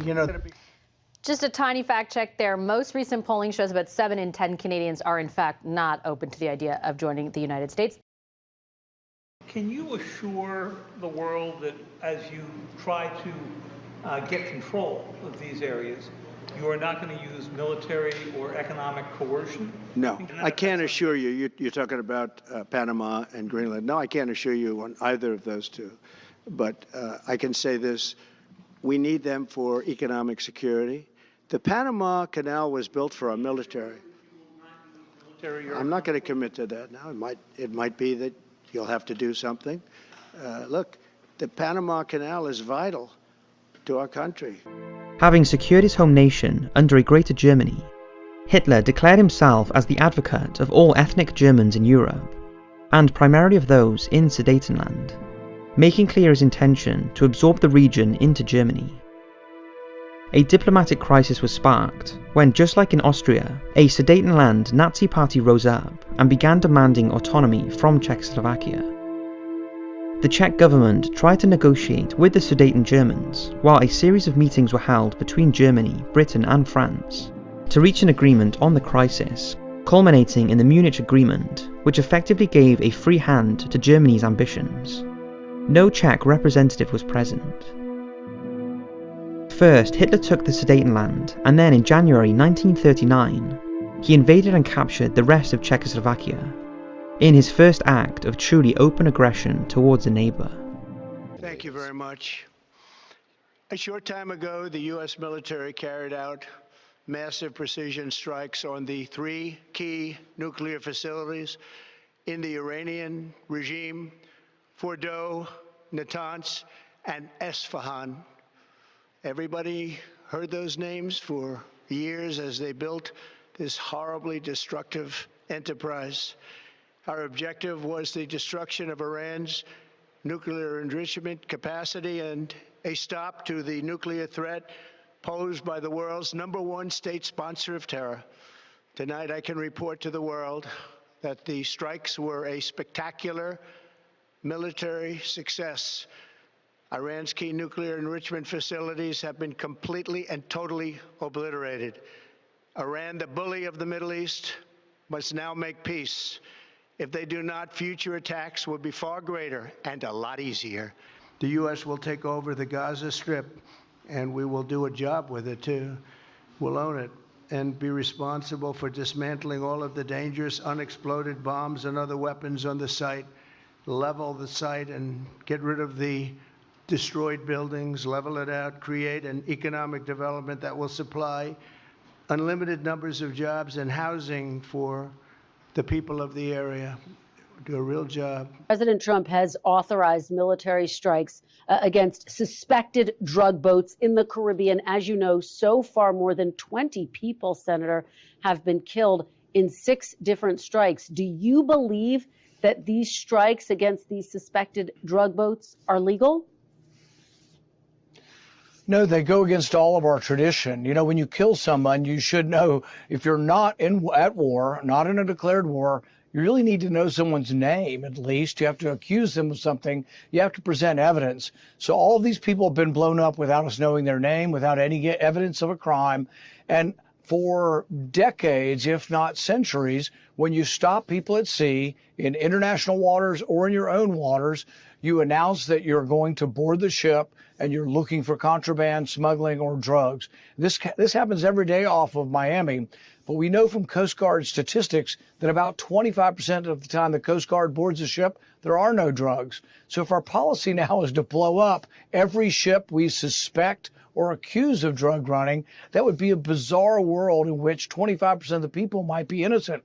The other thing about these speedboats is they're 2,000 miles away from us. If they have drugs, they're probably peddling drugs to one of the islands of Trinidad or Tobago off of Venezuela. The idea that they're coming here is like, it's a huge assumption, and really shouldn't you have to present some proof? It is the difference between war and peace. In war, though, you don't ask people's name. But if they want all-out war, where we kill anybody and everybody that is in the country of Venezuela or coming out, that has to have a declaration of war. It's something that is not pretty, very expensive, and I'm not in favor of declaring war on Venezuela, but the Congress should vote. The president shouldn't do this by himself.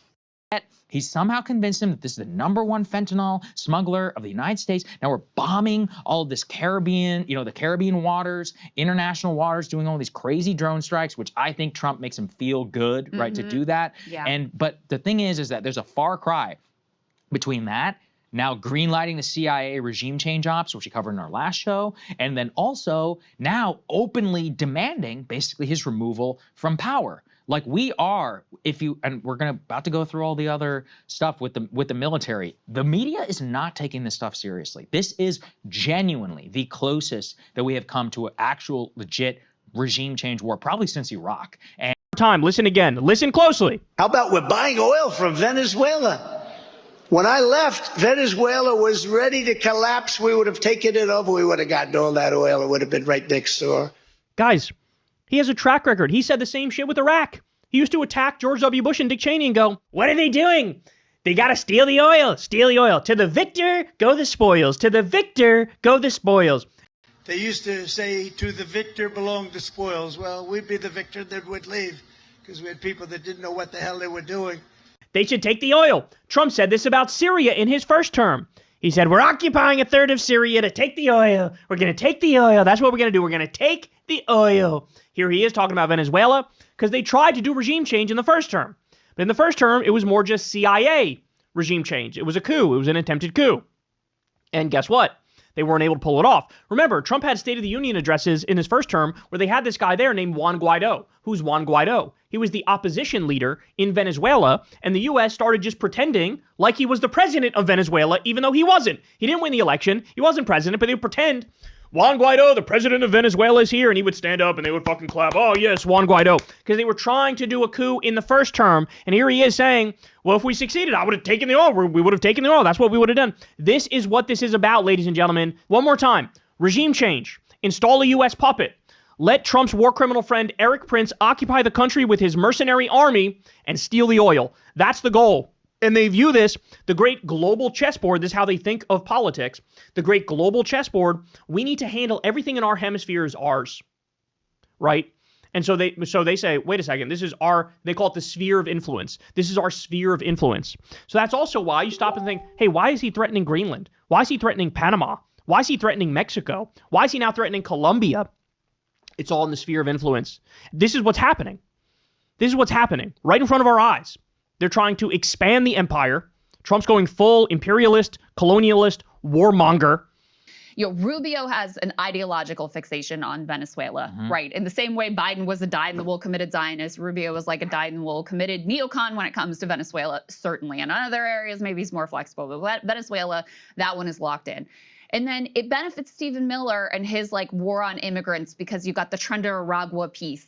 And if you're labeling drug traffickers, you're labeling them like enemy combatants. That gives you a free hand to do a lot of the things that he wants to do as well. It's a legal thing too, if you're But it gives you the the cover to do the extrajudicial assassinations that we're seeing in the Caribbean. It could potentially be expanded into the U.S. There's nothing that would keep it from also being used on U.S. soil. So. The stage was set for the final solution, a policy that would transform hatred into industrialized execution. The final solution was not a sudden decision, but a chilling evolution of Nazi policy. In the early 1930s, the Nazis focused on marginalizing Jews through legal and social exclusion. Project 2025 aims to define anything related to sex, gender, or sexuality as pornography. Its goal is to paint the very idea of people who are not straight and cisgendered as obscene, dangerous, and ultimately illegal. The Nuremberg laws and Kristallnacht were designed to make life unlivable, pushing Jews to leave Germany. President Trump has a clear message for those that are in our country illegally. Leave now. If you don't, we will find you, and we will deport you. You will never return. But as the war expanded, so did Nazi ambitions. The conquest of Poland in 1939 brought 3 million Jews under German control, overwhelming earlier plans for emigration. The Nazis began experimenting with new methods of control, establishing ghettos to isolate Jewish communities and exploit their labor. These ghettos were sealed off with walls or fences, turning urban areas into open-air prisons.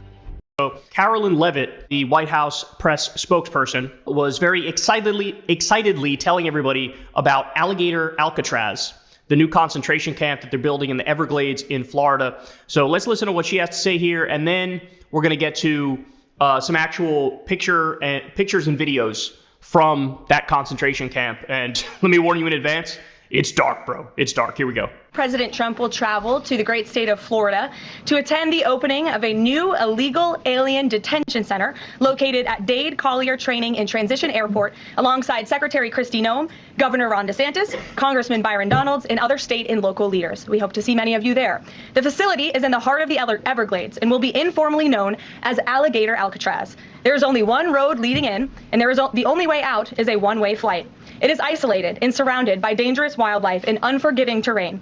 The facility will have up to 5,000 beds to house, process, and deport criminal illegal aliens. This is an efficient and low-cost way to help carry out the largest mass deportation campaign in American history. The idea here is, well, we'll put them all in the middle of a swamp, and then if they try to escape, don't worry, snakes are going to kill them, alligators are going to kill them. There's basically no way out of the place. Also, notice how she plays with language there. She calls all the people that will be sent there criminal, illegal aliens. But understand, we have the numbers, and we know that 92% of the immigrants who are being arrested and deported by ICE are not violent criminals. The majority of them have no criminal record whatsoever. So this is all, I mean, again, call it what it is, and it's a shame if the media doesn't catch up to this, because it's true, but this is a concentration camp. That's what it is. So now, let's go to, here we have a local CBS News report from Florida. Let's hear what they have to say. Also happening today, the so-called Alligator Alcatraz is expected to open. And as you can see, it's in the middle of the Everglades at a rarely used airport. President Donald Trump is scheduled to tour the facility later this morning. Action News Jax state and local government reporter Jake Stofan is there in the Everglades with more before the president's arrival. Well, we're here just outside of the Dade Collier Training and Transition Airport, or as it's better known these days, the so-called Alligator Alcatraz, which is set to open later this morning. President Donald Trump, Governor Ron DeSantis, Commissioner of Agriculture Wilton Simpson, DHS Secretary Kristi Noem, as well as gubernatorial candidate Byron Donalds are all expected to be here in attendance for the grand opening. This is a facility that will essentially act as a one-stop shop for deportations, not only acting as a detention facility, but also a processing facility. And with the airstrip here, it can also be used to carry out flights to deport immigrants to other countries. Now, why are we interested in this up in Northeast Florida? Well, last week, Governor Ron DeSantis announced there is a similar plan to build a facility just like this one in Camp Blanding over in Clay County. So understand, this is one of many. Their goal is to create dozens, potentially hundreds of these sorts of concentration camps all around the country. New camps are built. A web of injustice extends across Hitler's growing empire. By the end of the war, there will be over 1,000 main and sub-camps.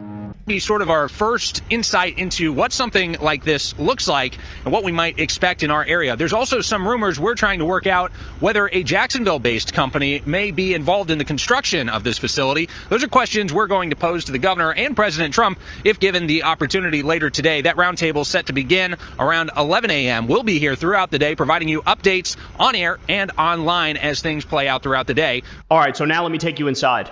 This is what it looks like.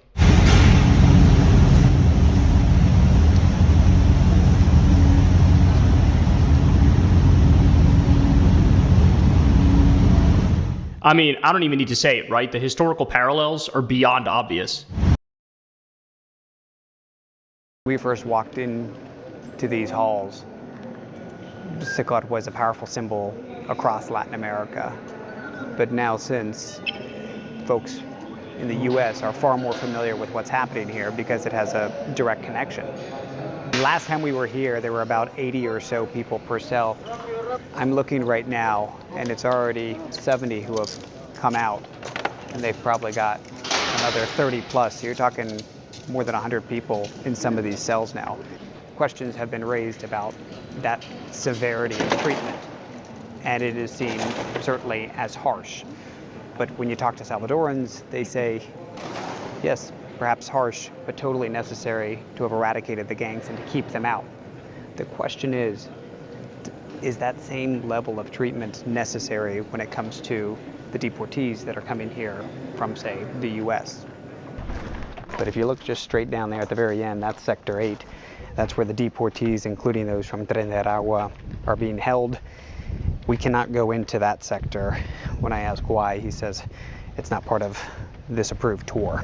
Trump and McCalley were actually caught on a hot mic with Trump, and you have to listen carefully, but Trump telling Bukele that next he wants to send to his prisons the quote-unquote homegrowns, and that Bukele may need to build 5 more of those facilities to house the U.S. citizens that Trump now wants to send to that notorious CCOT facility. Let's take a listen to how that went down. Homegrown criminals next. Yeah, I said homegrowns are next. The homegrowns built. You got to build about 5 more places. Yeah, that's fair. All right. It's not big enough. No, yeah. Come on. By 1941, the invasion of the Soviet Union escalated the actions. Einsatzgruppen, organized into 4 units with thousands of men, followed the Wehrmacht, executing Jews, communists, and others deemed undesirable. Mass actions like Babi Yar and Ponari, where over 100,000 were executed near Vilnius between 1941 and 1944 by Lithuanian collaborators under Nazi supervision, revealed the scale of Nazi intent. But shooting was labor-intensive and public, drawing attention from local populations and sometimes inciting unrest. SS officers reported morale issues among their men, who struggled with the psychological burden of mass executions, including alcoholism and suicides. Himmler, observing an execution in Minsk in August 1941, was visibly shaken by the gore, splattering blood and brain matter, and ordered a more humane method for the perpetrators, not the victims. The transition to industrialized execution was deliberate. In late 1941, Rudolf Höss, commandant of Auschwitz, learned of Zyklon B, a pesticide used for delousing produced by Degesch, a subsidiary of IG Farben. If it can kill lice, it can kill humans, he reasoned. The first gassing experiment in Auschwitz's Block 11 in September 1941, using Soviet prisoners and sick Poles, proved the method's efficiency, killing 850 in one session with minimal mess. By early 1942, the Nazis were ready to scale up, turning camps into extermination centers with dedicated rail spurs and multiple chambers. A pivotal moment came on January 20th, 1942, at the Wannsee Conference in Berlin. Chaired by Reinhard Heydrich, Himmler's deputy, this meeting of 15 high-ranking Nazi officials, including representatives from the Foreign Office, Justice Ministry, and General Government, formalized the final solution. The protocol, drafted by Adolf Eichmann, outlined the coordination of deportation and execution across Europe, estimating 11 million Jews targeted from countries like the UK if invaded. It emphasized secrecy, using euphemisms like evacuation to the east, and integrated various government agencies into the process, assigning roles such as census taking to the Interior Ministry and labor allocation to the Economy Ministry. This conference marked the shift from sporadic killings to a continent-wide bureaucratic genocide, lasting just 90 minutes, but sealing the fate of millions. Deportations from ghettos to extermination camps began in earnest in 1942. Trains left daily, carrying thousands to their fate. "They told us we were going to work," said Helena Birnbaum, a Warsaw ghetto survivor. "But we saw the trains return empty. We knew." The heart of the final solution was its extermination camps: Treblinka, Sobibor, Belzec, Chelmno, Majdanek, and Auschwitz-Birkenau. Unlike concentration camps, which used prisoners for labor, these were designed solely for execution. Located in occupied Poland, they were strategically placed near rail lines and Jewish populations to maximize efficiency and minimize transport costs. Treblinka, for example, was only 100 kilometers from Warsaw. Auschwitz-Birkenau was the largest, killing over 1.1 million people, including 960,000 Jews. Trains arrived daily, packed with Jews from across Europe, Hungary, France, Greece, and beyond. "We were crammed like cattle, 80 to 100 in a wagon," recalled Elie Wiesel in his memoir. Night. No food, no water, just a bucket for waste. People died standing up, pressed against us. On arrival, SAS officers conducted selections on the Judenrampe, deciding in seconds who would live and who would die. The elderly, children under 14, pregnant women and the weak were sent to gas chambers disguised as showers, with signs reading disinfection to maintain calm and prevent uprisings. Zyklon B pellets dropped through vents released hydrogen cyanide gas, killing thousands in 10 to 20 minutes amid choking and panic. Remains were burned in crematoria or open pits, with ashes scattered or used as fertilizer on nearby farms. The process was so streamlined that a trainload of 2,000 could be processed in hours. Innocent people have been hurt, imprisoned, tortured. Some have even died. But America hasn't committed genocide. They haven't committed atrocities on the level of the Holocaust. Yet. The descent into a final solution is not a jump. It's one step. And then another. And then another. We are seeing those steps accelerated. Everyone, welcome to the show. I have some disturbing news to share with you guys today. I don't know if you guys caught this. Fox News host Brian Kilmeade he explicitly said that we should just kill homeless people in this country. You take the resources that we're going to give you, or you decide that you're going to be locked up in jail. That's the way it has to be now. Or involuntary lethal injection or something. Just kill them. So, to his credit, I guess we'll give him a tiny bit of credit. Brian Kilmeade comes out after this big uproar about this, and he apologizes. Well, it's too late, because now, apparently, there have been 2 mass shootings at homeless camps. So, according to Midas Touch News, at least 13 people were injured, 5 of them critically. This happened on Monday night. There were 2 separate mass shootings at homeless encampments. This was in Minneapolis, Minnesota. So they said at around 10 p.m. there was a second shooting. It was just 2 miles away from the first one. And the police said that there were dozens of rounds fired directly into these crowds of people that were congregating. Frickin' Brian Kilmeade going on TV and talking about just murdering homeless people if they won't get help. And then you have someone who goes out and actually does it and actually murders homeless people. You don't want to look at homeless people, so let's just kill them. These people are sick fucks. Hundreds of people who were once detained at the troubled immigration jail in the Florida Everglades, dubbed Alligator Alcatraz, have disappeared. The Miami Herald reports about 2/3 of the 1,800 immigrants who were held there in July have gone missing from ICE's online database, with their families unable to locate them.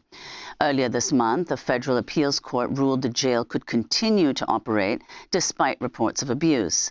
Our colleague Ana Ceballos obtained 2 rosters of Alligator Alcatraz detainees in July, and those rosters accounted for a total of a little more than 1,800 men who were held at the facility. We matched the detainees in the rosters to ICE's online locator system, and we found that around 800 of them had no records, and roughly 450 of them had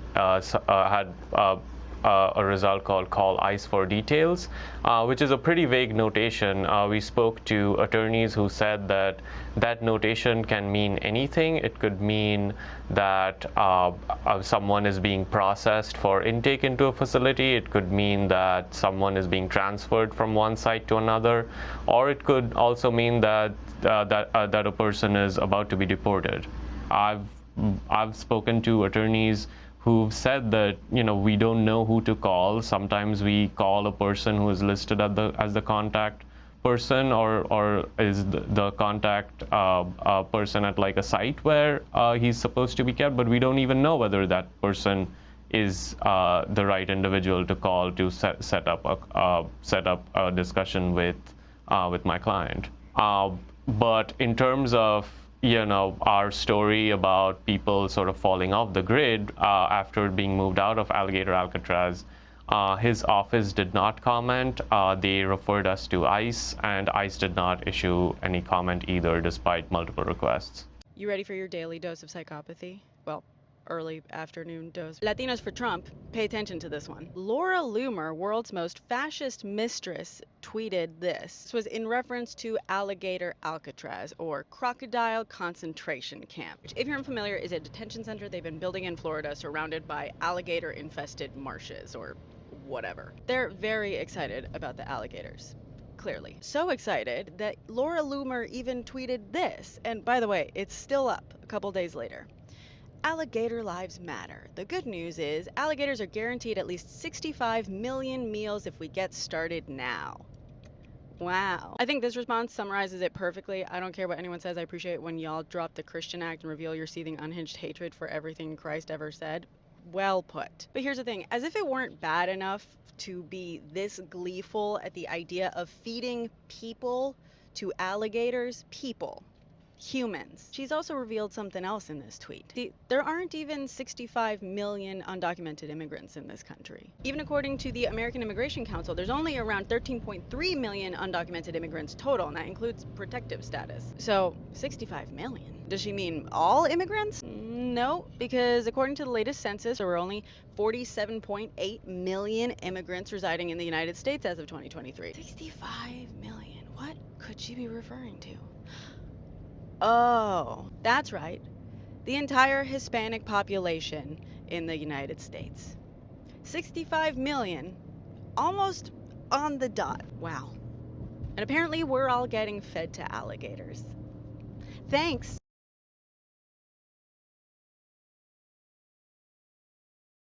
We are at the step where they're using language that promotes genocide without consequences. They're trying to normalize it. People are going missing. We don't know what's happened to them. They may be dead. There aren't many steps left.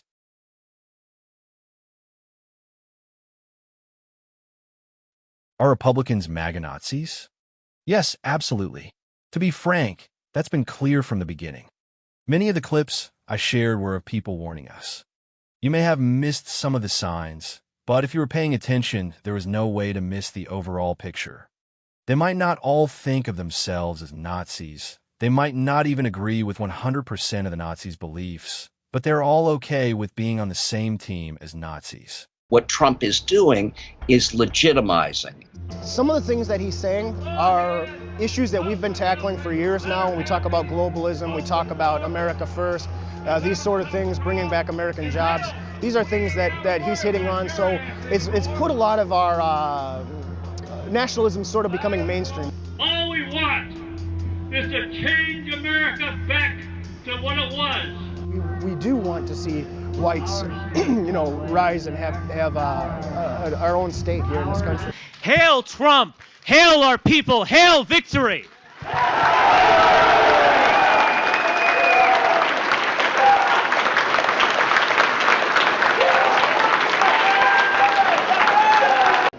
There are elections that come and go. Some elections are, important. Some are not. But this one this one really mattered. And I just want to say thank you for making it happen. Thank you.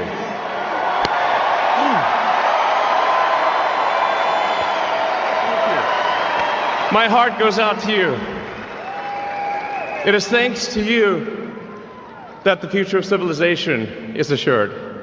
And then straight up, that was a serious Roman. It wasn't even like a subtle, like a wave, like one of these, like a Laura Ingraham. Remember when Laura Ingraham did that? That was a straight up like loving energy. that was like a straight up with intensity Roman salute. The reason we have trouble accepting that our fellow countrymen, family, or friends are Nazis is because we've come to see Nazis as the ultimate evil. We've made them into monsters. Don't get me wrong, what they did was monstrous. But they were regular people like you or me. Teachers, plumbers, secretaries. They all had families, people they loved, and who loved them. But they got radicalized into a terrible belief system. Regular people can be Nazis. If you're a Trump supporter and you've watched this far, I hope you've changed your mind. Even if you have, I think you have some hard questions to ask yourself and some soul-searching to do. But we need your help. But if you're a Trump supporter, you should just admit what you are. Enjoy your Reich while it lasts. Because it won't last forever. We are past the point of warnings, of being able to prevent it. It has happened. We are in it. Bad times are coming. They are determined and will not stop unless they are stopped. Americans no longer live in a democracy. In order to resist, we need to adapt and understand how fascists think. Our usual tactics won't work. They don't care about logic, hypocrisy, morals, or law. Just power and punishment. It won't be like the first time. Just because Nazis were defeated once doesn't mean they are destined for defeat. We can't sit around and wait for it. History isn't a force. People make things happen. The cost of defeating the Nazis the first time was so high it shook the world. This time, the cost could be greater, the fight longer. We don't know. We have to be ready for anything. No one is coming to save us. Democrats and our institutions have shown they won't save us. We, the people, have to act. I am specifically not telling you how to act or what to do. I'm not an expert. What the hell do I know? Here are some unrelated quotes and clips.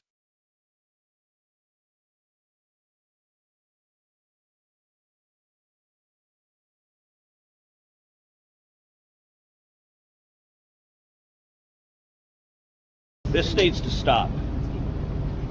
Violence is wrong. Politically motivated violence is wrong. You don't really care about this. You have no principle about this. They were peaceful people. These were great people. The crowd was unbelievable. And I mentioned the word love. The love in the air. I've never seen anything like it. No! You're putting what you're calling the alt-left and white supremacists on the same moral plane. I'm not putting anybody on a moral plane. What I'm saying is this. You had a group on one side and you had a group on the other, and they came at each other with clubs, and it was vicious, and it was horrible, and it was a horrible thing to watch. But there is another side.